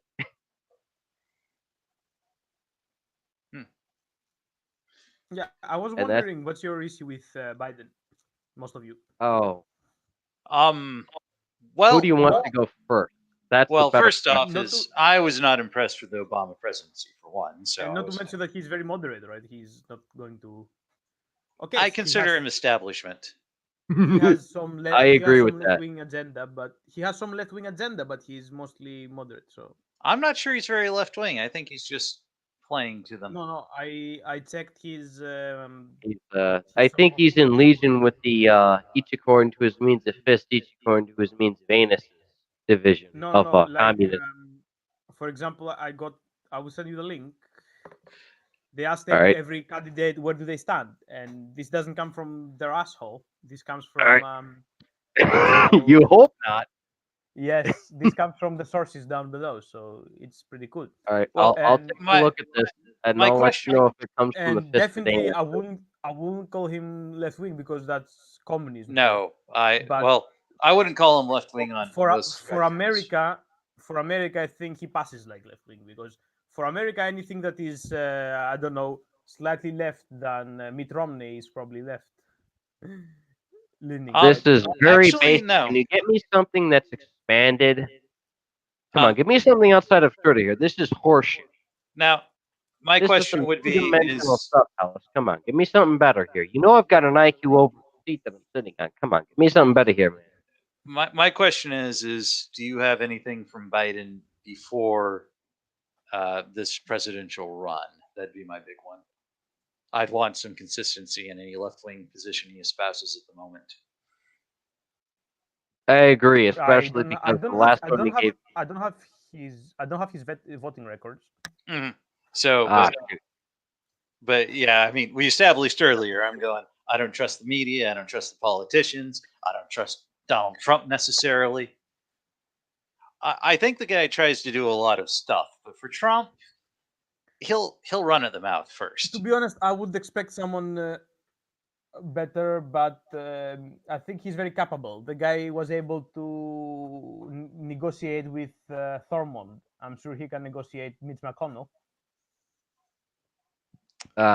Hellas, do you remember when I got really drunk that one night a few days ago, and I sent you that that music video, and you're asking me what the hell I sent it to you? When? I'll check our DMs, but I'm pretty sure it was about 5 days ago, roughly, give or take. Oh, darn it, what I have you here. Okay, hold on. Let me see here. All right. So now you're asking me why the hell did you send me this? Oh, darn, it's not the DMs. Okay, is this someone else I was thinking to that I sent this? If you remind me the video, I can tell you. But since you're drunk, that's a possibility. Actually, we'll send you someone else. Okay, that's all right. Not gonna lie, that is a possibility. I remember sending a music video. You in particular. If it wasn't you, it must have been some other poor bastard. Was a Russian hard bass song about the AK-47. And the message I sent before that was make 762 by 39 great again. And then whoever responded was like, "Why the hell did you send this to me?" Yeah. All right.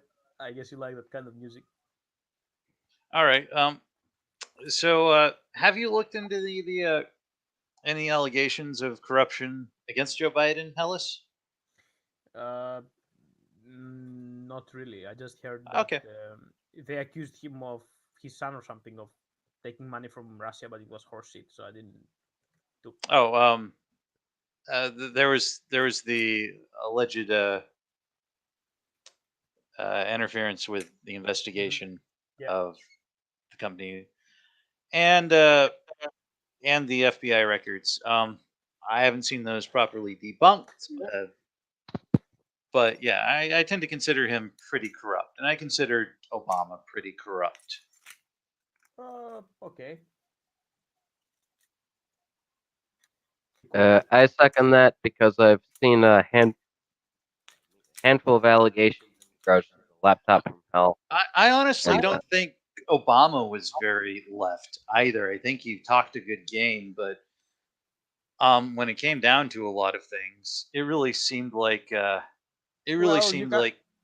can't do a lot when the Congress is controlled by the Republicans. So kind of. Let me make a point here. It's true. like with Obamacare. Yeah.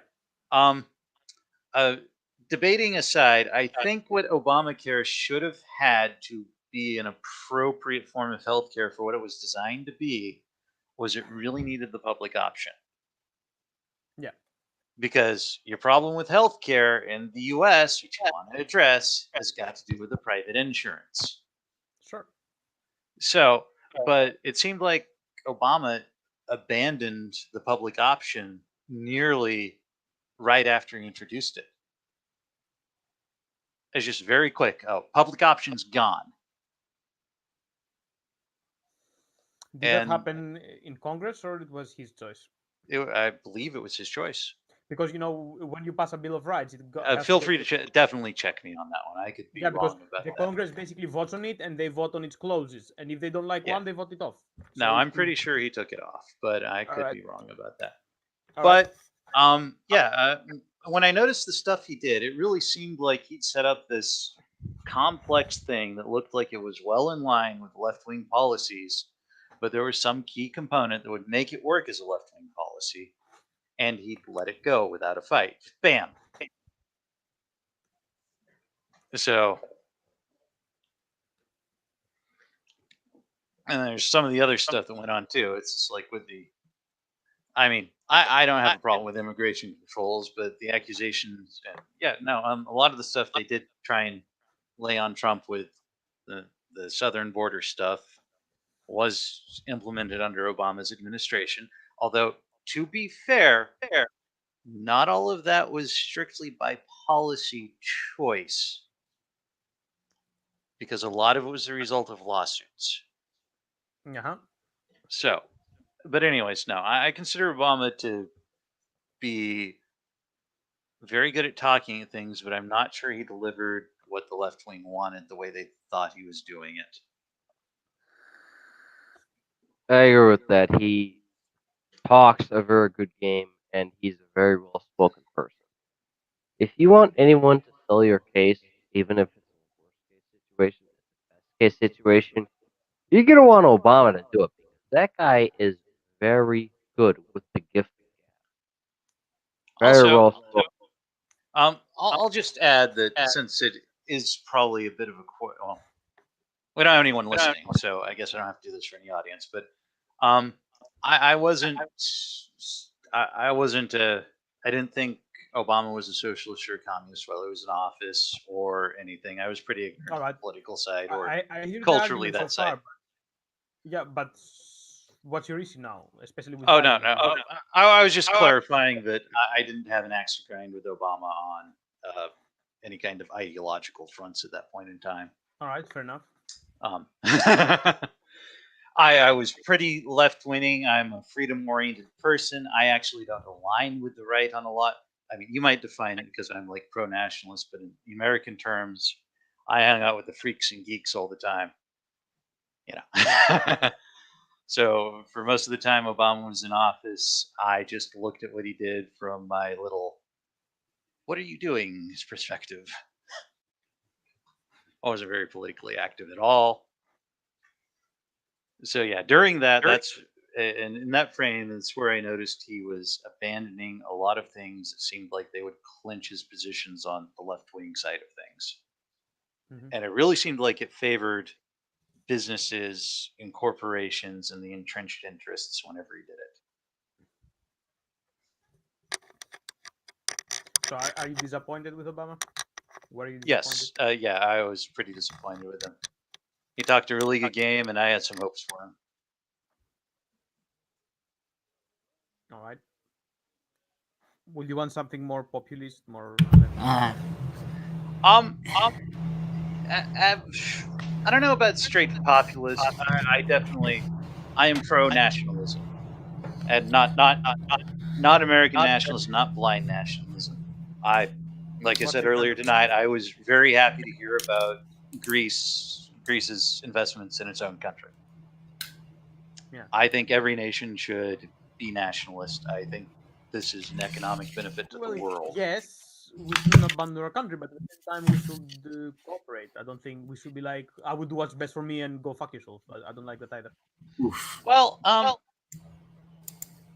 I don't think countries can compete very well on certain levels when it comes to that. We have international organizations, we have alliances, we have. They don't necessarily seem to do a lot. China gets a lot of sweatshops. A lot of companies are great at exploiting what amounts to at least wage slavery labor.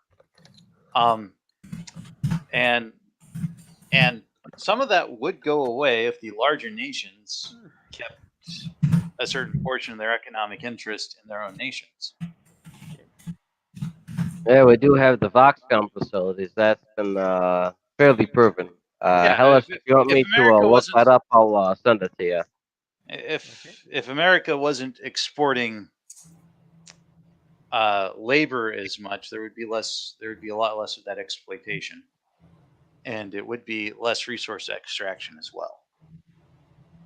And I think that would benefit. Well, okay, no, that wouldn't automatically benefit those nations, but I think it would put them in a position where they could take care of their own nation better if they had a good functional government. And I'm sure anywhere the U.S. is exploiting, China's probably exploiting. Good odds of it, anyways. And if they aren't, then India's probably doing it because, hey, where else do you think we all get our Nike shoes? But yeah, I think if every nation was nationalist at leveraging its resources and employees, then that would definitely be better. I remember seeing a documentary on Romania as well, where they apparently, I guess it was to Australia and other European nations, they signed away most of their natural resources without their citizens realizing it. That was Australia, right? I think Australia was involved in it. Papua New Guinea and Indonesia there. I find that very interesting because, comically enough, a lot of the Kalashnikov build kits that you'll get are actually Romanian. More often than not. But no, this was done under the European Union, as I recall. But it was Romania. Well, Romania is corrupt, so I'm not going to strictly blame the EU for Romania. I'm just saying, comically enough, they're going about corrupt anything. I imagine that it's block arms sales. Anyways, what were you saying, I don't Hellas? feel very comfortable with the term nationalist, so I don't know about that. Okay. It is nationalism is like something blind and something. Okay. Divisive, so I don't like the term. I do get that. I do get that criticism. But I see nationalism not as a blind my country or anything else, but it's like I should care about my country and I should want it to be great. I shouldn't assume it's great. I should work. I should check to make sure it's great, and I should work towards making it great. All right. So basically, your support for the Orange Man is because he used the America First rhetoric, right? Actually, I did not vote in the first election, and I did favor Obama for Trump. I did favor Trump for talking about bringing jobs back to the U.S. because the only other person that talked about that was Bernie. And Bernie, well, got cut by the establishment. And because he said he was going to get us out of the trade agreements, and I never liked how those worked.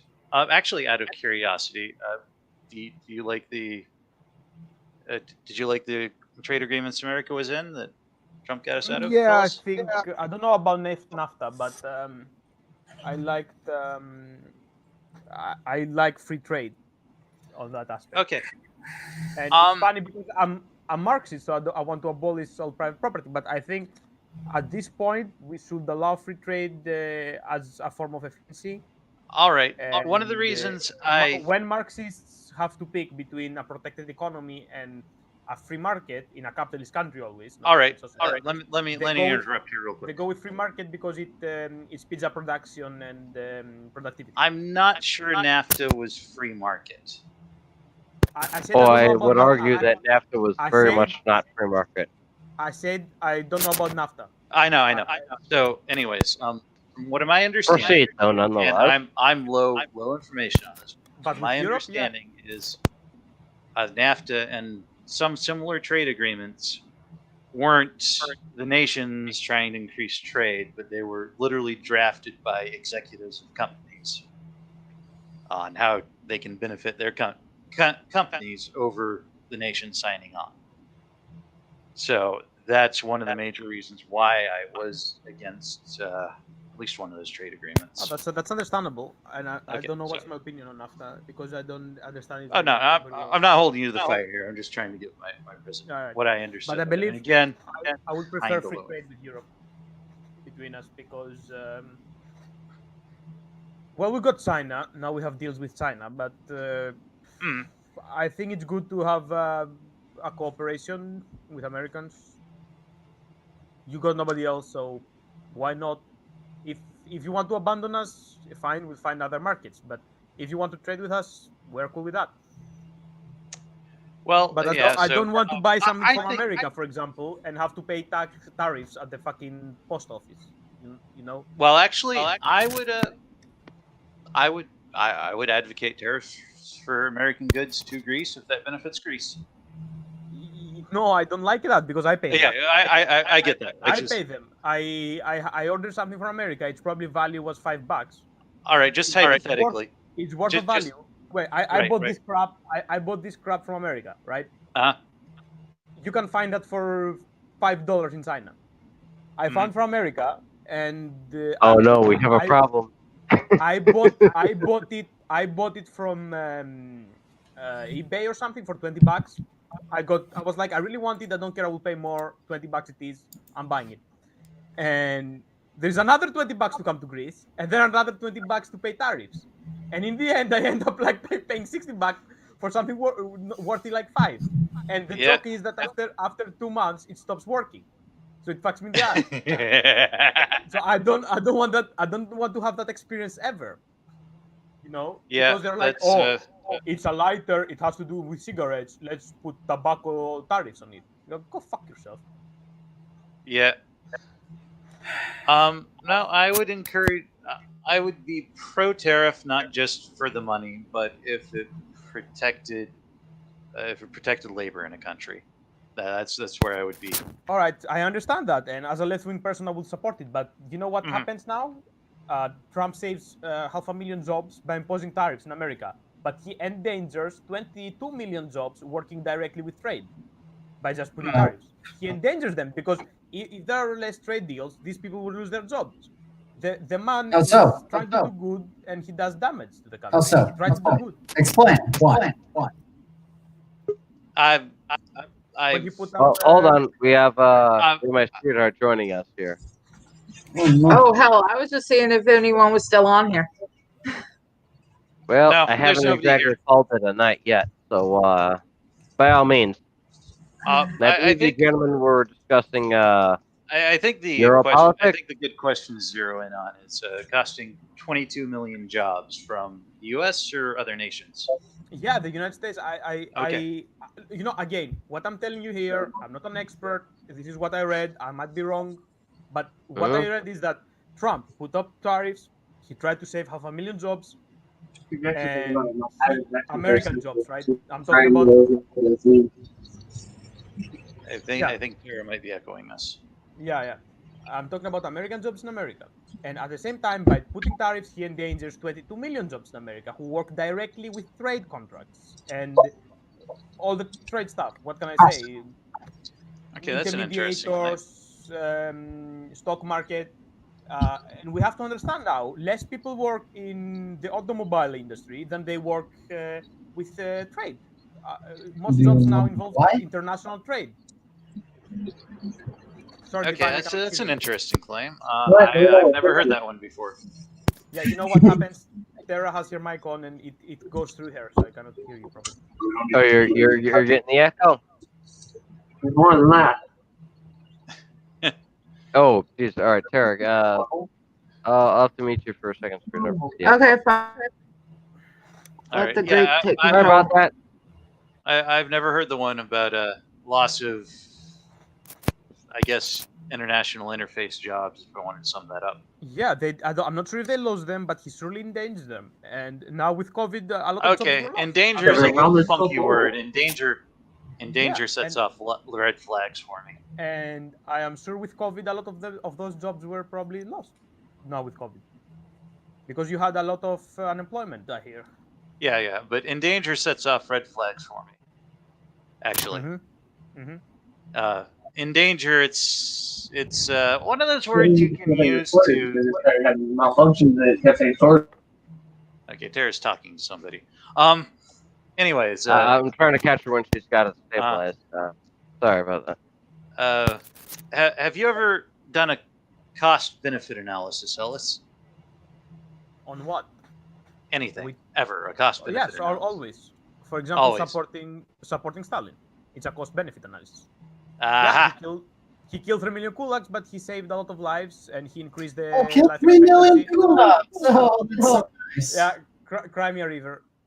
Yeah, well, when Well, I was taught actually, how to if you do rip when I was taught You're how right, to it's do a right, cost you're benefit right. analysis, I was taught that it wasn't there to reflect reality. It was there to convince people to do what you wanted.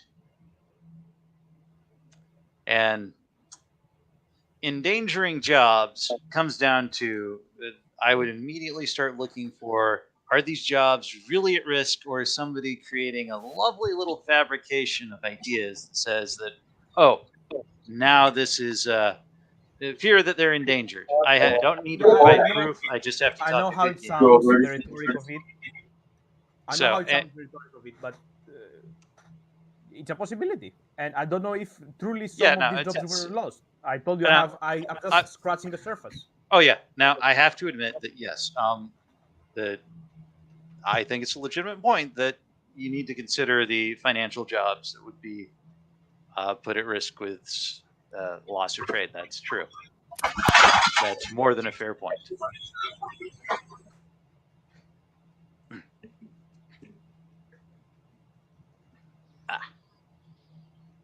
But I'm a skeptical person. There are words that always set me on edge.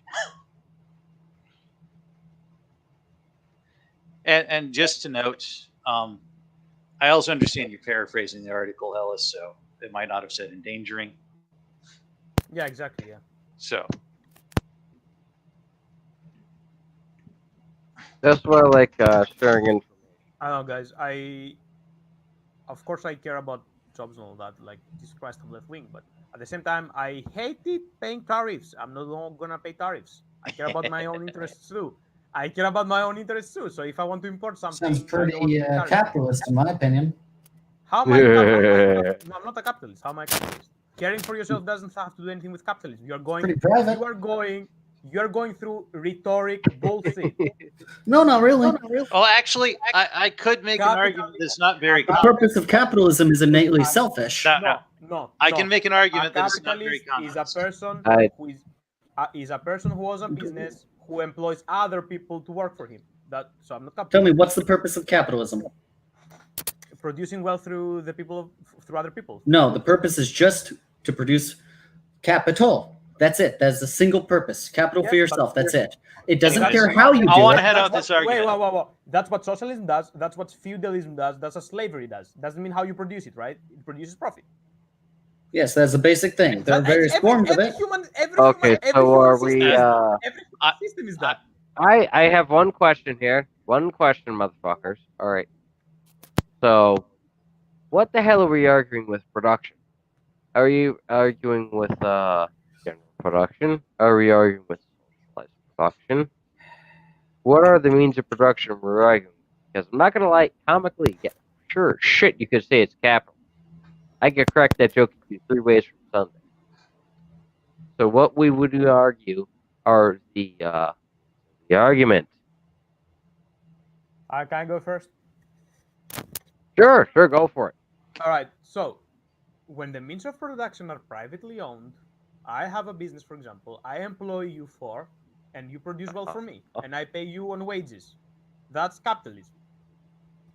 Socialism is when we collectively own the business, or the state interferes, and we split the outcome based on our production. All right. Socialism tends to have like a cap on wage. Communism is when you profit directly from your job. So I work 3 hours, I will get paid for 3 hours. You get it. Let's not complicate things though. Socialism is when it's communally owned. There is no private property. So nobody's making profit out of my labor. Okay? If I work Then then your labor has no value. I will give you an example. I want to finish where he's at so he can get a better understanding. Then, by all means, interject. Yeah. Let's say that I'm working for an hour and I make 10 packs of cigarettes. These 10 packs of cigarettes are going to be sold $15 each. It will make $150. And I get paid the minimum wage in my city, it's $15. So the capitalist is making $135 an hour from my labor. This is called in Marxism added surplus value. He makes value out of what I produce. What socialism does, this is what socialism is right now. They want to end this. They want you to be directly profited from your own goods. Do you understand what I mean? And of course, Burnside thinks that communism is when you stick fists on each other's buttholes, and you think communism is when Yes. you think when communism is when you genocide people. You guys are crazy. Oh, of course it does.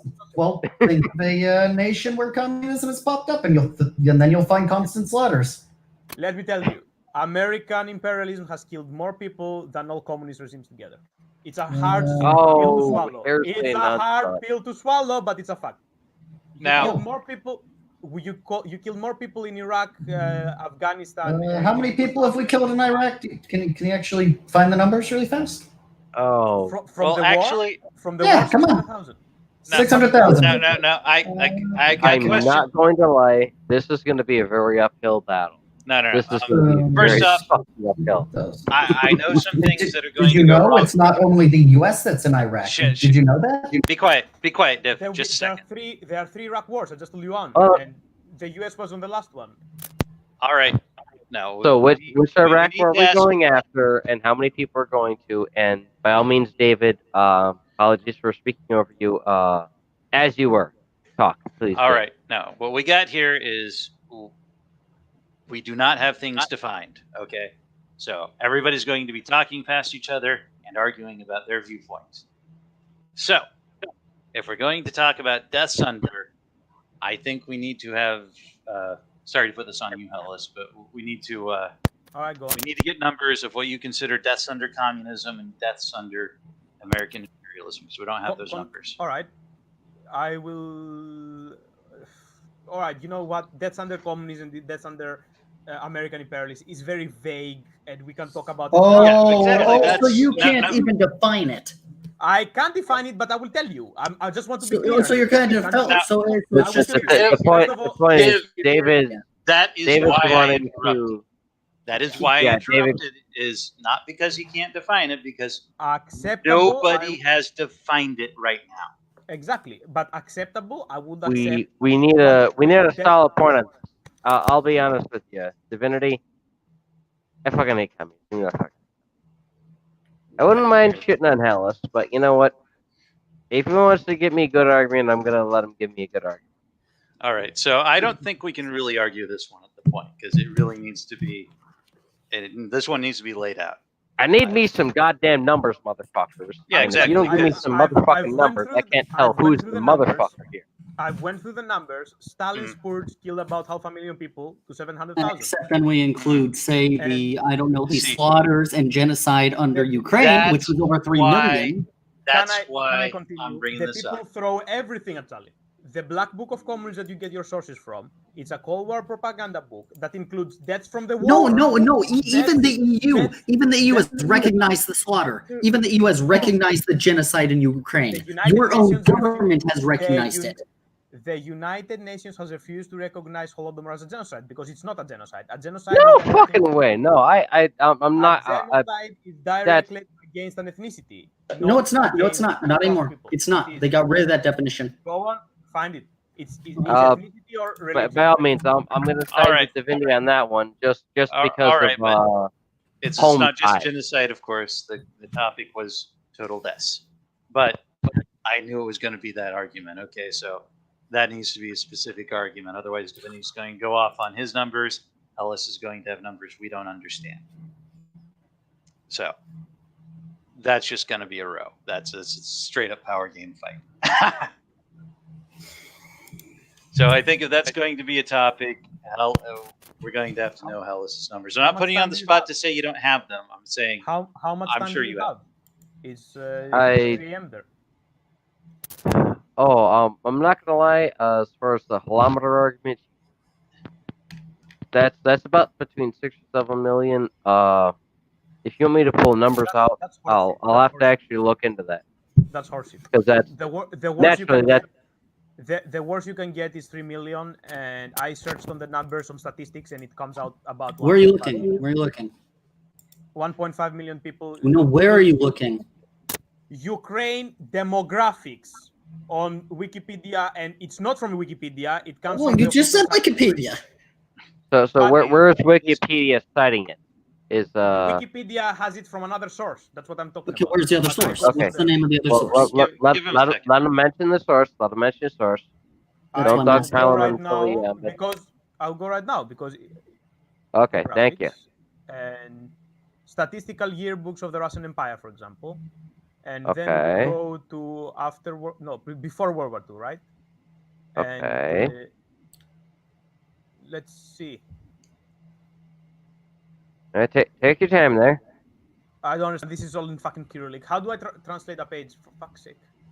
I have no idea. My uncle's not here to translate. Because you Wait, guys want.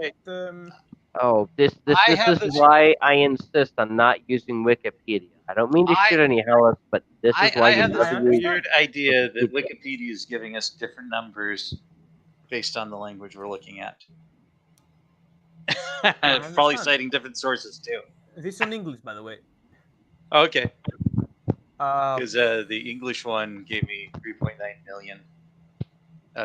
What were you?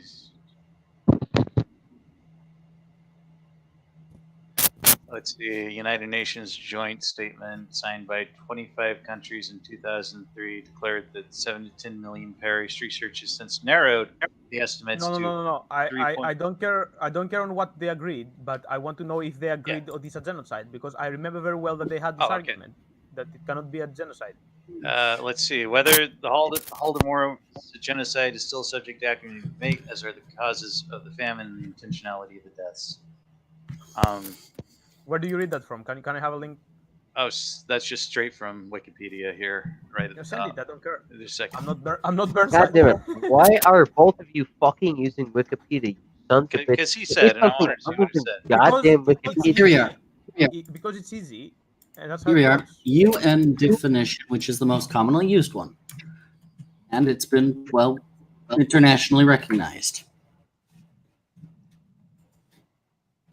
Let's see here.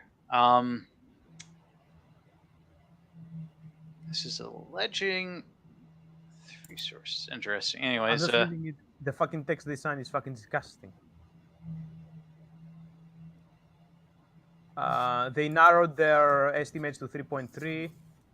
It's still over 3 million. Jesus Christ, the official is about 1.5. Stop crying.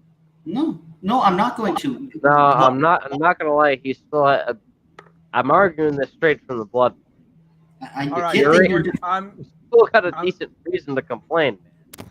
You've got a decent amount of body. Just a minute. I'm sending you the Wikipedia here.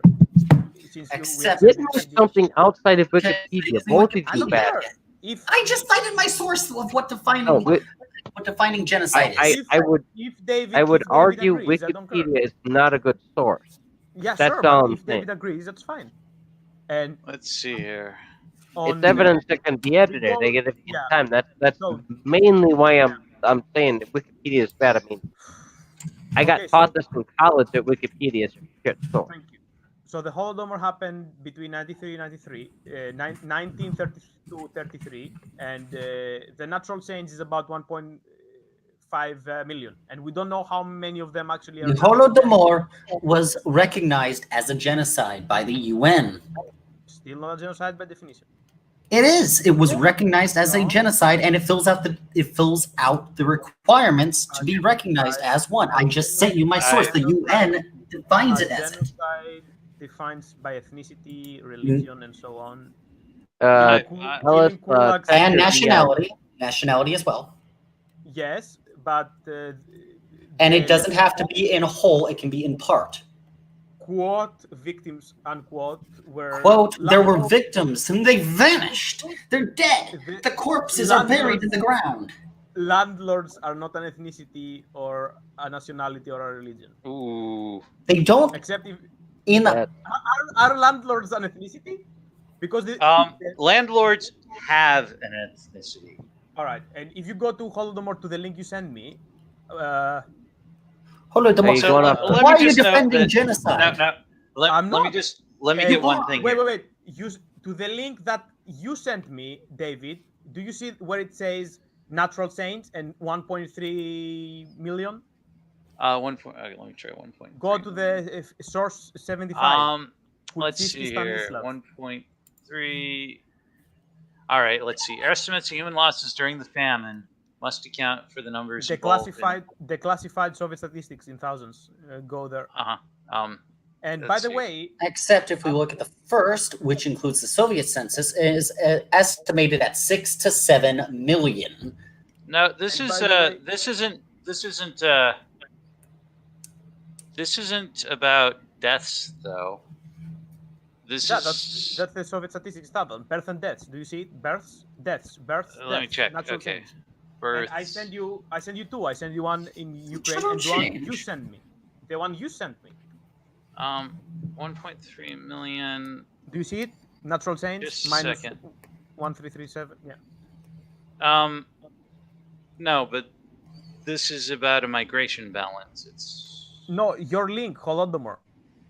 Hmm? Wikipedia. Your yeah, link. yeah, I'm looking at it. The only Go- number with 1.3 million Go- isn't talking no, about go- deaths. go- It's according Control F, and Uh-huh. write declassified Soviet statistics, and you will to find it. It's a classified board. Soviet statistics. You see it now? 1933. What are these numbers in? Thousands. These are births and thousands. So 1.3, 1,300,000 are like million there. So the natural change is declassified. Yeah, okay. Wait. No. That's not what these numbers are.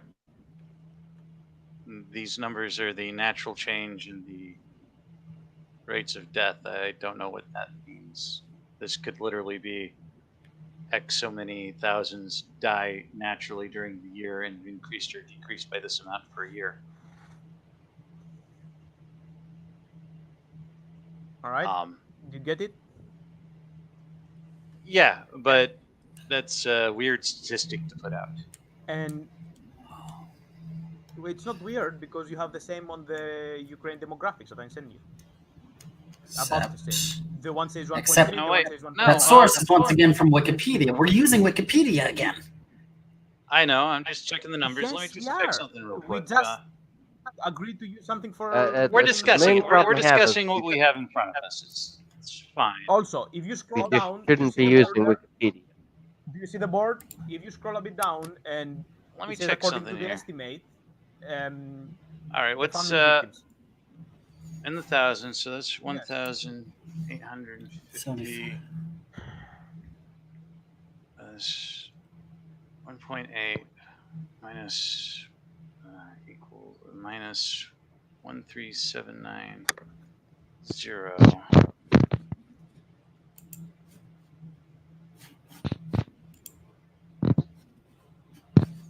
By the way, the fact that the majority of people dying were of Ukrainian ethnicity doesn't mean that it was genocide. It doesn't have to just be ethnicity. Remember, Well, actually, nationality. I was going to bring that up, ethnicity and nationality. But yes, you can't say something wasn't a genocide if it was against landlords, if it hits the numbers Not to mention that qualified your- because, not to mention that because your- those landlords have nationalities and ethnicities. Not to So if mention you that- literally killed off 10% of a population only focusing on the landlords, you are still genociding that population according to By the way, statistics. no, your government Yes. doesn't. Your government. I doesn't- get you like to defend genocide. You're a communist and all, but still. Your government doesn't recognize it as a genocide. Neither does mine. Actually, the U.S. does. The U.S. does Why recognize doesn't it. it? I just send you. Yes. the link.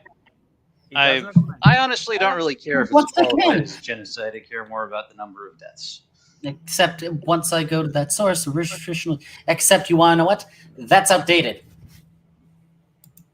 Okay, let me see if they do now. All right. All right. Anyways, Which one are we going off of? We going off of last one you sent in the private chat, Hellas? declassified studies. United States, no, they don't. The United States government does not, except in 22 individual states, which is Alabama, Connecticut, Illinois, Kansas, Massachusetts, Michigan, Minnesota, Missouri, New Jersey, New York, North Carolina, Ohio. Nope. Nope. U.S. Senate in 2018 resolution affirmed the findings of the 1988 commission that Stalin had committed genocide. I'm sorry. Stop lying or being uninformed. Anyways, okay, I got one solid question. Okay, what the hell is this map you sent me? You're not giving me any context. I got a map that says U.S., Mexico, parts of South America, Australia for some goddamn reason, a handful in the Middle East, somewhere in some goddamn country I don't recognize. Copy. Here we go, fresh from the federal government, stating that yes, they recognized it as a genocide. Okay, Get hold your on. uninformed, but calm down and read. Really? All right, let's Not not even get too Europe pissy. recognized Let me see what you sent me. European Parliament put it as a tragedy against humanity. All right. Let me scroll plus a couple times. Okay. Shown here. Passes Senate without amendment. Greece doesn't recognize it, so fuck the kulaks, bro. Oh, of course. You're all right as long as their landlord being killed, right? That's right. All right. My government doesn't. My government. Okay. You know what? Fine. If we're just killing commies, it's okay. They're not people, remember? My government. You know what you need? You need a Pinochet. My All right. government. Hold on. All of you. You need a Give me a Pinochet. goddamn second. Hold that Perry is. Okay. We need a Pinochet right now. That's what we could use. Okay. We're talking about the goddamn kilometer. We need to have a goddamn base. Now, if we're gonna piss point us first, if America and Greece does not recognize it, we need to have a basis first of what will recognize it. Because if the U.S. agrees to it and Greece is part of the United Nations, then I'd argue yes. Now, if Greece wants to ignore that, then you're gonna have to argue outside of that. But we nonetheless need to have a base to agree to, as this is approved and this is denied.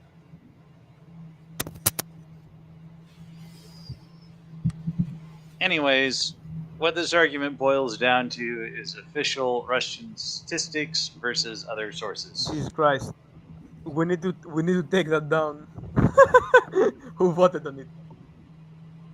I don't know. You're asking a guy who's after the bag right now. Who the hell voted?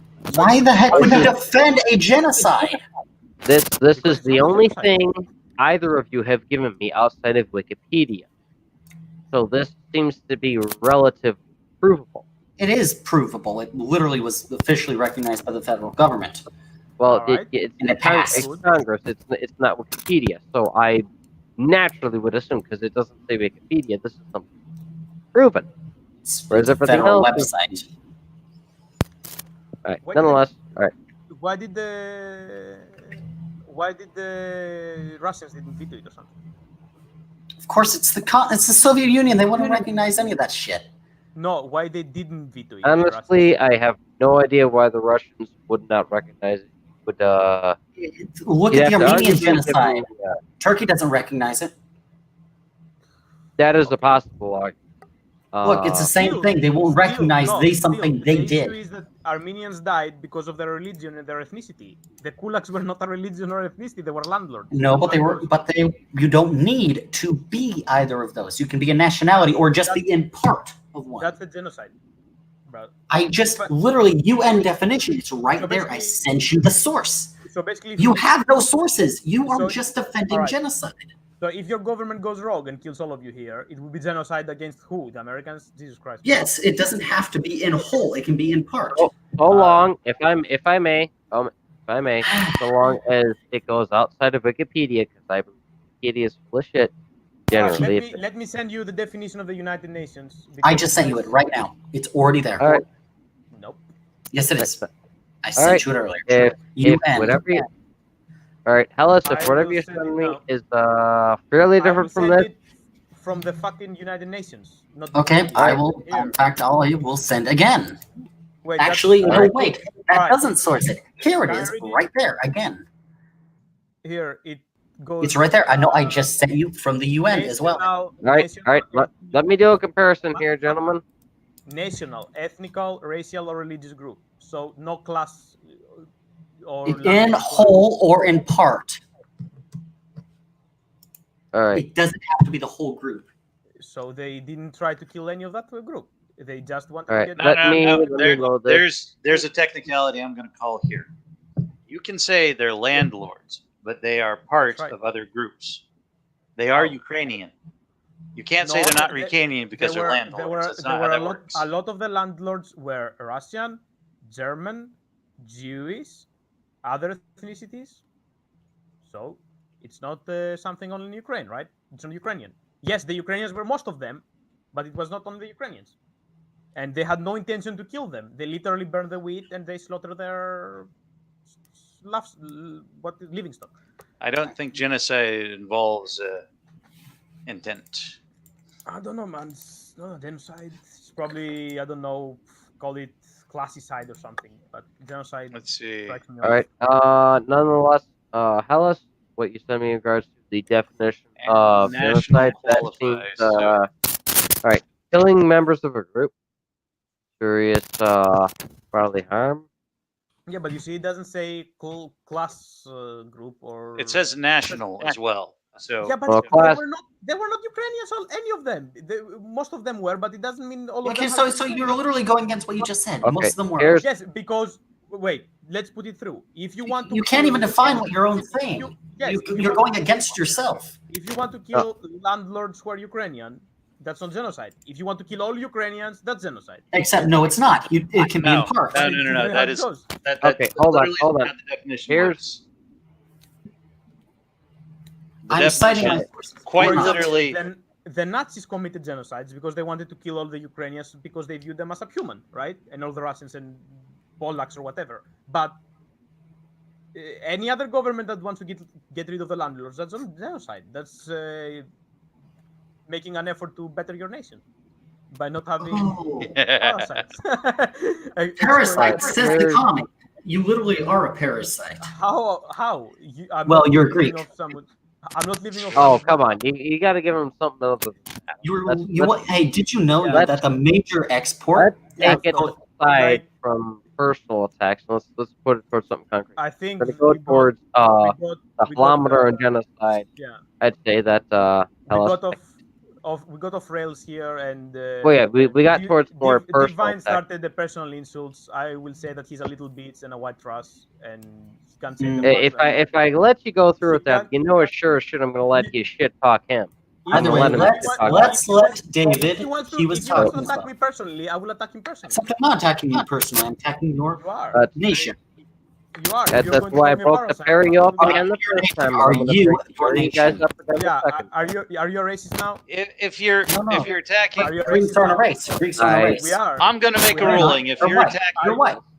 Right? I mean, read the parry. You I'm gonna make a bastards, right ruling now. that if you are attacking an aspect of somebody's identity, then yes, you know they're that. You're saying it inflammatory. You are attacking them. That's why I'm gonna take that one. That's in Hellas's favor. All right. So. Man, I thought I muted you. What the hell? God. Anyway, so yes, I think that's valid, taking that as a personal attack. Right. Nonetheless, I understand the issue we have here with the finite argument of the genocide. However, I am going to say that I'm going to retract my statement upon reading the full thing, and that the words are very specifically the United States definition, the United Nations definition here is the genocide means any of the following acts committed with intent to destroy in whole or in part a national, ethnical, racial, or religious group. And the key word here is intent to destroy that group based on nation, ethnic, racial, or religion. And so, What? You forget the part in part. It's intent. What about intent. What about I would. Intent would renders Hellas correct. Okay. Hold on. By definition, Hellas is correct. What about hoarding grain, you bitch? But they didn't hoard grain. That doesn't even matter. They hoarded grain. United Nations definition is on Hellas's side. Except it's not. No. Intent to destroy. There was intent. There was intent. No. Okay. Let me put it this way. There was intent. What was the purpose? They said they wanted to kill the kulaks, right? That's intent. They kill themselves by hoarding grain. No. Oh, No, so no. so what you're Intent- saying is you kill. So you're saying the communists in Chile killed themselves by being communists. No. That's not Anyways, how it happened. again, Except no, that is how it happened. I'm still sticking. They commit it's- suicide by putting it- jumping out of helicopters. They Intent burn. They to burn listen down from the Lottie. they burn down the grain. They kill them. They did. All right.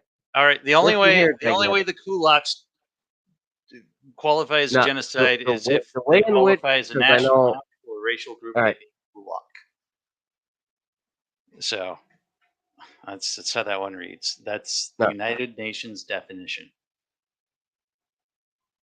Outside of the racial context, Except it's not. It says in part as well. No. That's ignoring intent. Except the intent was in part to target a part of that group. the problem is Divinity is right. There are some holes in this, and as Comrade Hellas was saying, as far as in regards to class, it is something that class does interject in there, but it encompasses And if the you whole. also look at Article 2, Part C, deliberately inflicting on the group conditions of life calculated to bring about physical destruction in part or in whole. Can we talk calmly now? I just wanted to say that. Stop defending genocide, and then we no. will. I have my freedom of speech. That's right. I have my First Amendment allows me to defend genocide. The First Amendment of the U.S. Constitution allows me to defend it. Except I don't think Greece actually has freedom of speech, do they? Well, that's if you're a U.S. citizen, but nonetheless, if you want to I am now applying for citizenship since my great grandpa was American. So my question by the right of blood. Now, my question for a communist saying they want to use freedom of speech is: do you believe in freedom of speech? Yes, as a person, I believe in freedom of speech. Now, if this freedom of speech is used, as it was used in the past historically, to stir up unrest, especially like Hitler did, then I'm in favor of some restrictions. But personally, as Okay, so you're not in favor of free speech. Well, I am, but No, you're not. I am. You're in favor of restriction. When it comes down to Hitler, yes. Okay, so then you're not in favor of free speech. How I'm not in favor of free speech? I would argue. Anyways, that's quite an argument. If I may. Because you want restrictions, that automatically applies. They don't want freedom of speech. I want absolute free speech, and I want. Okay, then whatever the heck about Hitler people Then want to say, you're they're fine. arguing outside of the. Hold on. But how? Well, just give me a goddamn second here. Okay. What you're arguing for is you're all right with free speech, but you're arguing outside of dissension. Now, in some context, you can argue within dissent. So Greece doesn't from the nation. have freedom of speech. We have absolute freedom Right. of speech. No, you don't actually. We have absolute freedom of speech. No, you don't. Why? How we don't? Oh, you specifically have the 14th article. Does not completely guarantee it, as it Well, if you are ensures with Christianity or any other known religion insulting the president of Greece, which means you're not allowed to do that. Wait, who says that? That's the Your own constitution. I know Your own The Article constitution. 14? The Article 14. Yes.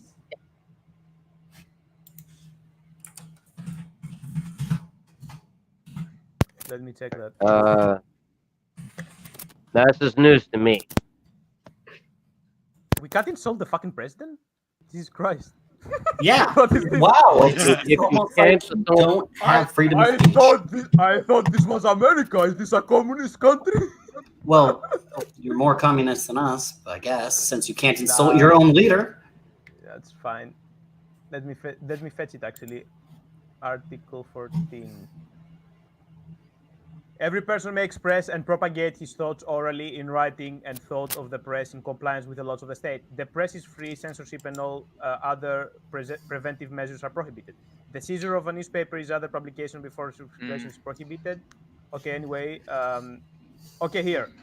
An offense against a Christian or any other religion, an insult against the person of the President of the Republic, a publication which discloses information on the composition, equipment, and/or setup of the armed forces or the fortifications of the country, or which aims at the violent overthrow of the regime, or is directed against the territorial integrity of the state, or an obscene publication which is obviously offensive to the public decency in the cases stipulated by law. You don't have freedom of speech. we do. Like No, you don't. I just provided evidence. You have no proof. You are. Hold on. Especially the close C If- is very needed. Don't Like, what did you? Freedom of speech. I just provided proof. I just provided He just cited, if what Divinity just cited is, as it's written, absolutely true without citation. No, it sounds like you have it is Article 14 of the Greek Constitution. And I just cited my source. Jesus Christ, this is back 2008. We updated a lot of it. When? Is this still active then? Is the It is. question. It still is. I'm going to find it again on maybe. Yeah, I'm going to find it again. Just a minute. The most. Okay, take your time. Yeah, to, because find it. we made an amendment in 2019, so it's certainly not. Where? It All says right. we changed the constitution in 2019. They removed a lot of religion. All right. Okay. Then it should have been updated on all these websites. Article. I would hope, but The website is old as fuck. It's not really that old. A lot of them are updated to 2015. That's not that old. Can I get it from? No, it does actually show what he cited, regrettably. Yeah, I'm sorry. Your government does not give you freedom of speech. Wait. No. Wait. Well, let me just say that amendments often aren't directly changed right away. They tend to stand in the amendments. No, So- here it's not like your country. We don't have the Republicans to filibuster everything until. Anyways, I don't know. I treat that as solid you fact. said a 2009 amendment, Ellis? You said 2019. 2019. Okay. Last year. That's been over a year now. It's almost 2021, so 2 years. Well, depends on the month, of course, but I don't remember which month. Let's see. There is something about replacing stuff in Article 14. Can I get it in Greek? Maybe that's easier, and then translate it. I'm looking at all this stuff. It literally. Let's see. That's there's your later. nothing there. I'm not sure this is. Wait, true. I found. can Wait. Please, guys. I found the webpage of the Greek Parliament in English. Constitution. In English. All right. Okay. Send it. Send it. Here. Where is? Here. I think this is it. Either the private chat or the direct. Yeah, I sent it already. Let's check this out. I hope this is it, but I'm not sure. I like digging up sources. Okay, let me I don't see here. know everything on the law. Obviously, I'm not a lawyer. As but revised you might be right. by the On the Parliament, the Constitution is This is still the 2008 version. Yeah, I'm it seeing. still is. Jesus Christ. I'm sorry you don't have freedom of speech. Just admit it. 2019 amendment, huh? hold on. Now here, I'm having I a have hard this. time reading this thing. This is wait. I'm sending the chat the new one, but it's in Greek. It's the 2019 one. I can find Google Translate. Okay. Great. I can tell you. Yes, yes, this is correct. It does say May 27th of 2000 of Okay. 8th revision Parliament. I'm gonna Yeah, have to it's the put same. in translate. Wait, it's the same. It's the Doesn't same translate thing. to English. It's the same. Oh thing. my God, it's 156 pages. All you gotta do is look for Article 14. Yes. Oh God! All right, let me try this new one. Okay, this is sure shit in Greek. I don't recognize a goddamn word of this outside if I want to order a gyro. Translate. Ugh. And I found Article 13. First article. Article 14 is hard to predict where. Okay, no, I got where it begins. I got where it ends. The only thing is Greek. I don't know what the fuck it says. It is a PDF. To English translation. Time to copy and paste a bunch of things. All right. Do you want me to send it to you? Okay. All right. I will. I'm going to go through each and every single one slowly but surely. All right. No, don't bother. In your DMs, I sent it to you as a message thing to Jig. Document 1. So far, same. Oh. Copy. Oh. You guys are gonna argue. Oh, by the way, I just reading. I guess we don't, because here it says whoever with intents publicly, orally, or via the press or on internet in any way supports, humiliates, or viciously declines the existence of war crimes, the Holocaust, and I guess the crimes of Nazis is with decision of international court or the Greek parliament is fact, basically. So But it I doesn't. was It right. doesn't say. It doesn't say. It doesn't say. It says only with color, religion, or genetical composition, or No one was talking about this. sexual orientation, or gender identity, or ableism. What's when you are unable to move and that stuff. And so yeah, if he gets punishment for prisoning between 6 months and 3 years, and between 10 and 35,000 euros. So I guess we are not completely free, but it's for the Nazis only. Yeah. Subsection 3. Nope. Subsection 3. The confiscation of newspapers and other publications either before or after except release is prohibited. Exceptional seizure is allowed by order of the prosecutor after release for A, for insulting Christianity and any other known religion.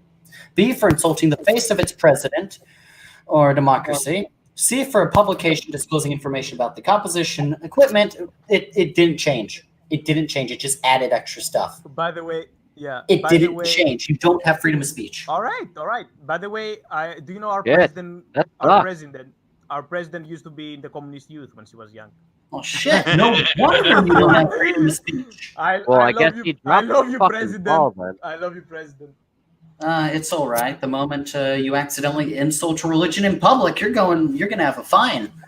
All right, I'm trying not Well, to. I guess it's a good thing that you haven't insulted any religion. Just No, hate no, it. no. For example, I will tell you. I can say, wait. I can say fuck Jesus Christ. That's fine, but I cannot insult. I guess the Christians and try to do anything with them, because we had under it we had like the blasphemy law that didn't allow you to insult religious heads and books like that, but we removed it. So now I can say it freely. I'm not sure about that. I would double check. I would remember double. it because it happened a few months ago. We removed it completely because we were between adding it or not, and the Europe was like, "Don't do it, guys." And Well, the problem here is that it really depends on how insulting a religion qualifies. It's pretty vague. Yep. Well, I don't know why Americans think it's not freedom of speech. We just limit it, you know. That is We're literally the relatively foundation. purist. Of Limiting it is that is the foundation of our national and historical I will tell you understanding what. of freedom of speech. Is I think it's the B is a limited. bit- It's not okay. free. A and B is a bit bullshit, but the C, for example, is needed. For example, someone could inform about our location or compromise of our national army or some bullshit like that. And I'm sure you have that as well somewhere in your constitution.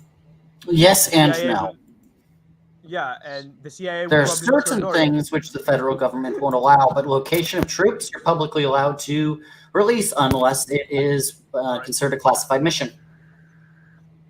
Like we can All right. say, hey, this is where the U.S. military base is. Government's just going to look at it. It's like, okay, nobody cares. Everyone knows. I don't think we like it, so it's for safety reasons. So I understand that one. Probably A and B is That bullshit, sounds probably. relatively sound. Well, I'm sorry, mate. However, I do consider not being able to insult a religion a disqualifier on claims of freedom of speech.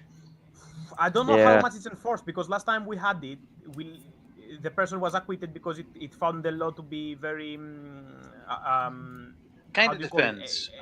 I will put forth the possibility that they tried to prosecute him under blasphemy law, but not under Article 14. Yes, the blasphemy law was cancelled, So, so it's not in effect. if the prosecutor wanted to, they could probably turn around and go, well, we were wrong about that one. Do you have a double jeopardy law in Greece? That someone can't be prosecuted twice for the same crime? Not in Europe. I think we don't have it. Okay, then yes. Then But it's I'm not possible. sure. But I'm not sure. Okay, Let me then search it, it, actually. then it is possible that the prosecutor could have gone, Okay, the blasphemy law doesn't apply. We're going to now prosecute under Article 14.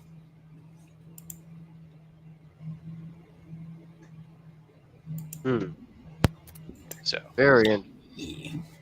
Let me see. It seems like you normally would have a fair amount of freedom of speech, but you have a hard We set have series of limitations that would we have bring it we have to to love limited. yes, we have to love our president. Hey, I'm not gonna lie. I may not shit on my president often, but I think you should very well have the right to say Orange Man is bad.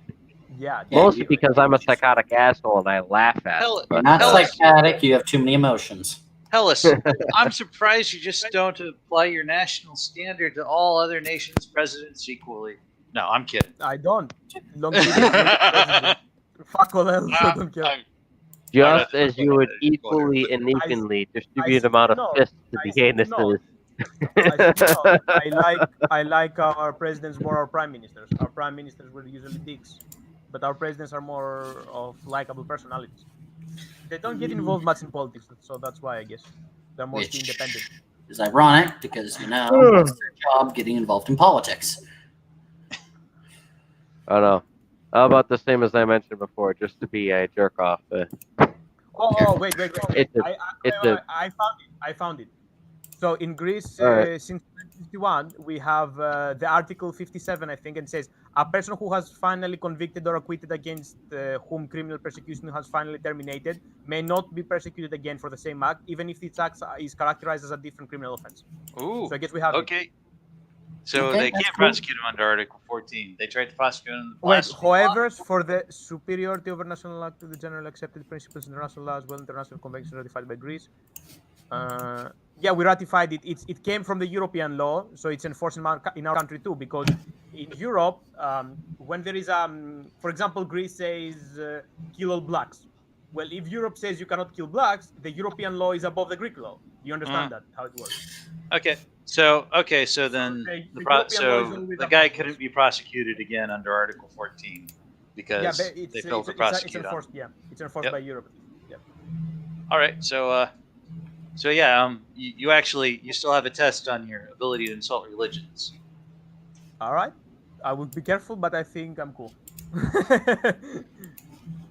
What that guy didn't do, I mean, he made that joke about some priest, or he ridiculed some prophecy or some bullshit about some like religious in prophecy. public to a crowd or something. Yeah, online he made online page, and he was making fun of religious prophecies and bullshit like that, and some Okay. religious nut jobs had him persecuted, and he was found guilty, and literally 99% of the country was like, "What the fuck?" So we had to update the law and let him go. Except you didn't really update it. It's still there. No, Well, we did, no. The blasphemy law. The blasphemy The law that you blasphemy can law. prosecute under is gone. Yeah. 14's still there, though, Yep. But they couldn't prosecute him under the 14th. because they tried to prosecute him under something else beforehand. Yep. I don't know how it works. I don't know how it works on the but I think we're cool. So that's fun stuff. Yeah. Well, You know what? I'm a very uninformed person on a lot of stuff, but I like the fact I can put these pieces together. Okay.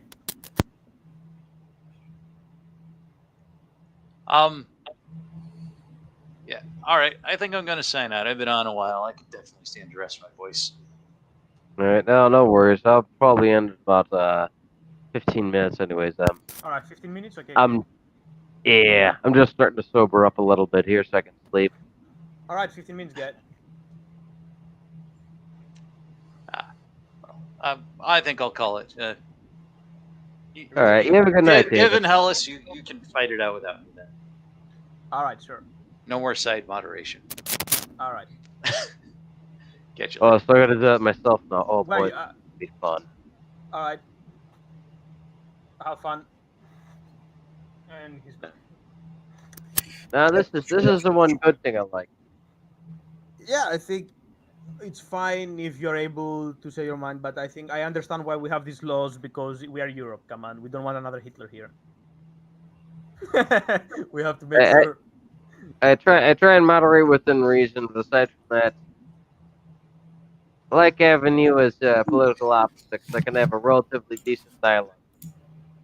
Yeah, as long as you guys don't make it personal, I can accept anything else. Yeah, that's why I tried to beat the Perry guys earlier. I didn't want to much personal. If you want some personal nonsense, let me go pull my targets from the range earlier today. I'll show you something personal. Sure. So yeah, I think it's fun. We learn along as well. I learned that a lot of stuff that I didn't know. Including stuff about your own nation, but Even about my country, yeah, because I haven't memorized the entire constitution, of course. I didn't know you guys had those restrictions. That really sucks, man. I don't mind it because I am not going to give up our military position or insult our president anytime soon, so I'm cool. Oh, he's a hard learner, just like the Soviets. Oh shit.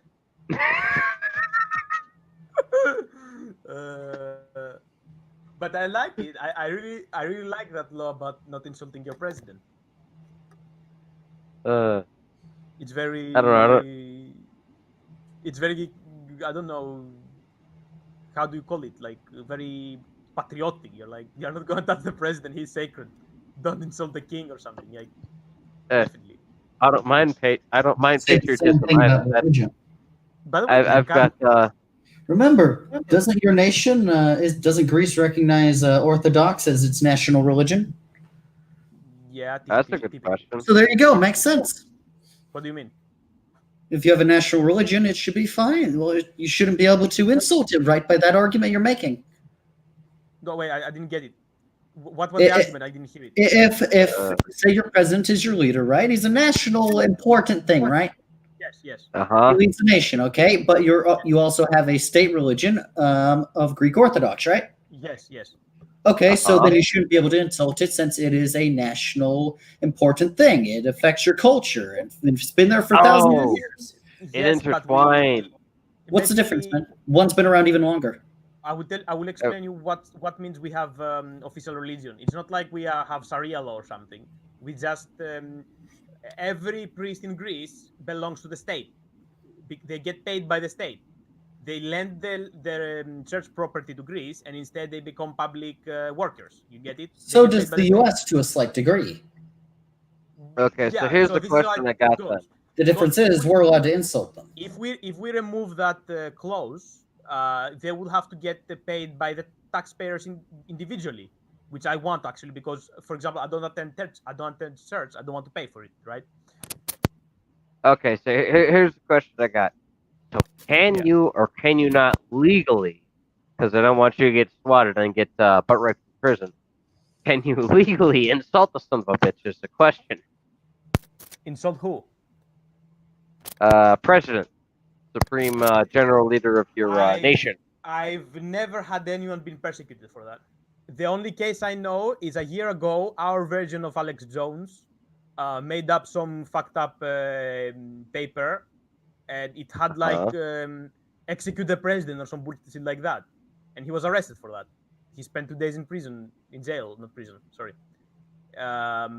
48 hours. So I guess if you go and threaten his life, you'll be arrested. But I've never, ever seen someone being arrested for saying the president sucks, basically. So I think it's not that enforced, right? Yeah, not a single case that I read on the news that he got arrested because he said fuck the president, you know. But I know that case that our version of Alex Jones was arrested by the police because he said we need a revolution from bullshit, and it had an image of the president and say go execute him or something, you know. You guys had an Alex Jones. I find that hysterical. I will send you some videos. Romeo knows him. He's just shouting all the time, and he's not that fun. He's not fun. Yeah. I don't know what's funnier, the fact that you've had your Hellenic version of an Alex Jones who wasn't a salad fister like the guys up north from me, or the fact that he was arrested for something. Yeah, definitely. Funny. They also tried to kill him. There was an They assassination. tried to kill him? Yes, we don't know who. He said some businessman did. There was an assassination attempt. He got 2 bullets. Hitman. pop up, and he opened his door and he knocked him out. Basically, he was that lucky, and he started running the suspect. Hey, it's very So I crazy. could be your next Alex Jones because I've survived an assassination attempt. You survive assassination. Like in Greece, it's very rare, but I guess if you go against the deep state or some business mogul, you're out. Oh God! If I didn't have to work tomorrow, I'd crack another beer just for that. That's funny. Come on, the thing is, in every country, powerful people have their own rules. Rules for thee, but not for me. All right, man. If you go walking with AK, I think nobody will. Yeah. Well, it depends on Regrettably, I think that is a bit of a thing. Two-party rule, two-party sets of rules, two different sets of organized legislation that are to be enforced or not enforced, depending on circumstances. Yeah, it's a bitch.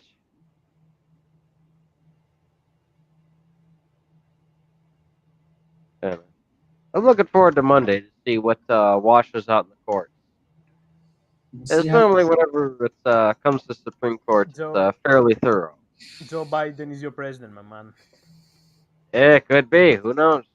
Hail to the chief. Hail to the chief we have chosen for the nation. Hail to. Oh, you don't even want me singing. Hail to the chief. You don't want me singing. I've got alcohol in my system, and I've already got a song playing in the background.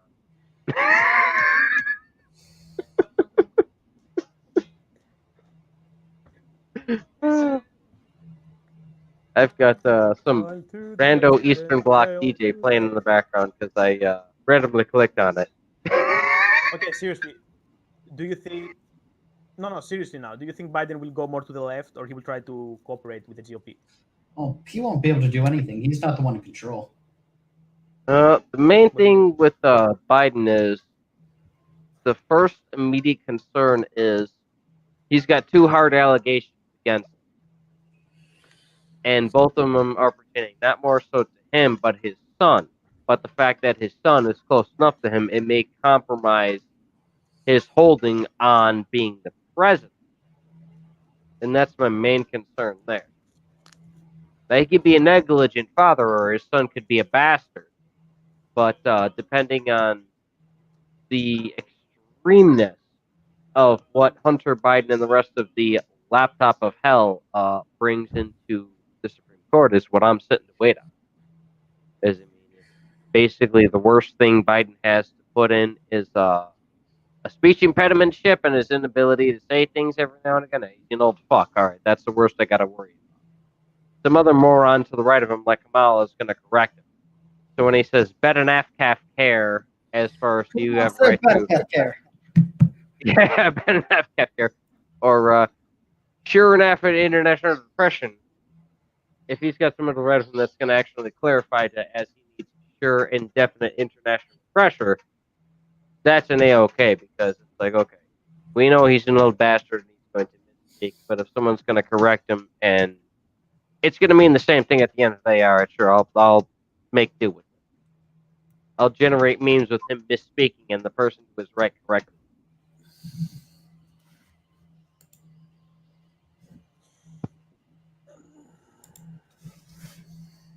My main qualms of Biden are just all the political stuff. I can barely legally own one of these in my city limits. I really don't want to have to get rid of these because everyone illegally owns a whole bunch of these. So that's a serious problem. How do I apply for a U.S. citizenship? You have to come to a consulate first and foremost, or a port of entry. And after going there, then you have to get a special visa and live within the U.S. for a certain amount of time. There are plenty of visas which you can apply for. Yes, but how long? Like 5 years. You have to live in the U.S. for at least 5 years. What if I marry an American citizen?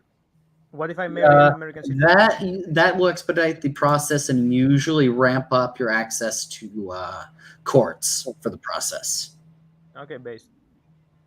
Yeah, in fact, it's pretty common. Like shortly during and after both Korea and Vietnam, you would actually see a quite heavy rise in the number of marriages between U.S. citizens and people of those nations, and then them immigrate over. In fact, that was the main source of the population that of Koreans that inevitably ended up in L.A. Base. Well, they are pretty based. They roof Koreans. I will just go there so I can start a farm, and I will have a sign that says Stalin did nothing wrong, kulaks deserve it. And if anyone wants to go to the site, I will be Thing able is, to with a rifle, I'll be like, get off my property. I'll be like, But the issue is, you're supposed to let people on. That's private property, man. I thought you were against that. what do you mean? You're against private property. Abolish private property, man. You're not allowed to own any. No. Something you don't understand. Marxists are not against your property. They're against using the property to exploit other people's. For example, a factory or a farm that you have other people working there. So They you were can fine, especially buy in the private early property and stages. socialize it? Yes, especially in the early stages, they allowed small businesses that were you worked on them and you didn't have others work for them. That's what they don't like. But that's right? not really a factory. It's kind of just workshop. Then they made everything communally owned, state owned. But you get the point, right? We don't have exactly a point with you working on your own farm, right? As long as you don't exploit other people. That was the main argument for Marxism. It's not like you shouldn't have anything private. You can understand me. And of course, we are not going to take your toothbrush, in case you're wondering that. Everything you own is yours, flags and everything, you know. Unless you speak out against the party, then you vanish into the night. Yes. Depends. If you Stalinism, Maoism. No. If you were born in 1920 Soviet Union in the middle of the Civil War, yes. If you were born in 1980s, that was a more liberal era, and 1970s, not really. Definitely not really. Well, the 70s, that's because the Union was starting to, I don't know, fall apart. No. 1970s, they were very strong. They started falling apart in the very last years. As I told you, we had the Russian here, a Comrade King, and he was explaining us that about the stagnation and everything. So the Soviet Union was not at its worst. It was at its best, actually, 1970s. They were winning. Did you know how much they were actually they were importing U.S. grain? Did you know that they were doing that? But after Khrushchev, yes, they lost their food authority. I don't know. Maybe it's because they fucked up. No. You were importing grain because you were running out of food. No. They were running out of food, man. No, the Soviet Union had food autarky. Then why were they importing more? Can I explain it to you, or do you want to talk over me and teach me how it is? Because apparently you think you know better. You don't usually import something unless you need it, or you have a specific desire for it. Nonetheless, the Soviet let him explain about the Soviet Union current, had food autarky, especially under Stalin. They produced more food than they used. The issue is that under Khrushchev, they imported corn from America and they started planting corn all over their country. And Khrushchev was an idiot, so it fucked up. Corn wasn't great in their landscape, and they had to change it. So I guess they imported food for some time, sure. And the Soviet Union was also having to maintain all their allies. And North Korea, for example, was fed completely by Russians. They didn't have food autarky or big farms to support it. And when the Soviet Union collapsed, North Korea went into hard times, let's say. Maybe not famine, but hard times, definitely.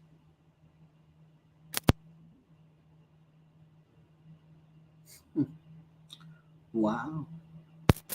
Yeah. I think one of the main reasons why the Soviets fucked up was because they were giving every year 400 million rubles, or about $600 million to other countries as aid.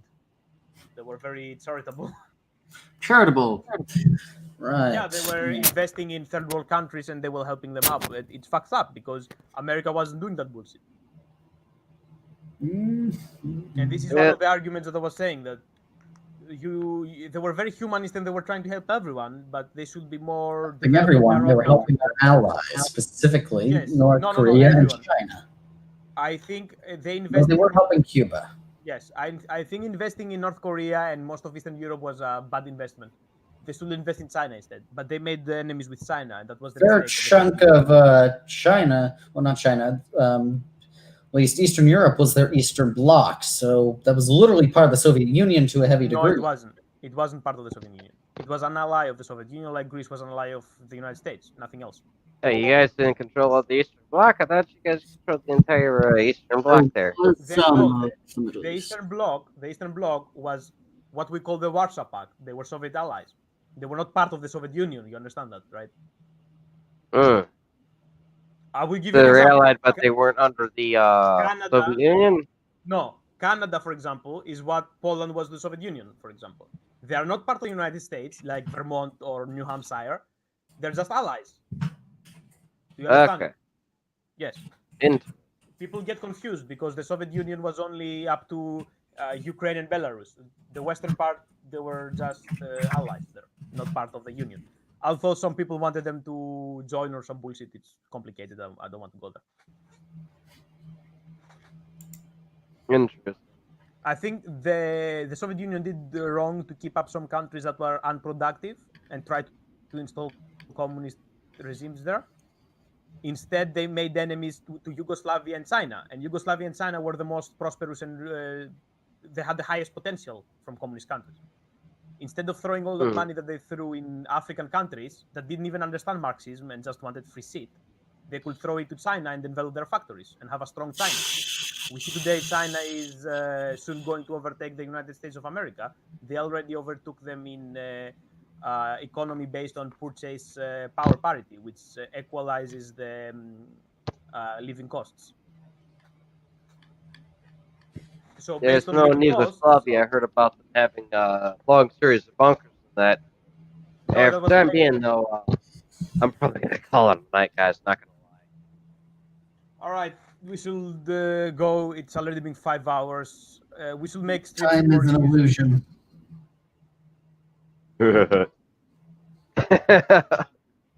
All right. Both you gentlemen want to give your own introductions? I condemn all forms of genocide. All right, Hellas, you getting the closing comment? Classicide is not genocide. Remove the kulaks from all corners of Earth. All right, You're allowed to do that. We need a Pinochet. And I would say we should have the Slavs remove the kebab. All right. What are we going to eat then? I don't know. We're gonna call that an end. All right. Yo- I'm pushing the red button.